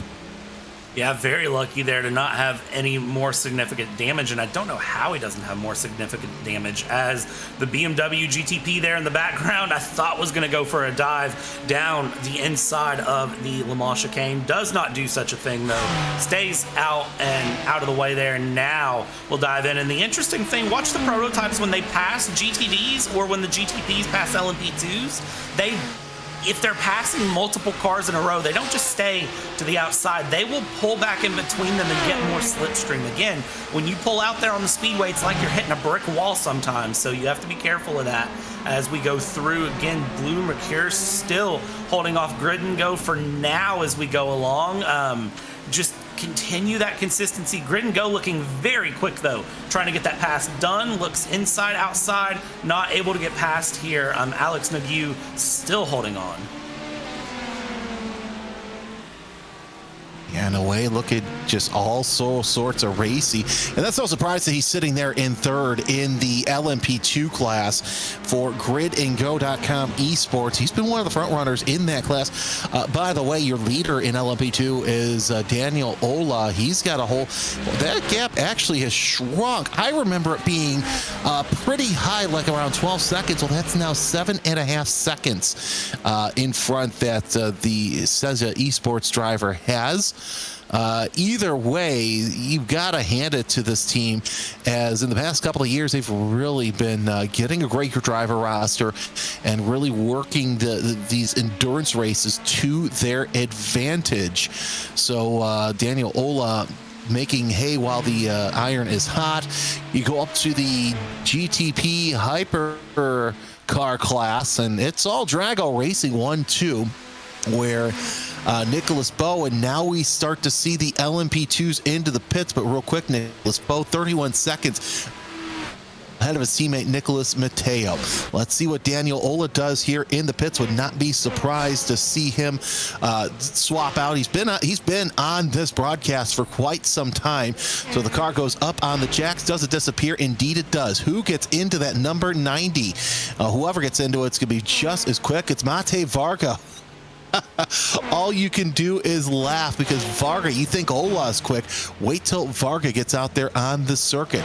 As Alex Noe has finally gotten around Brient and is your leader in the LMP2 class. And once Noe comes in, it's going to be all hands on from there. And it's going to happen the next 1 to 2 laps because you remember that pit cycle is very short. The pit window very short for the LMP2s.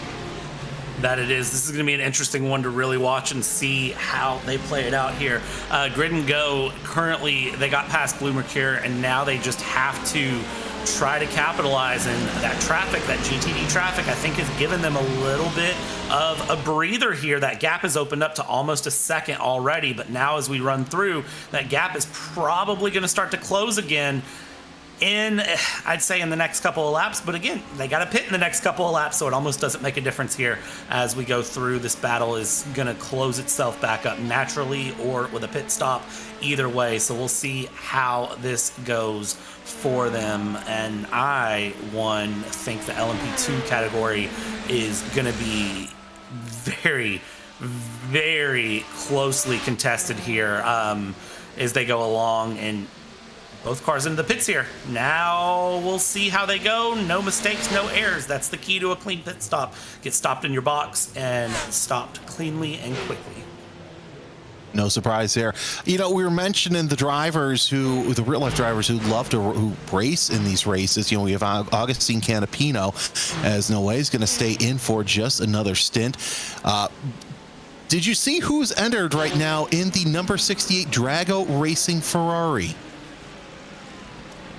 I have not. Tell us who is in the number 68 Drago Racing Ferrari. One and only Alex Dunn. So this is going to be fun to see how he can take that number 68 up to the front and really help Drago Racing's chance to win this race.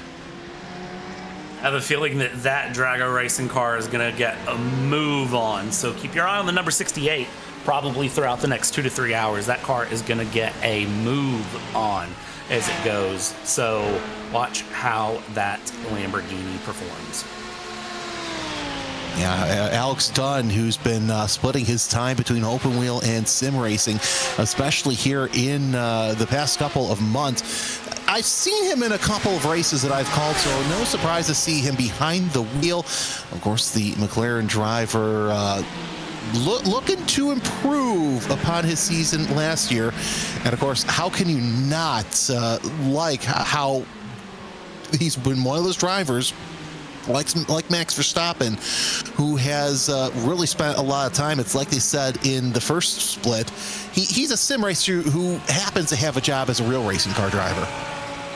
That's my favorite saying that I've heard in a while. That is a great saying because it shows the commitment some of these drivers make to sim racing. I mean, Max Verstappen, of course, has Team Redline, but even then, it is genuinely impressive just how many events he's involved in and how much he does. I mean, he was on the Redline broadcast earlier, just not even racing, just giving advice and watching how the team was doing and just checking in. I mean, that'd be kind of crazy to be a sim racer and say, yeah, my boss is Max Verstappen. I mean, what do you say to that? It's amazing. So let's see how things go as the teams continue to develop, as investments into sim racing and esports are made. It's going to be more and more interesting to see what drivers invest in what teams, because I think there's a lot to be said about that as we go through, as that is the BS competition GTP just absolutely carving its way through. Yeah, Alex Dunn going to race in road motorsport in Formula 2 next season. Of course, all eyes are going to be on Formula 2 anyway because the only Colton Herta is going to be racing as well. This GTD race has been absolutely insane. We've been focusing mostly on the Williams Team Alta battle, which, by the way, Lasse Bach now 17 seconds behind Parker White and Beckham Jassier. But still, throughout the GTD pack, there's been battles left and right. So it's been an interesting past couple of hours for GTD. We see, and I have a feeling that once again, at some point, it's going to accordion in together throughout this race, as it always does. But now we're starting to see how the pace of the six has opened up that gap. I mentioned that it's probably a good thing that needs to happen, but that needed to happen probably about a couple hours ago. Yeah, it really did. And now that it has happened, it's really shown itself here. But I agree with you, that should have happened much sooner and didn't.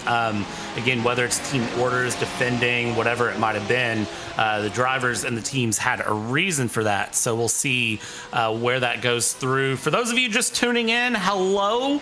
We've currently got 41 cars running on track. We have lost a large handful of cars here at this point. And that's the nature of endurance racing, though. You have drivers that will fall out for a number of reasons, whether it's technology issues, whether it's just damage, errors, whatever it might be. GridandGo.com's number 001 entry is lost out. WSR Esports White and Red is gone. Fiercely Forward Red, Fiercely Forward Pink is out as well. EMM Esports is out. Male Racing is out. Simufy is out. SDR Racing we've lost. Live Sim Racing Arnage is gone. Impulse Racing, DB Bangaton Racing is gone. Altitude Freem Esports, Impulse 915, Team PGZ, BS Turner Competition is out. And of course, Team Redline number 4 Ferrari is out. They had an incident about 165 laps ago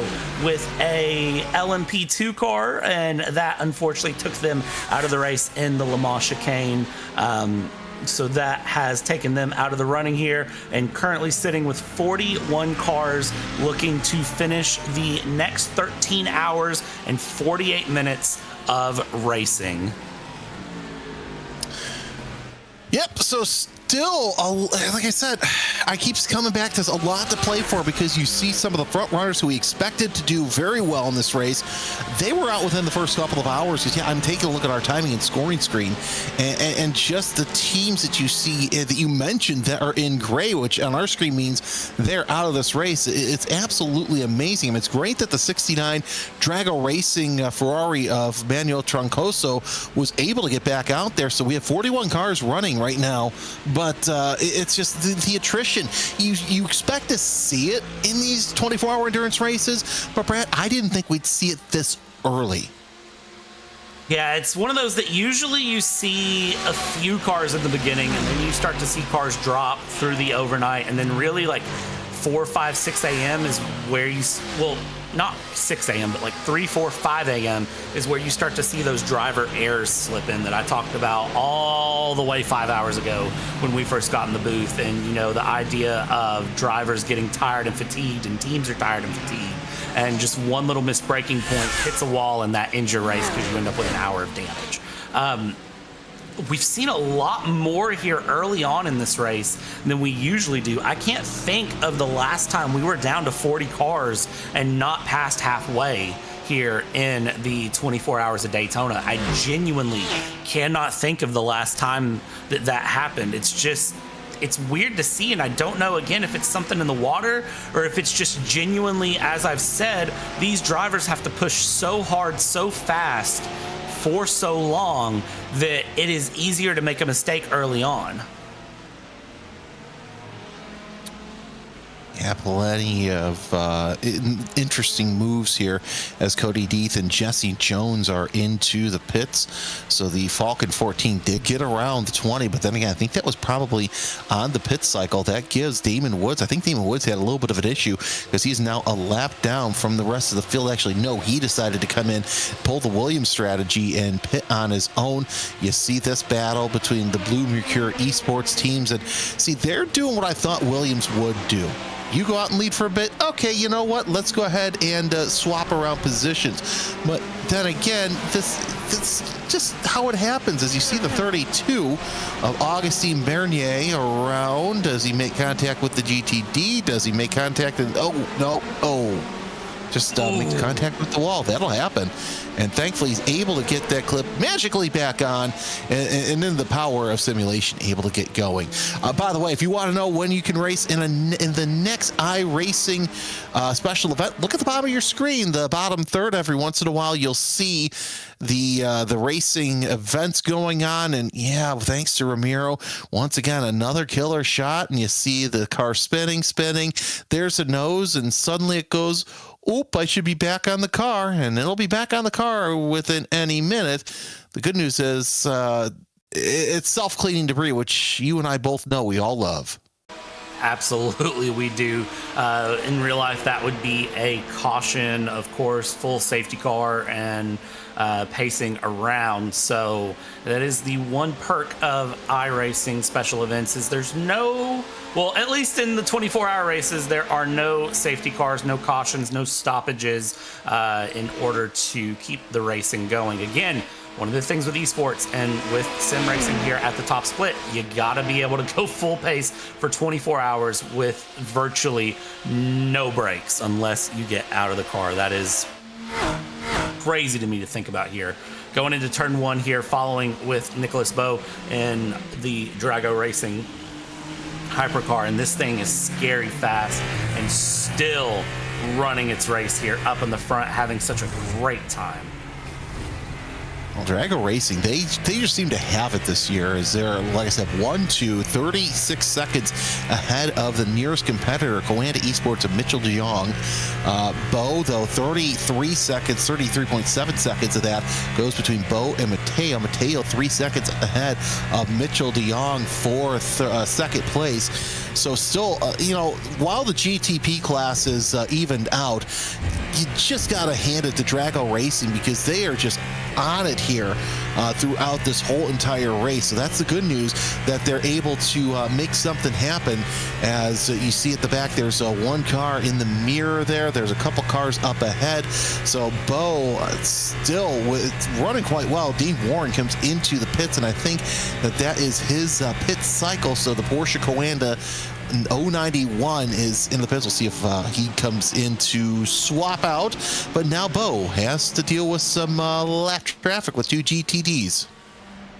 And that lap traffic can really, really prove a difference here as Porsche Coanda is into the pits here. Dane Warren in that 091 going up on the jacks here. We'll see how this pit stop handles.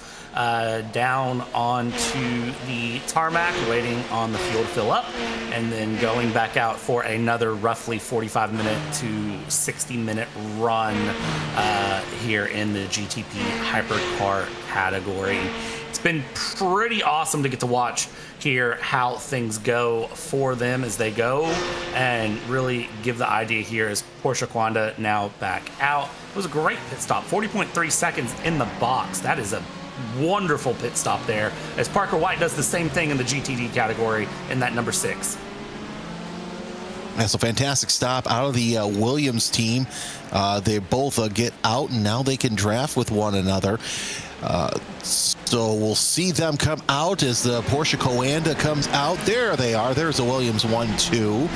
As the 6 is ahead of the 1 once again. So sounds like they were listening, like, hey, put the 6 ahead of the 1. That's a good thing. Lasse Bach, your leader on aggregate for GTD. So once again, he's at the pointy end. We'll see how much longer that he stays out. Probably any lap now that he comes in as they go down the back straightaway. And I believe he is going around Leaf Sebastian in the number 18. It puts him one lap down. Nicholas Last comes in for Manti Racing, the number 78. And yeah, we'll see what this Alta Porsche can do. There was a little bit where I thought that Lasse Bach could open up the gap when he got around the two Williams Porsches, but still was not able to capitalize on that, as Nicholas Last is going to stay in the car for another stint. Look at the detail, though, on those Michelin Pilot Sport tires. Absolutely amazing to see those Michelin Pilot Sport tires. And of course, they do have the new tread pattern that is being ran in IMSA that looks really good. Is down on the live pictures. Absolutely scares me there. The number 7 Team Alta car turning down in front of the 42. That scared me a little bit, I'm not going to lie. In turn 1, I thought that was going to be a lot closer of an impact than it actually was, but no pressure there. That is the replay. A lot more room than I thought there was. Well, Canapino's a professional driver, so no surprise that he thought that discretion was a better part of valor, and was able to wait until they got to the International Horseshoe. So good on him. He'll get out there and let's see, is he still 4th in class? No, he is 5th, and that's actually Augustine Toriashi. So I apologize about that. There's a different Augustine in that car. So we can all take a deep breath. Mate Vargas opened up a 4-second gap between he and Alex Noé in LMP2. But still, I've got to say, yeah, that number 42, the Betmaster TC Sports LMP2, I like the paint scheme. I mean, it's very similar to Williams. That's why I got confused early on. And I think we're also about ready to open up the pit cycle further for the GTPs. Yeah, we definitely are. That paint scheme is absolutely great looking, and it does look a lot like Williams. I see what you're saying, but I do see just little differences here and there to help distinct it, but it does look really, really good here.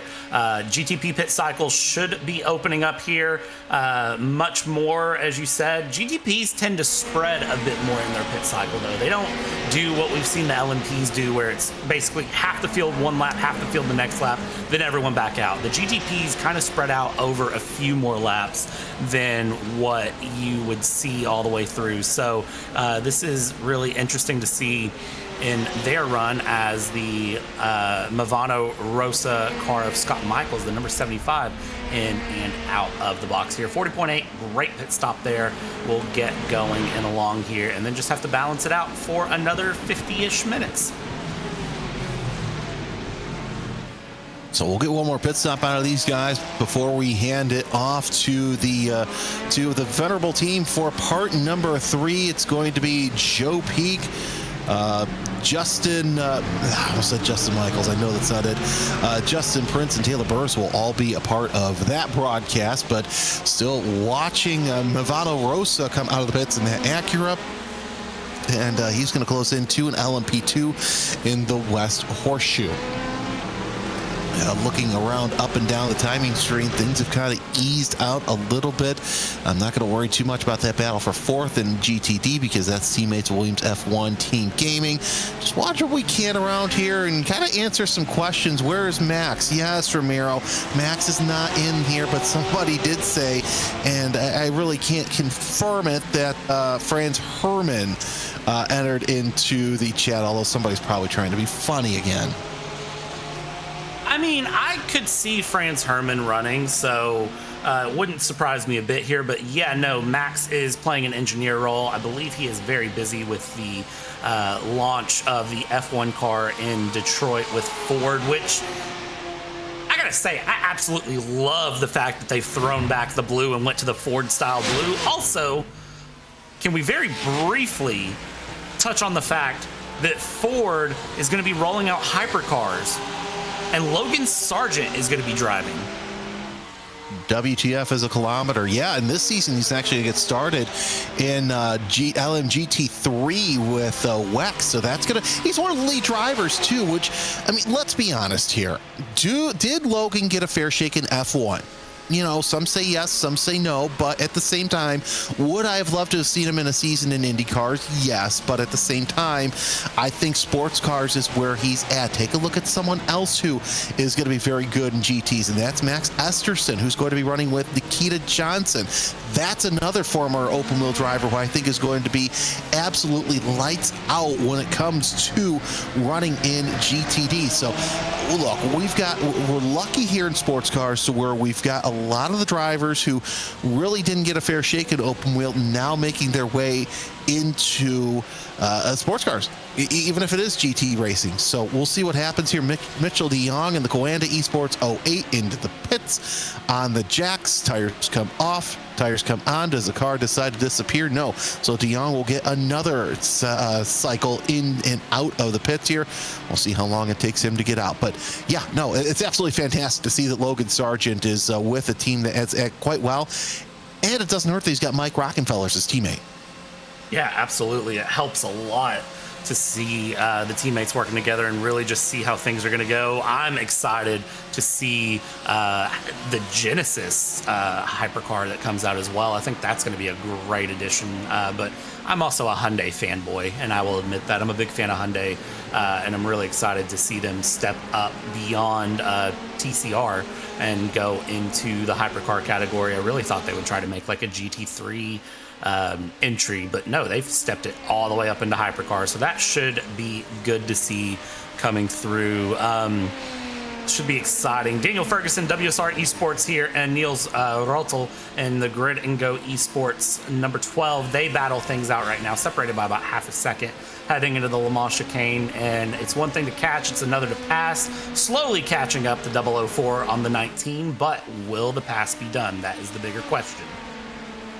Catching somebody on the oval's easy. Getting around him is something different. You know, I also thought that Genesis/Hyundai would have a GT3 car, but here's the thing.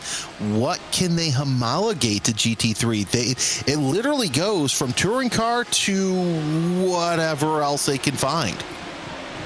So this is the fun thing with Hyundai, is that they have the Veloster in, they have the Elantra in, which they run in TCR.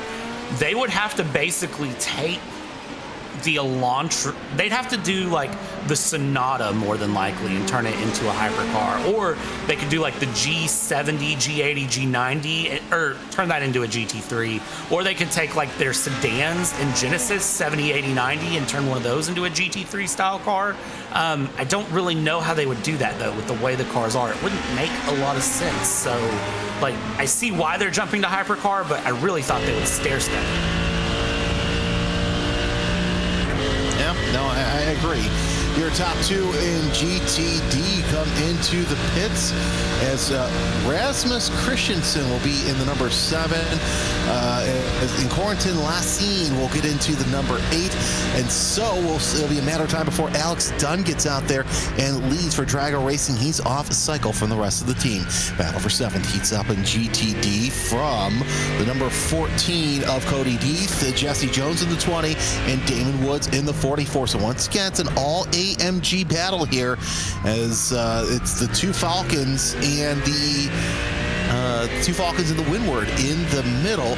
Also, look up ahead. That is a slower lap car that you see. It's not involved in this battle. So that Porsche is in a race of its own right now. Yeah, and seeing that Porsche in a race of its own is kind of weird, I'm not going to lie. I wasn't expecting to see that in its position, but it is just running through. Diamond Woods Falcon Sim Racing Team Blue trying to find their way along where they can and keep this moving and grooving. Again, the Falcon Sim Racing team, they kind of ended up in the same position as Williams, where they were sticking bumper to bumper, but now they have flip things around, I believe, and they are in a much better position, I feel, with flipping the drivers. It has cost a position here for the 44, but I do think that 44 can gain that position back, though. Totally agree. No, I totally agree. It'll happen at some point. Did I see some smoke back there off the West Horseshoe? Something may have happened back. Yeah, okay. Something may have happened back there. We'll find out in just a little bit. But yeah, this battle from Grid and Go and WSR, you know, I'm sure the WSR wishes that they could have part of this race back, but yeah, these are the two cars that I thought would be up near the front as well. You've got where are they? They're further down in the pack than I thought they would be. Oh, it's LMP2, that's why.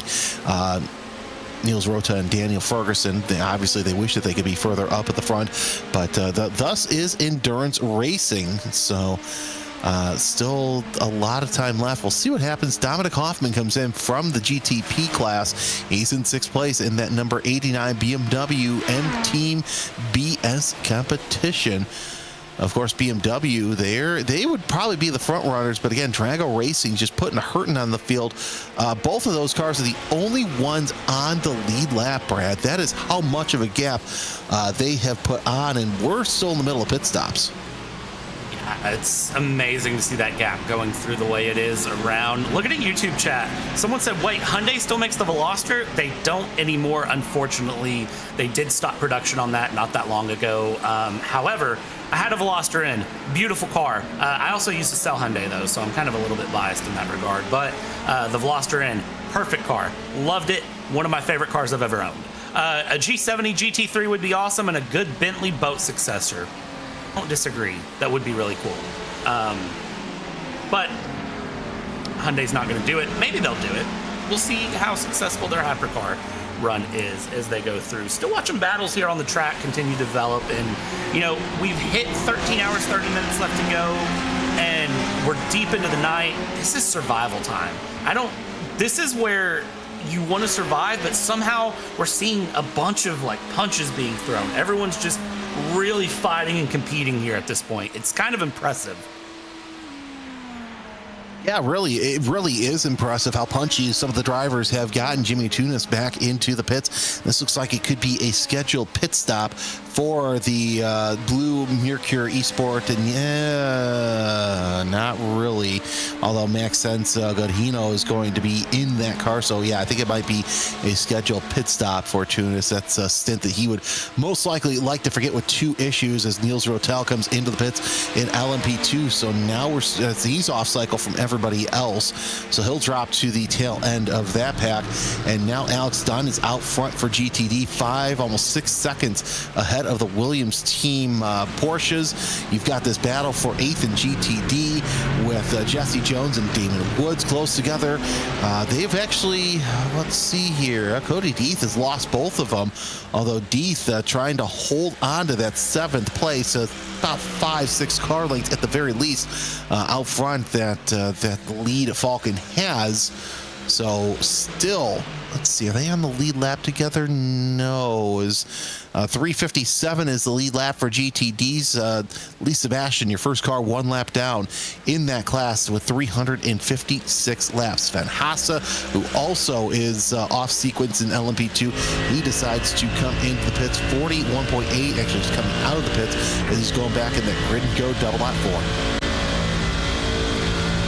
Watching here that double lot 4 try to move along, and watching on board here with Falcon Sim Racing Team Blue, Damon Woods trying to get past Dory Esports yet again. Feel like we've said that once or twice. We're going to say it a few more times here as they go along, continuing to try to run through. Let's see here, down into turn 1, no pass to be found yet. But definitely right there on the mix, and the AMG has been such a good-looking car to run around Daytona. It seemed comfortable. It seemed just smooth in the corners. It's had pace in the speedway. Nobody's really seemed to have any issues with it getting upset on curbs, and they've just been able to really just command that car to do what it wants. Now, that could be some setup, could be some car nature, could be a bit of all of the above. Who's to say, really? But it's been great to watch here. All of these teams kind of pick their GT3 and then run it through, as we do have up in the hypercar category our leader Nicholas Bowe into the pits along with teammate number 2 of Michael Romandis into the pits.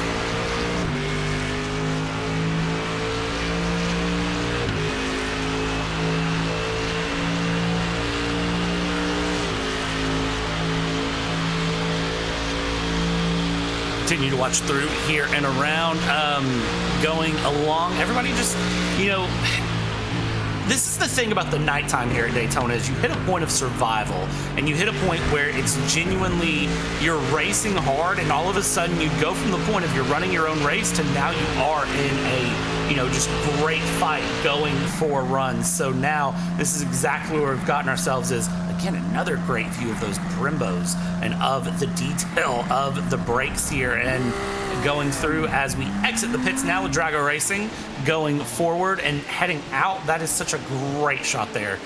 Nicholas Bowe again staying in the car, though. Another moment. That is not what I expected to see. Nicholas Bowe deciding to stay out in the car for another stint. I feel like Nicholas Bowe has just completely been driving forever. This is getting to a point where I have to say, Nicholas Bowe, do you have teammates? I mean, does Drago Racing have other people to drive this car that have entered, or did Nicholas Bowe show up here and decide to run solo?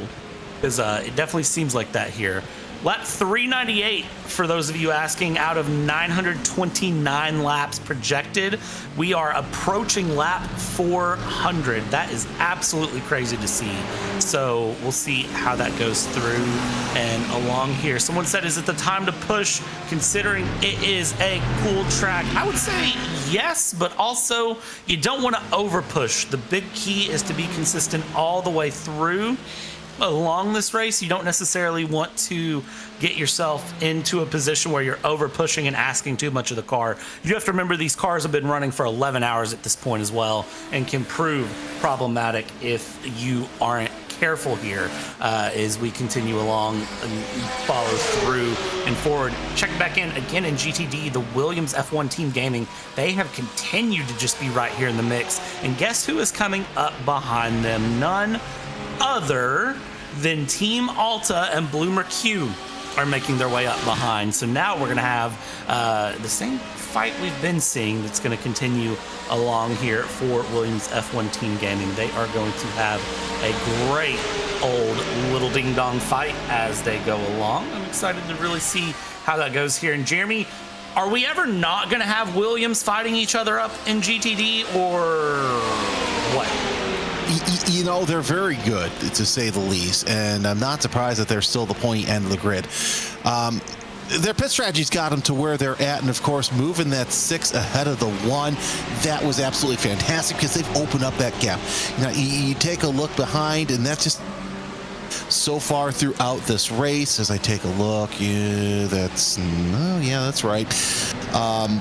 Yeah, Williams has just had a strategy of making sure that they're up at the front and just dominating everybody. And I have a feeling that, you know, you take a look at the gap from Team Alta, Blue Mercure, and while they've all been running the same pace, it's just been beat you flat out on strategy, and then we'll see what happens here. However, I would still keep an eye on Drago Racing with their off strategy picture. 7 laps off of everybody else at this time, and that may win in the race. And I think we're at that point now where you might want to try and play different strategies to see what happens.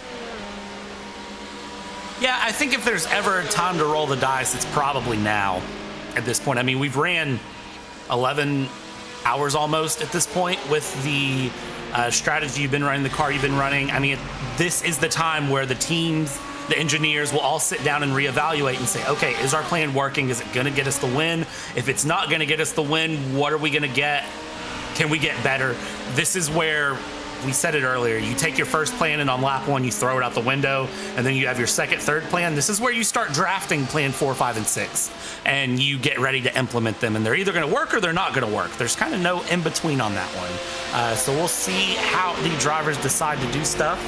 It's going to be one of those that you'll start to see some different things come through, and it's going to really start to show just who is in what position. LMP2 there getting in the way of the GTDs, and the GTDs in the way of the LMP2 as they try to carve their way around and through and get a pass on the infield here, through down the inside. That's the number 21 going around there. That is the Delatraz Automotive by Majors Garage LMP2 who has made their way through past this good old battle. And more prototype traffic trying to work their way around GT traffic. So that means pretty soon we will start to see GTDs come into the pits. This race, it's not every race, but this race in particular, it seems like that's kind of the first signal that we are closing in on pit stops at this juncture of the race, as the battle for 8th and GTD continues on between the 20 and the 44. You're seeing Jesse Jones and Damon Woods still in that car. Of course, there's the 19 WSR Esports LMP2 going around as well, and back there, that's one of the Grid and Go BMWs as well, with Adrian Gerke behind the wheel of that.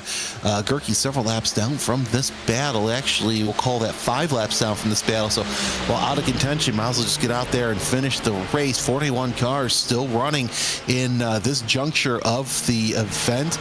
Let's see if the Falcon has anything. No, they're going to let the LMP2 go by, and that is the number 11 of Oliver Piatek, who's trying to go around the inside and get around the Blue Mercure LMP2, but still plenty to play for around this 8th place battle. These two have been neck and neck the whole time. Of course, that's also given Cody Deeth a chance to open up a almost 2-second gap between the two drivers. So while one Falcon's running away and hiding, the other trying to get around the number 20. Yeah, it's interesting to see, again, how Falcon have decided to do things. And one of the things I didn't notice until just a second ago was the fact that it's all three Williams F1 Team Gamings that are together up in. Two of them are actually in the front. One of them is a lap down, but they're all together on track, giving each other slipstream in the push, keeping things together, and running their race. Let's see here for Falcon Sim Racing Team Blue. Can they get a pass done on Door Esports, or are they actually just holding on here behind? I don't know that they want to pass yet, and I don't know why. That's the thing that's catching me off guard. Look, they break early going into the Le Mans chicane. They're not even attempting the pass here, which is just not what I expect. I really thought they would go for it, but this is, again, drivers with much higher I rating, much better run, and bigger strategy and bigger picture. And bigger picture, indeed. Remember what some of these teams are playing for, and that's for the winners of GTP and GTD.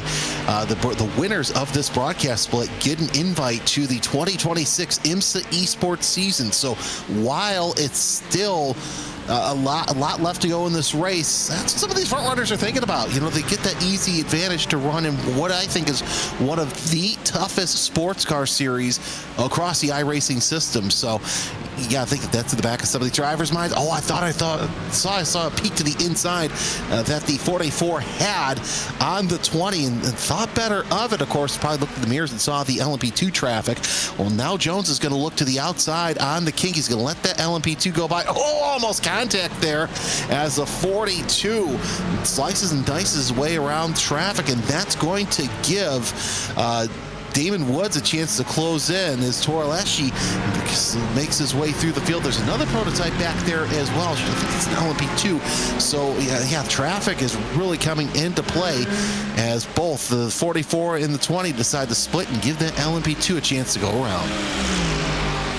That's the respect of the faster traffic that you have to have. You have to be paying attention to the faster traffic around and let them through. Even though you are in the middle of a battle, you want to get a pass done. Is again another peak there for Falcon Sim Racing Team Blue. That 44 still looking to make a pass, not able to make the pass because there comes a faster car approaching. Now though, you've got clean track behind, no GTPs or LMP2s to really negate the battle. Do the dive into turn one. Let's make the pass. Let's get by, and let's see here if we can't be the one on defense, not offense. Let's see how we do on the Speedway 4 down towards the tri-oval and into turn one. Is there going to be a peak to the inside? It's defense to the inside for Door Esports coming out wide, and no, Falcon Sim Racing actually goes on the brakes a little early here to give a little bit of breathing room to Door Esports into turn one. Doesn't go for the pass there.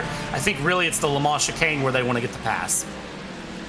Yeah, the Le Mans chicane's a great place to make a pass, so we'll see if it happens there or even in the West Horseshoe. The good news is they don't have too much of prototype traffic behind him. And once again, Ramiro does not miss when it comes to these fantastic shots in the first half of the Le Mans chicane.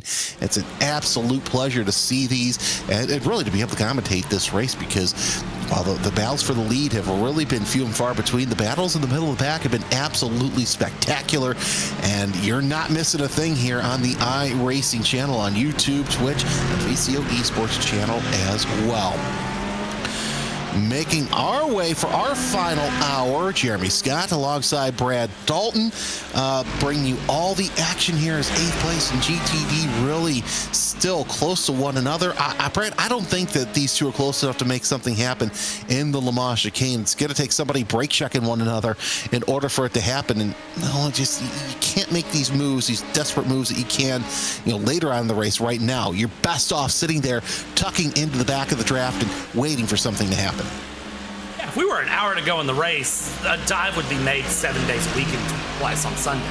but we are 13 hours to go in the race, so there's no reason to really try to make a move. As you see a bump draft there from Falcon Sim Racing, and I know somebody asked this a long time ago if that was giving anyone a 1x, and the short answer is no.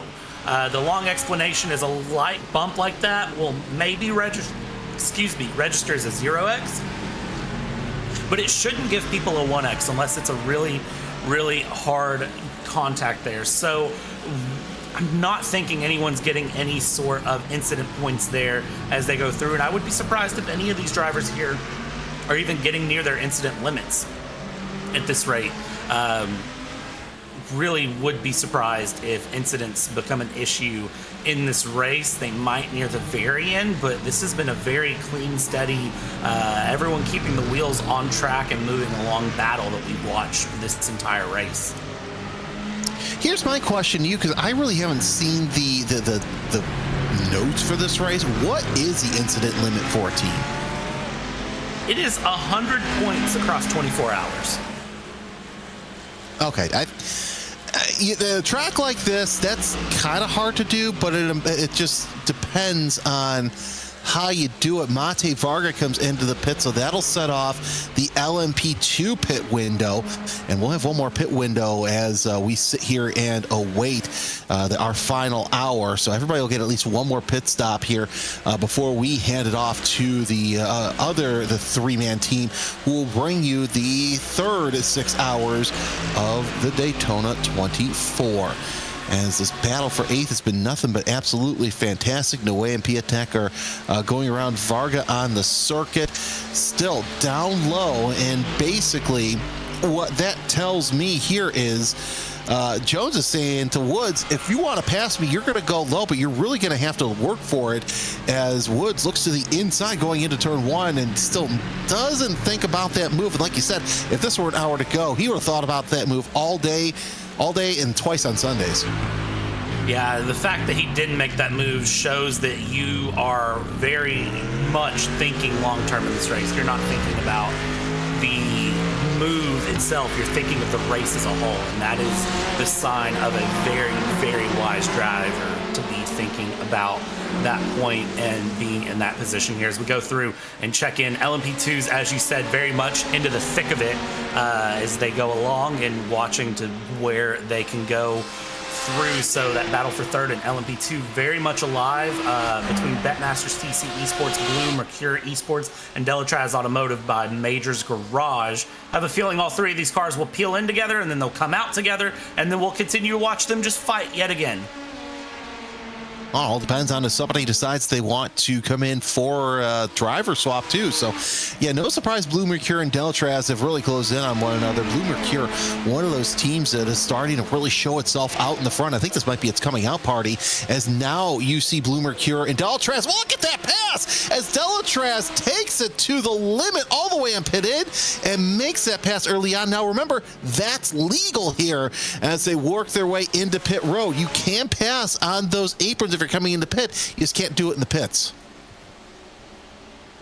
That is Daytona. Welcome. That is how you get time in the pit stop. People always say, well, how can I gain time in a pit stop? What you do is you buckle it in and you go all the way to the line to put the pit limiter on. You do that, and that gains you a bit of time. That is amazing to see there. That was beautifully executed and very much thought about. Now let's watch this replay here as Millero, who's going to be in the car once again, pops to the inside. Yeah, that is strategy right there.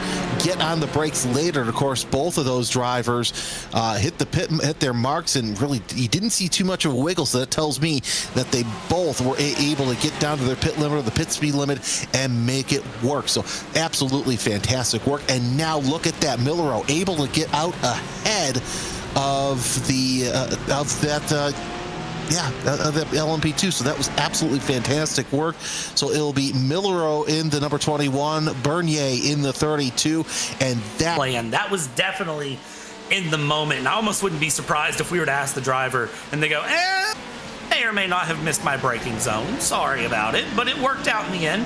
because sometimes the best things are happy little accidents. So seeing that come to fruition is just amazing as we see more battles here continuing along. Alex in Drago Racing continuing to go through and just keep that run alive here. And I believe that is a teammate helping out and trying to get this Lamborghini up ahead. A little bit of fuel saving there if you are the car behind, and that is going to help, of course, and then just helping the teammate get a little bit of pace.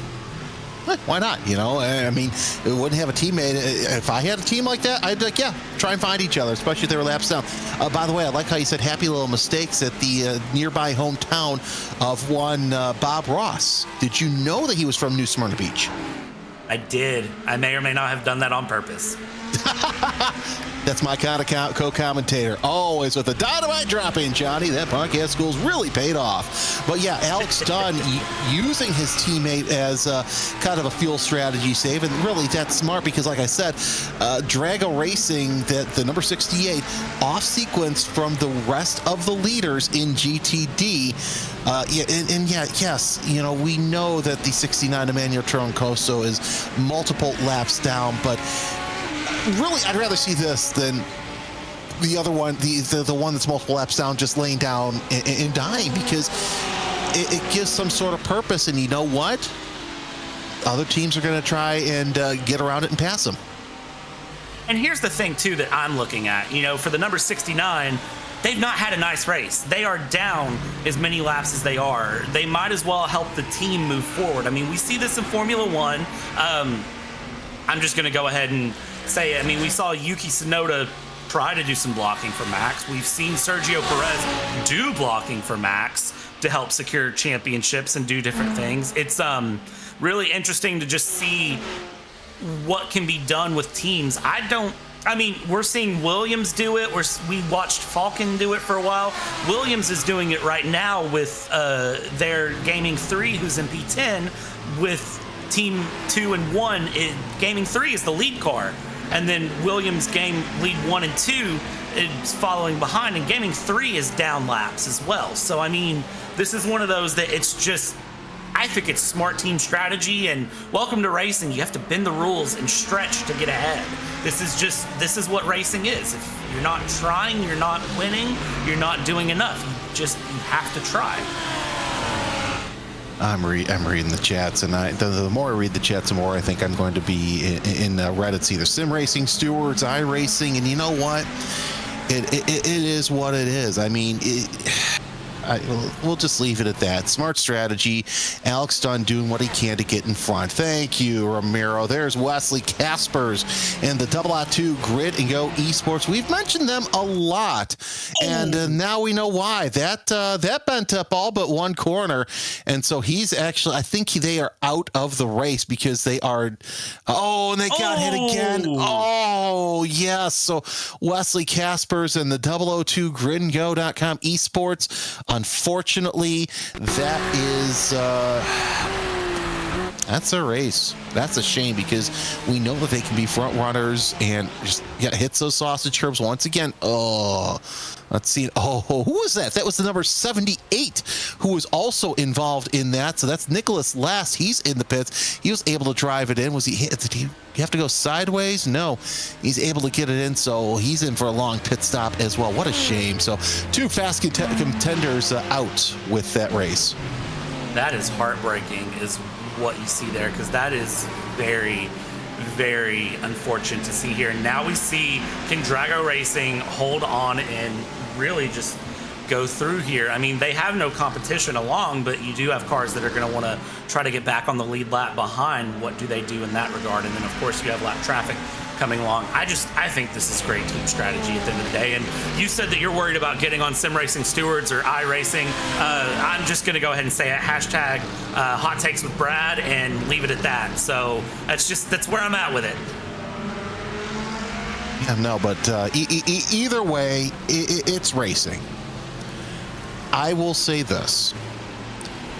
If you don't like what we're talking about, you can have my microphone. I've got another race here in a couple hours. I'm going to call, and they'll probably follow me over there. But, look, I don't see anything in the rule book that says a teammate can't, Okay, I'm done. I'm off my high horse. Let's take a look at this battle for 8th place. This is an absolutely great battle that we've seen all race long between Jesse Jones and Damon Woods. Now, with that in mind, the way they're running, actually they're on the tail end of the lead lap, and now that I see that, if Alex Dunn catches up to him, which could be any lap now, or could be just before the pit stops, because Alex Dunn actually does need to come in and pit. So that tandem of Drago Racing, if they decide to pit together, they won't. They'll be apart. Here's a replay with Augustine Toralashi, a little bit of a wiggle, and yep, that back end. You see that a lot here, the West Horseshoe.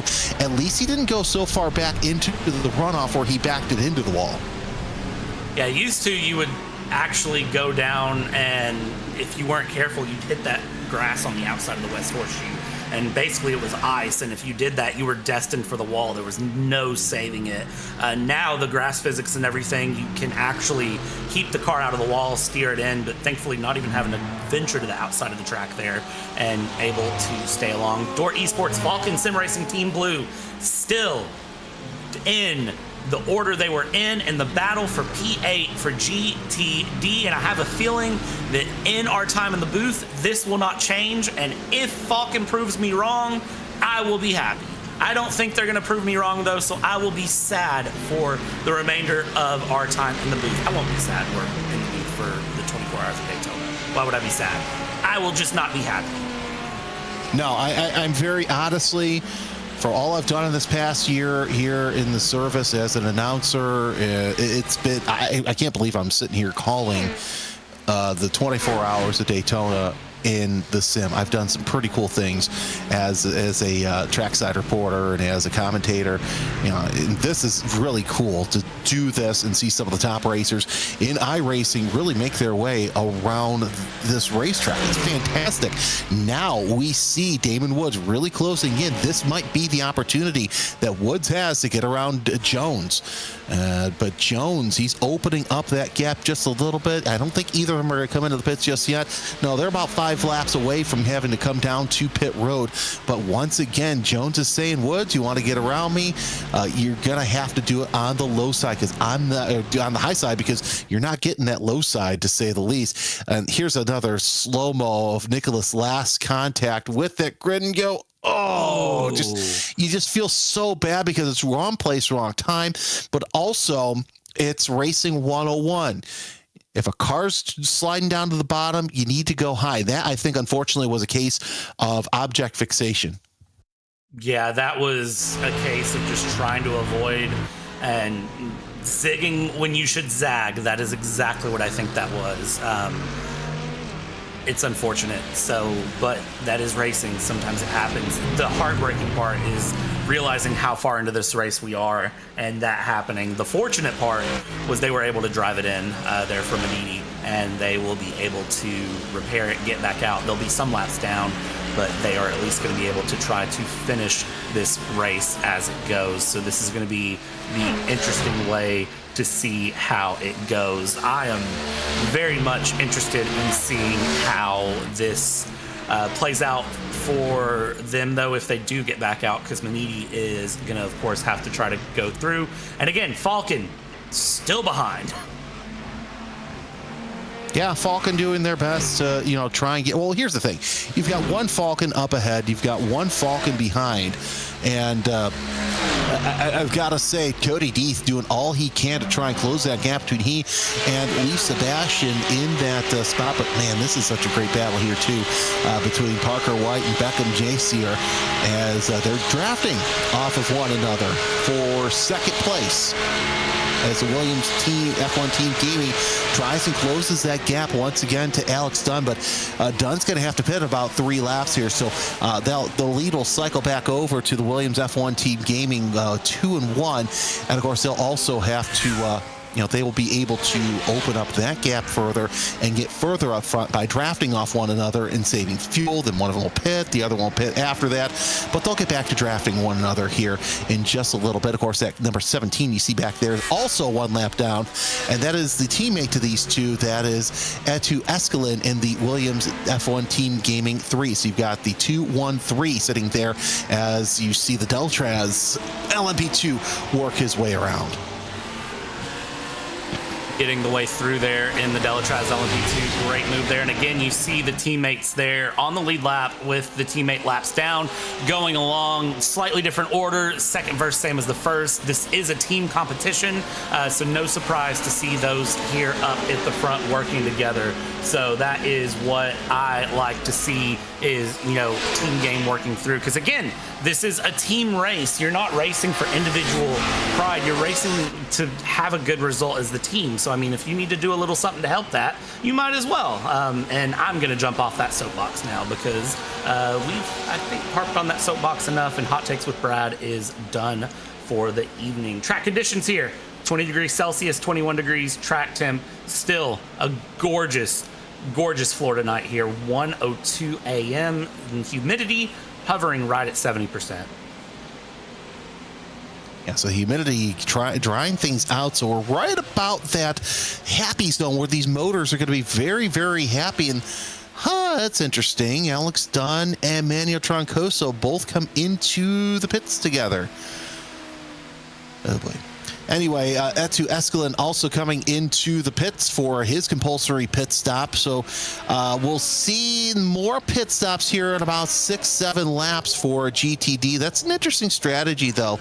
I know that both of the Drago racing cars have run into trouble, but it's still, you know, like we said, this is about the time in the race where if you want to do a strategy, if you really want to get going, I would highly recommend it. So,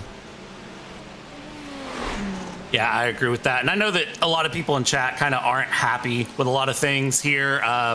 But again, I just go back to, it's a team sport. It's team racing. This is just how it is here. And, you know, nobody's hurting anyone at the end of the day. So I think it is all okay in the fun of racing here.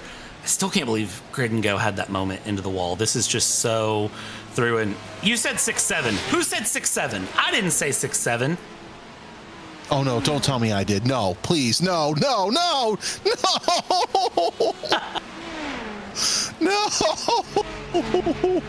Oh, I cannot believe. Oh no, please. No. If that's going to end it, if anything's going to end my career here on iRacing, that's going to be it right there. Still got the battle for 8th place through the 20 and the 44. You see the Delatraz Automotive LMP2 flashing his lights, and both of those drivers decide to let him get out of the way. Now, there's another prototype back there, so we'll see if that has anything to do with it. That's the 909 as well, and they're going to think better of it and really tuck in behind. Because are they actually in a battle here? That's the question I want to know. They actually are. So Harris decides discretion's a better part of valor, knows he'll be able to catch up to Milleroo at some point.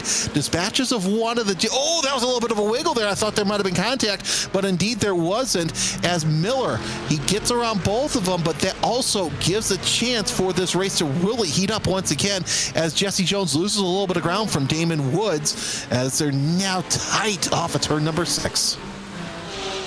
Amazing to see this battle continue along here and trying to get a pass done, not able to. Let's see the gap close here through 3 and 4. Will they be able to get a pass through into turn 1 here for Falcon Blue? They're going to certainly give it a try this time. I still, again, say just sitting behind, I'm really shocked that Falcon hasn't tried to get the pass done and go through. Let's see here, down into the Le Mans chicane. No pass to be found here. And will the pass go for turn 1? Again, I think the answer is going to be no. I think it is going to be one of the horseshoes that we see the pass come along. Lap traffic, or prototype traffic coming along and around the outside here, and we'll go through the outside and through. Now we continue forward and go into the tri-oval. Nobody in the pits here anytime soon. We have a bit of time to go through, and now we go down. And Falcon not doing the pass, probably fuel saving. And also, can I just say, I appreciate that the track limits at turn 1 have been updated, and you can't run all the way off the apron in turn 1 to come back inside. You have to stay in the white lines. I genuinely love that track limits are enforced there now. And what I like about it too is the penalty is, if you do that, not only do you get the slowdown penalty, but you also get a 1x for it. So that's absolutely fantastic. And and here's the thing: people were complaining online that, oh well, the real racers do it. They don't do that line that often. If they go off circuit, as I hit puberty here for just about 5 seconds. If they do, they take 2 wheels off that white line right as they're coming off of the oval, and then they cut in towards that pit wall. So, it's great that they did it. Was it good? Was it a good little hack there? Yes, but at some point it just got to a point where drivers are taking each other out, and the risk became unjustifiable, and iRacing did the right thing. I 100% agree with that. And of course, if you've seen anything from sim racing stewards, you know exactly what that turn 1 could cause. So I'm glad to see that is in effect here, as we see Scott Michaels, currently P8, and that number 75 now going out and about here to go for another run. We'll see how that plays through. Still sitting in with 40 drivers now. We've lost, of course, the WSR Esports Black Car, number 19, in the run, as well as we see this battle for third in GTD between Team Alta and Blue Mercury continue along here, as it looks like Damon Woods in GTD pit stops. Final pit stops of our time in the booth are beginning. Yep, so it'll be interesting to see who decides to get a good pit strategy. And it looks like Lucas Carl is out in the number 19 WSR Esports Black. So I'm sure this is going to be a race that WSR would like to forget. It's just a shame to see them up in the front runners, and I'm just so upset for them, because I know how good that team typically is. Still some great battles though between the 7 and the 8, Christensen and Lassine. I know somebody's asking, where's Lassine? Well, they're in 4th place right now in the GTD class, knocking on the door of 3rd. But I'll tell you what, the surprise of the race has been that Team Alta Porsche running up near the front. It really has. That Team Alta Porsche has just come out of nowhere. Was not on my radar going into this race, and has been in a great position here. Facundo Rago with Impulse Racing by Tam Livery in a great run here, currently sitting in number 25th, 321 laps down, but still running. That is the thing with Daytona, is you still should finish. Even if you go laps down, it is still just as exciting to finish. So that is amazing to see that. I did not expect to see a car that many laps down come back out. No, and it goes back to what we were talking about, where you want to finish. Half the time it's just finishing the race. Of course, also half the time it's seeing the sunrise. Once you see the sunrise, you still have a lot of the race left to go, but a bunch of the races left afterwards, as this battle for third still continuing between, as we said, the surprise of the race, Team Alta and Blue Mercury Esport. But then again, you take a look at the lead driver in Team Alta, and it's no surprise that we're seeing this time and time again. Diogo Pinto into the pits. Let's see what Lassine can do in that number 8, all over the back bumper of that number 7, and not going to make it happen. Tries to look to the outside. Behind them, that is a car that is 1 lap down, and that is that Lamborghini. I think that's the SCR Lamborghini that was involved in that earlier incident, but still, you're on board with the back of the 8, as everything looks pretty good and copacetic through the International Horseshoe. Definitely is looking good here as we continue along and through, continuing to watch these drivers make their way through. And again, it's just so much time left in this race. Put a little bit of pressure in through the West Horseshoe.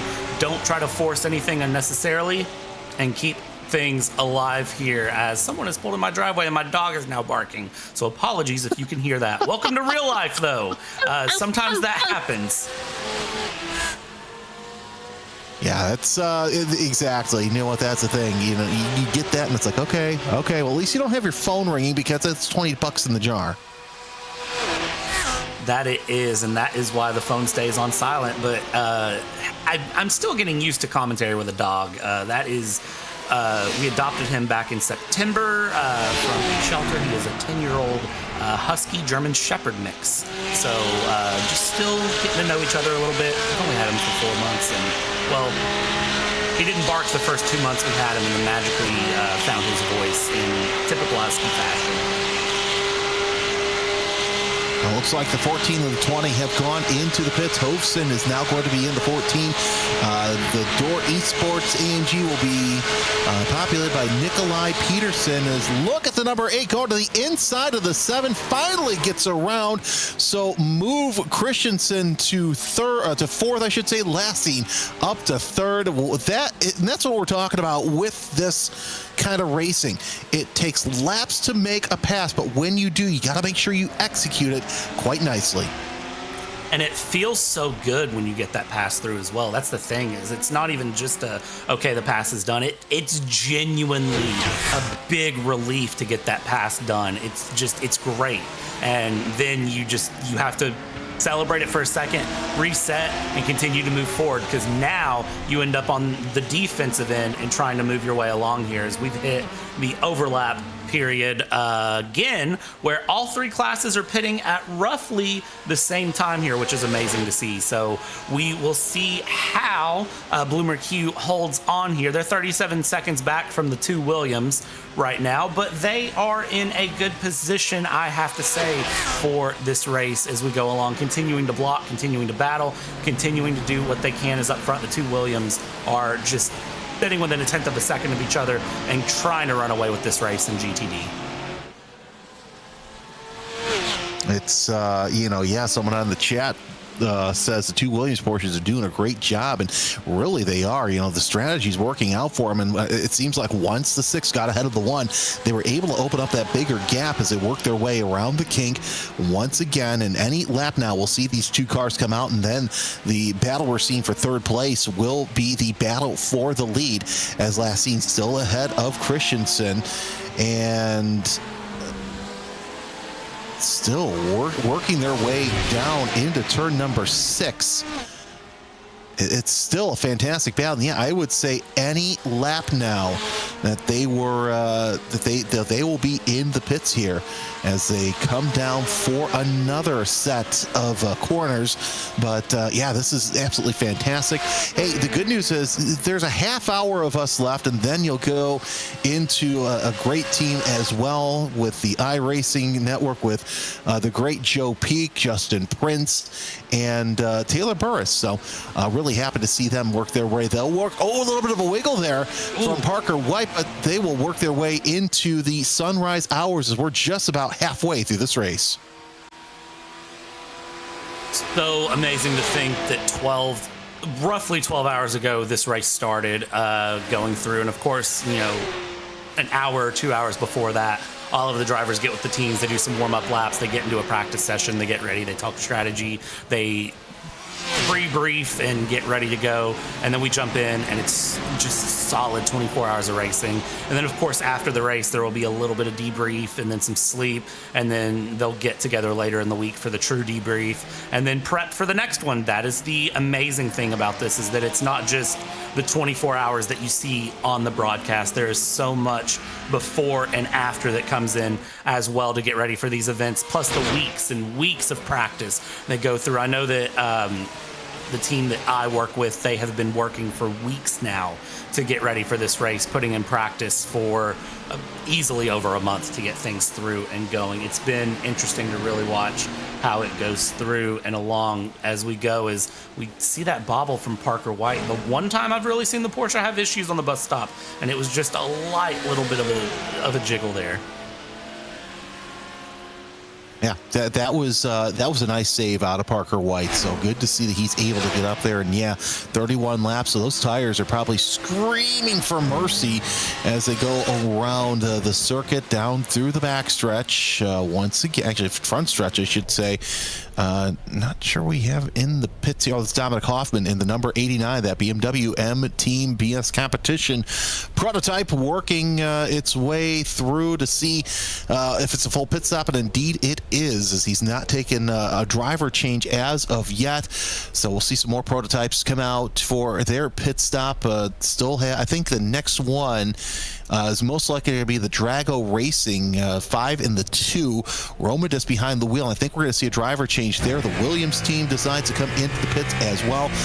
We'll see those two just come out with the same driver. There's Nicholas Bowe, your overall leader, 38.6 seconds between first and second place. They're just all over it.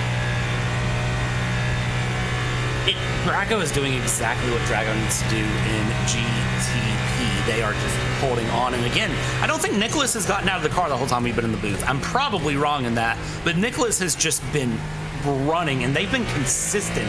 That's the scary part looking at it, is that it's just been stupid consistent. It hasn't stopped, and I don't understand why. It's been something else here. Because again, you get that beautiful shot with the Brembo brake caliper there on the front tire. Watch into the braking zone, just how that brake disc lights up. Watch this, watch this. There it is, and I absolutely love that. Again, I've said it a few times throughout our time in the booth here, Jeremy. I'm going to say it one more time. Just the attention to detail that iRacing has, and details like that is amazing. No, it really is amazing. And yeah, like we said, they've come a long way since they first came out back in 2008. So, and that's why you pay the big bucks to race this, is because of that attention to detail, the similarities between what you see in real life and here in the game. So, it's fantastic to see this as we watch this battle. I think it's the one we've been watching most of the race, and it's a battle for third between Drago Racing and yeah, look where they came out. The Williams team came out behind Alex Dunn, and they are oh so close to the F2 driver, as now I think, yeah, definitely. They are close to one another as prototypes working their way around this GT traffic. And again, watch the prototypes as they flip through the traffic. They dive in, get a little slipstream, go around, dive in, get a little slipstream, go around. It's so interesting to see because, again, that wall of air on the backstretch makes such a difference. No, it really does. It really, really does. And yeah, you get out there. Here's the thing. So, was it a sim race or a real race? Anyway, there was a race where, you know, I'm calling the race, in the, you know, guys in the draft, and all of a sudden the car gets out of the draft, and you could hear the difference between the draft and not the draft. It's so subtle that if you're not listening for it, you don't know what you're listening for. It's really interesting to hear that effect. Right there, that battle, as I said, the battle for third. Now is the battle for the lead between the Blue Mercure Esport, number 8, Corentin Lassine, and the number 7, Team Alta of Rasmus Christensen. They'll have to pit here, I would say, within the next 3-4 laps, if not sooner, as they're working lap 28 on this stint of tires and fuel. It's so crazy to think about how many pit stops you make in a race and how many runs you get through in a race, just where things go, and then to just sort of watch where it comes along here. It's also crazy to think that we got in the booth 5.5 hours ago here to start things out, and really 5.5 hours ago it kind of was how it is now. Just great battles in every class. Williams Racing working with Williams Racing. We've had Drago continue to lead in GTD and Hypercar and continue to battle, and LMP2 being a big old toss-up, as it tends to be. So battle for first right now in GTD, Blue Mercure and Team Alta closing up the gap. We'll see if a pass is able to be made here, and this should get interesting for them as they go through. Or will they pit now? It does not appear that the pits are the goal, but I think staying behind each other, I spoke too soon. Watch this. And not able to do anything. I thought there was going to be a bigger pull to the outside to come back inside, but not able to make any pass in that moment. Well, and I think also we're at that point, like we said, it's still too early to make any sort of what some people would say stupid moves. Your overall leader, Nicholas Bowe, comes into the pits. You know, we're at that risk rewards type of the time of the race, I should say, where the risk doesn't match the reward. because here's the thing. If you make a mistake, you shove somebody off track, there's still half the race for them to find you and them to do the same thing. Of course, obviously that goes against the driving standards. So either way, it's something I still wouldn't want to do. And yeah, I'd say another 2 laps before last evening Christensen decided to come in for GTD. They'll have the lead back over to Alex Dunn, who, by the way, has opened up a 4-second gap between he and the Williams F1 team gaming pair of Parker White and Beckham Jassier, as now you see LMP2 traffic making their way around GTD traffic. Getting that way around traffic is very, very important. And again, traffic can give, traffic can take.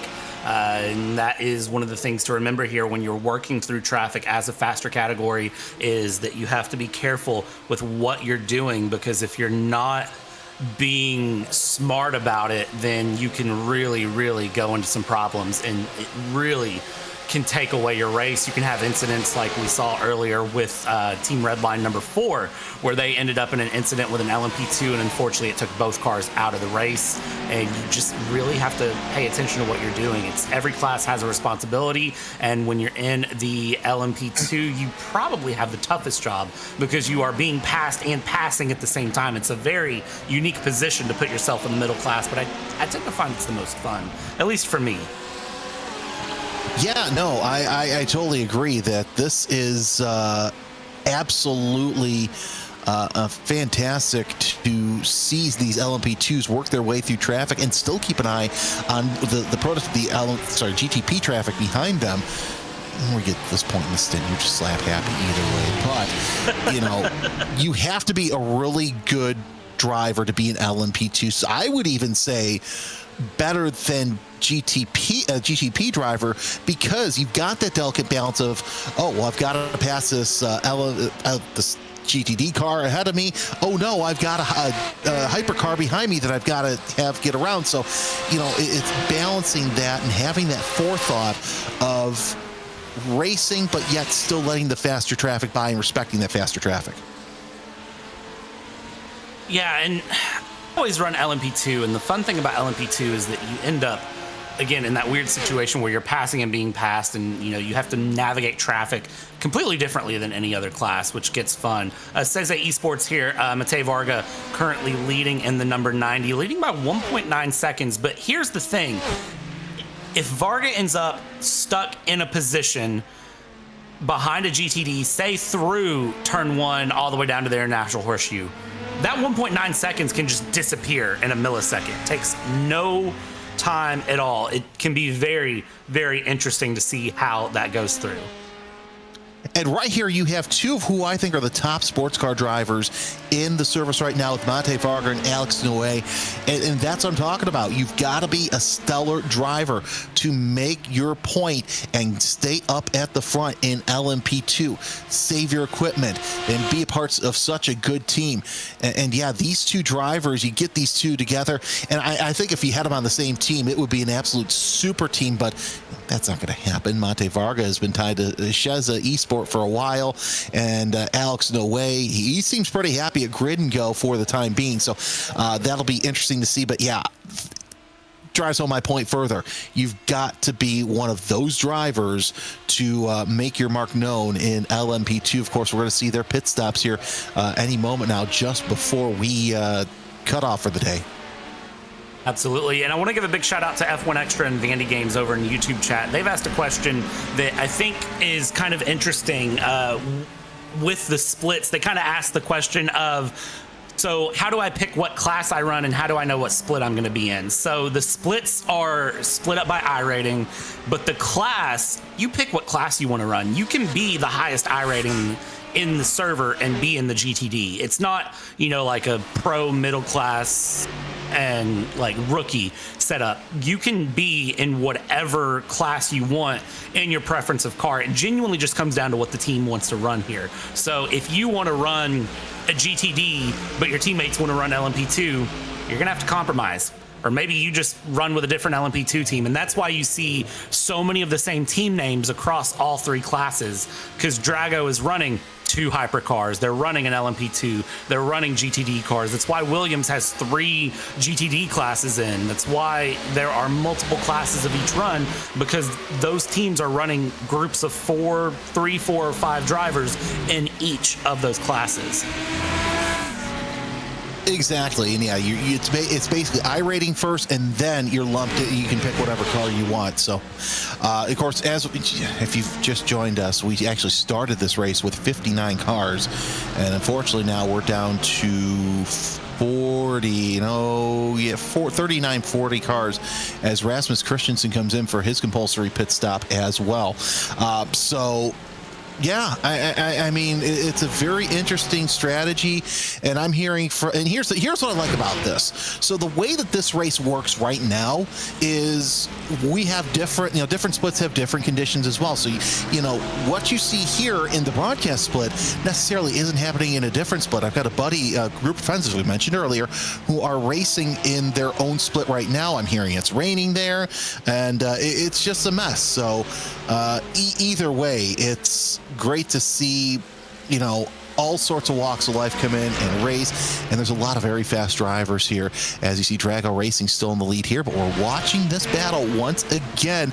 I believe it's one of the AMGs that's in that heat. That's a 48 of Tom Breyer in the Windward Esports by Sensa Haptics AMG. And he's got the third Williams F1 Team Gaming Porsche with Etu Escalin behind him.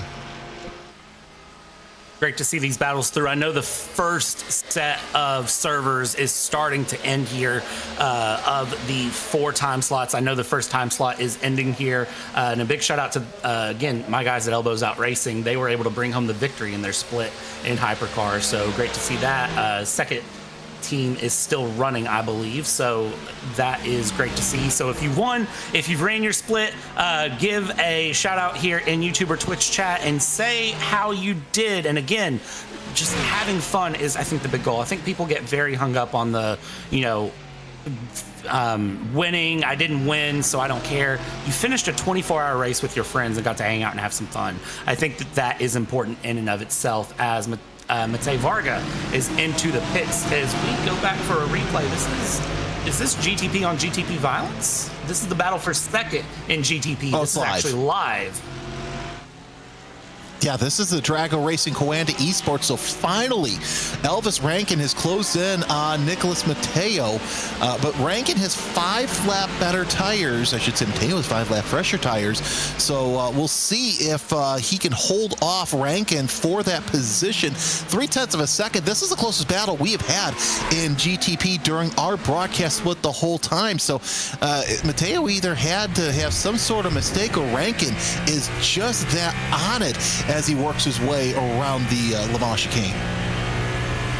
Working the way around here now, you just tuck in, you go through, and for Coanda Esports, it is a matter of getting this pass done. Tuck right into the back here. Let's see, is it a move to turn 1? You'll see hypercars be a bit more aggressive on moves than we've seen the GTDs. I know we've seen them stick through for many, many laps. LMP2 in such an unopportune position there, the Grid and Go Esports car, and now you have to dive back in, go through, and they are going to try to work their way through traffic, heading towards the International Horseshoe. That's a big hit! That is not ideal going through. Down the inside we go, and that I don't think was on purpose, but that is going to really, really prove disastrous there. That might give Coanda Esports a real chance to get this pass done easier and quicker than they expected. But that is a little bit of desperation. Dive into the West Horseshoe hard on the brakes, and Coanda Esports with a pass on Drago Racing after Drago and Grid and Go come together. Not good at all. We watched the replay, and part of it I think has to do with the LMP2 traffic just coming into that line. And yep, there we go. A little bit of a bump there, and that's what we mentioned. You really got to be aware of your surroundings when you have faster traffic coming up on you. Not sure if the spotter or if the flag system didn't work, as now we're seeing more and more LMP2s come into the pits. Miller, Cabrera, Bernier, all coming in for their compulsory pit stop as Bernier hits his marks in the number number 32. That gives Effect Simulation still a chance to open up that lead. Daniel Harris behind the wheel of the number 909. So still a couple cars left to go in the pits. The number 42 Betmaster TC Esports prototype of Augustine Tolashari has to pit. So a lot of these drivers at the front of the LMP2 class need to pit, but still this battle for second, man, is flip-flopped already as we saw Hoanda go around drag out for position. This battle is not done. Drago's going to try to get the pass done again, because that for Nicholas Mateo is going to be a big moment here. We'll see if they can get that pass back.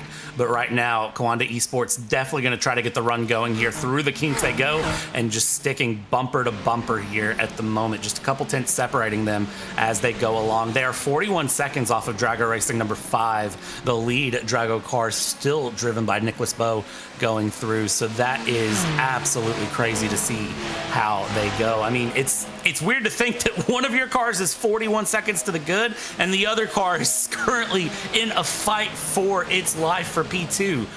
That must be a really strange feeling for Drago to see that be the situation for them right now, because the question really is, can they get that number 2 past that 08 and back up into the front?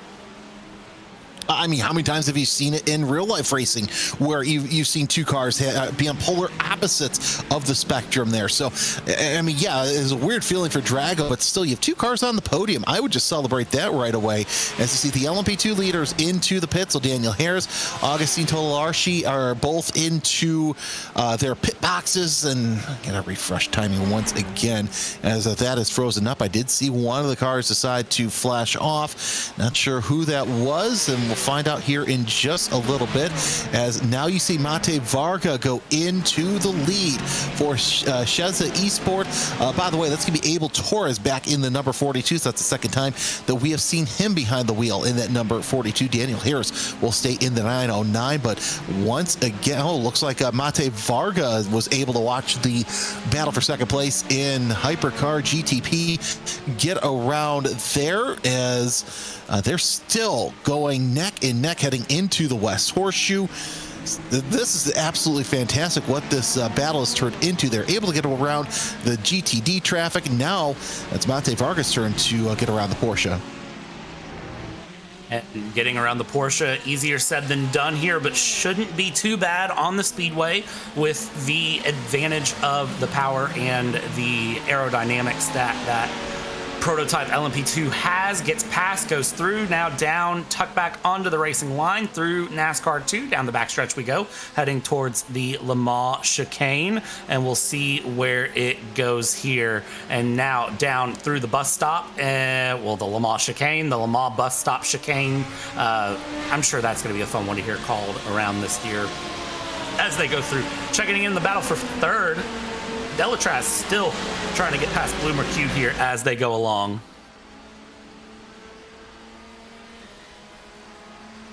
Yeah, and Delatraz, they've been a team who I'm kind of surprised that have not been further up near the front. I mean, Grant, they are at the front right now, but still just using that Delatraz car. That's Milleru, who's double, triple stinted. It's Cabrera's going to close in on some slower traffic. This is a GTD. Oh, that's the GTD leader of Alex Dunn being towed by his teammate as they go through down the straightaway. And now Milleru's going to try and go high, wide, and handsome around Cabrera. Cabrera's going to hold his line. Does Milleru kind of get on the brakes a little bit later? No, they get around the brakes at the same time, but Milleru's going to use the outside line.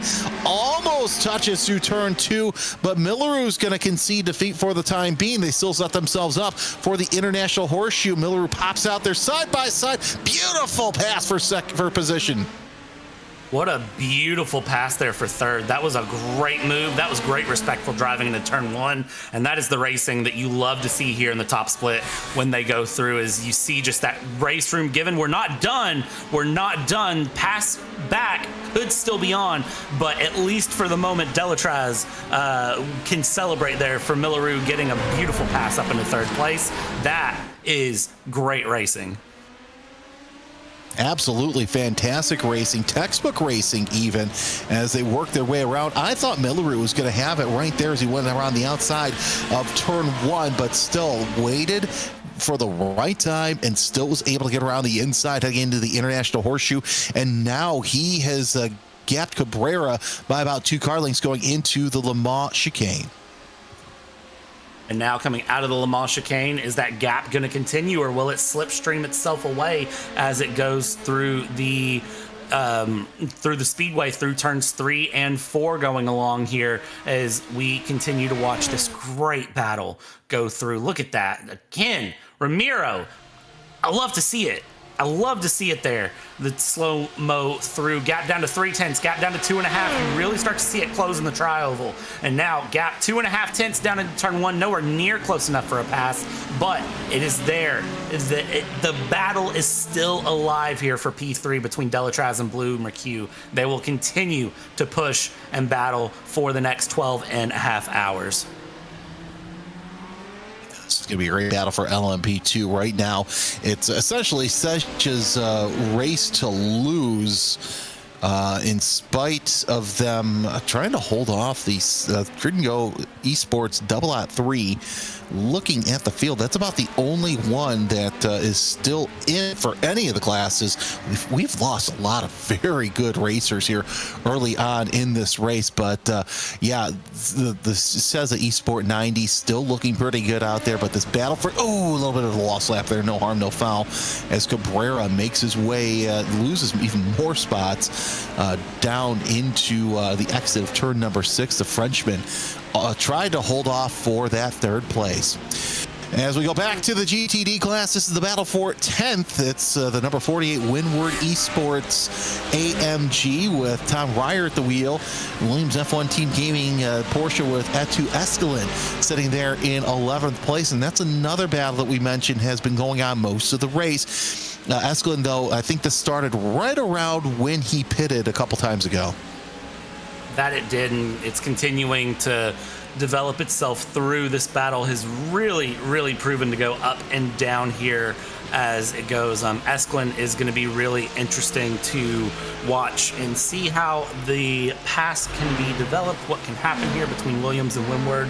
That is going to be Tom Reiner, who is running in Windward right now as they go through NASCAR 4 down the front stretch. Let's see here, very much close enough to try for a pass. The question is, do you really want to try for a pass right now? Look inside, look outside, try to think about something, and not a move to be made now. Just keep the pressure alive and keep pushing through. And it's hard, it's weird to think we only have 10 more minutes in the booth. We've been here almost 6 hours now, Jeremy. Yeah, if I didn't have my windows open in my studio, I wouldn't have known that we passed the time, because this time has just flown by here in the booth. You know, it's the first time that we've done a 6-hour stint, so this is something different that we've seen here as more prototype traffic working their way. They will insert themselves into this race here for just a little bit, and then they'll get around. That is the 129 of Aaron Vasquez and the mapperformance.com 29. He'll work his way around, split the difference from GTD traffic, and then make his way around. Yeah, I mean, look, this has been an absolute pleasure to call this race, an honor to be one of the few chosen by iRacing to be a part of this broadcast. And like we said, if you're sticking around in less than 10 minutes, you'll hear the sweet dulcet tones of Joe Peak, Justin Prince, and Taylor Burris to call you for the next 6 hours, and they'll call you through the sunrise portion of the program. So it'll be a lot of fun. Of course, that's about the time when, if you haven't had a problem yet, you probably will have a problem throughout sometime during the race. Yeah, that late night, that 3rd stint is where things are going to get spicy. We're starting to see some of the tiredness come through, but I think stint 3 is where we're really going to see the team and driver fatigue kick in. So those guys are going to have a great 6-hour run, getting to watch and really see if the drivers can hold on to it, what they can do, what they're going to be able to manage, because that is going to be a tall ask for them to keep it together all the way through. Once the sun hits, the teams kind of rejuvenate, more energy bumps into them, but it's very much a case of you have to get there first. And this dead of the night, that is where mistakes creep in, that's where errors come through, it's where everyone gets a little tired, and it's where things can really come apart quickly for these teams if they are not really on top of it. I've seen teams go through and just miscalculate fuel and run out of fuel on the backstretch because they thought they had an extra lap because they were just tired and weren't paying attention to the numbers. I've seen teams just mess up the same turn they've done 600 times at that point and have a moment. I've seen teams accidentally clip the yellow line here through the speedway on turn 3 and 4 because they were just trying to eke a little bit more time out and just not as aware of their surroundings. It's very exciting to see where things can go as we get into this point of the night. Exactly. You know, it doesn't matter if you're well rested or not. For some drivers, this is not a natural time for them to be behind the wheel really working, and really it's not a natural time to be doing that anyway. Yeah, it's very interesting to see what kind of mental lapses you will see in the behind the wheel, and sometimes those mental lapses can also translate into pit road as well. So some would say they would also translate into the booth, but you know, we've got 8 minutes left either way. Actually 7 minutes left before we get cut loose for the race, but there's just a lot of mental strategy that goes into this. That's why in real life you start to see more of these teams that bring on these physios and these athletic trainers to help get the teams prepared for their race and for their strategy. So racing has changed over the past several years, but you know, I'm not saying here in the sim where they have this, they've got different ways, different strategies to do that. And like I said, that's why you see an international flair with a lot of these teams. That's why, you know, right now up and down the grid, it's mostly Americans because it's what you said. I'm looking at 6:23 Central Time here in the Central States. So, you know, once they get done, you might see a couple Americans, but then you're going to start to see the Europeans wake up, and then they will go ahead and be fresh in racing. Yeah, this is going to be an exciting one to watch whenever those Europeans come back into the booth because they are running it to the end. They have the sleep. They're refreshed. Really, it's exciting when you think about the esports runs because the Europeans tend to start the race because it's like mid-evening for them. And then the Americans take over, run through the night. They just need to take care of the car, have some great runs. And then the Europeans come back after a great night of rest, and they just absolutely push this car to the end. It's crazy to think about that is the run. And you know what's nice too in esports? You don't have to, well, I say it's nice and it also stinks at the same time. You don't get to go to sleep to the sound of the engines. You go to sleep just like you normally would in your bedroom. Of course, if you're at the real life Daytona, you sleep in the stands at 2-3 o'clock in the morning while the cars are still racing, which is a lot of fun, I'm not gonna lie. And that is where you end up. Battle for P6 right now in LMP2 as we go. Yeah, no, if you get a chance to go, I highly, highly recommend going in the stands at 2 o'clock. And yeah, go get some coffee there. And that way you can either A, stay up, or B, I saw plenty of people deciding to take a nap in the middle of the race, which, hey, you know, no harm, no foul. If that's what keeps you going, that's what keeps you going. Still that battle for 6th and 7th in LMP2 between Betmaster TC Esports and Blue Mirror Cure Esport. No surprise that the 42 has been fast. Again, a lot of fast drivers led by the one, the only Augustine Canapino here in this top split. So it's great to see that over the years, you know, the top teams have really had to battle it out with some of these other teams that have come a part of the fabric of the top broadcasted split here on iRacing.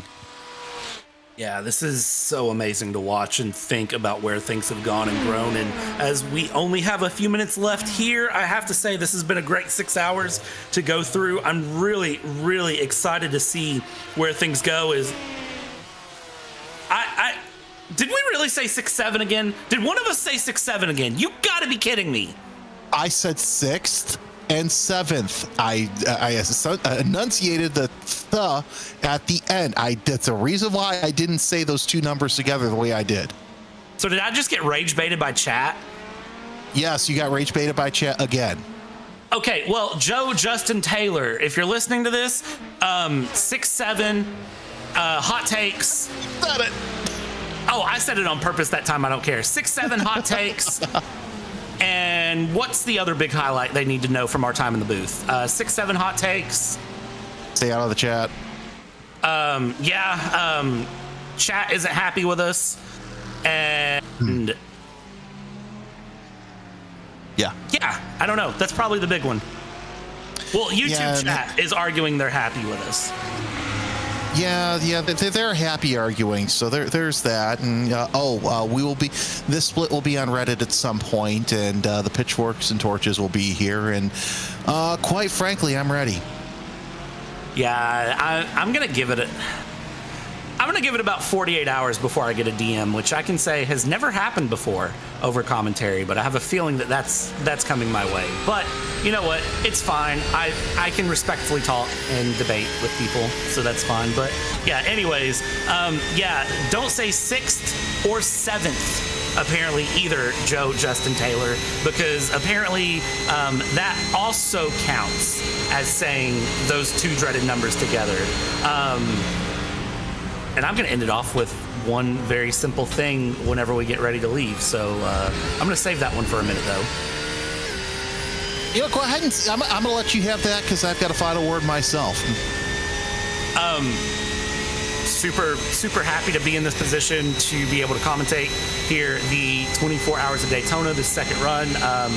Jeremy, you've been amazing. And also the one other thing of the night, what's up? Since apparently that's better than saying those two numbers together. Well, I've got to say this. It's been an honor and a pleasure to be here in the broadcast booth. From where I was at 12 months ago, this is an absolute turnaround. And the one person I have to thank is one who's coming up next, and that's Joe Peak. I will always be grateful and indebted for your kindness to help me out and return to the booth. We've seen some great racing. Of course, there are a lot of great storylines here. There's Gregory Hofson. Great to see him in the number 14 Falcon AMG. He's been looking pretty good so far. Really, the Falcon team has looked good as well. To say this, it's been an absolute pleasure to be here. There's a lot of great teams, but we've got to step aside here in just a couple of seconds. So for everybody here at RaceSpotTV, Brad Dalton, my partner, it's been an honor, a pleasure. We got to do this more often. I'm not going to lie. I've had an absolute blast. Ramiro, as always, top-notch work. I love working with you. It's been fantastic. And normally I end with a normal, keep it between the ditches, keep it point forward, but I've got to say this. Always be kind, because everybody's a human and they have feelings. You never know what somebody is going through. We'll see you next time on the iRacing channel. Stay tuned as the great Joe Peak and the rest of the crew bring you on the next 6 hours here at the Daytona International Speedway. Hey, you.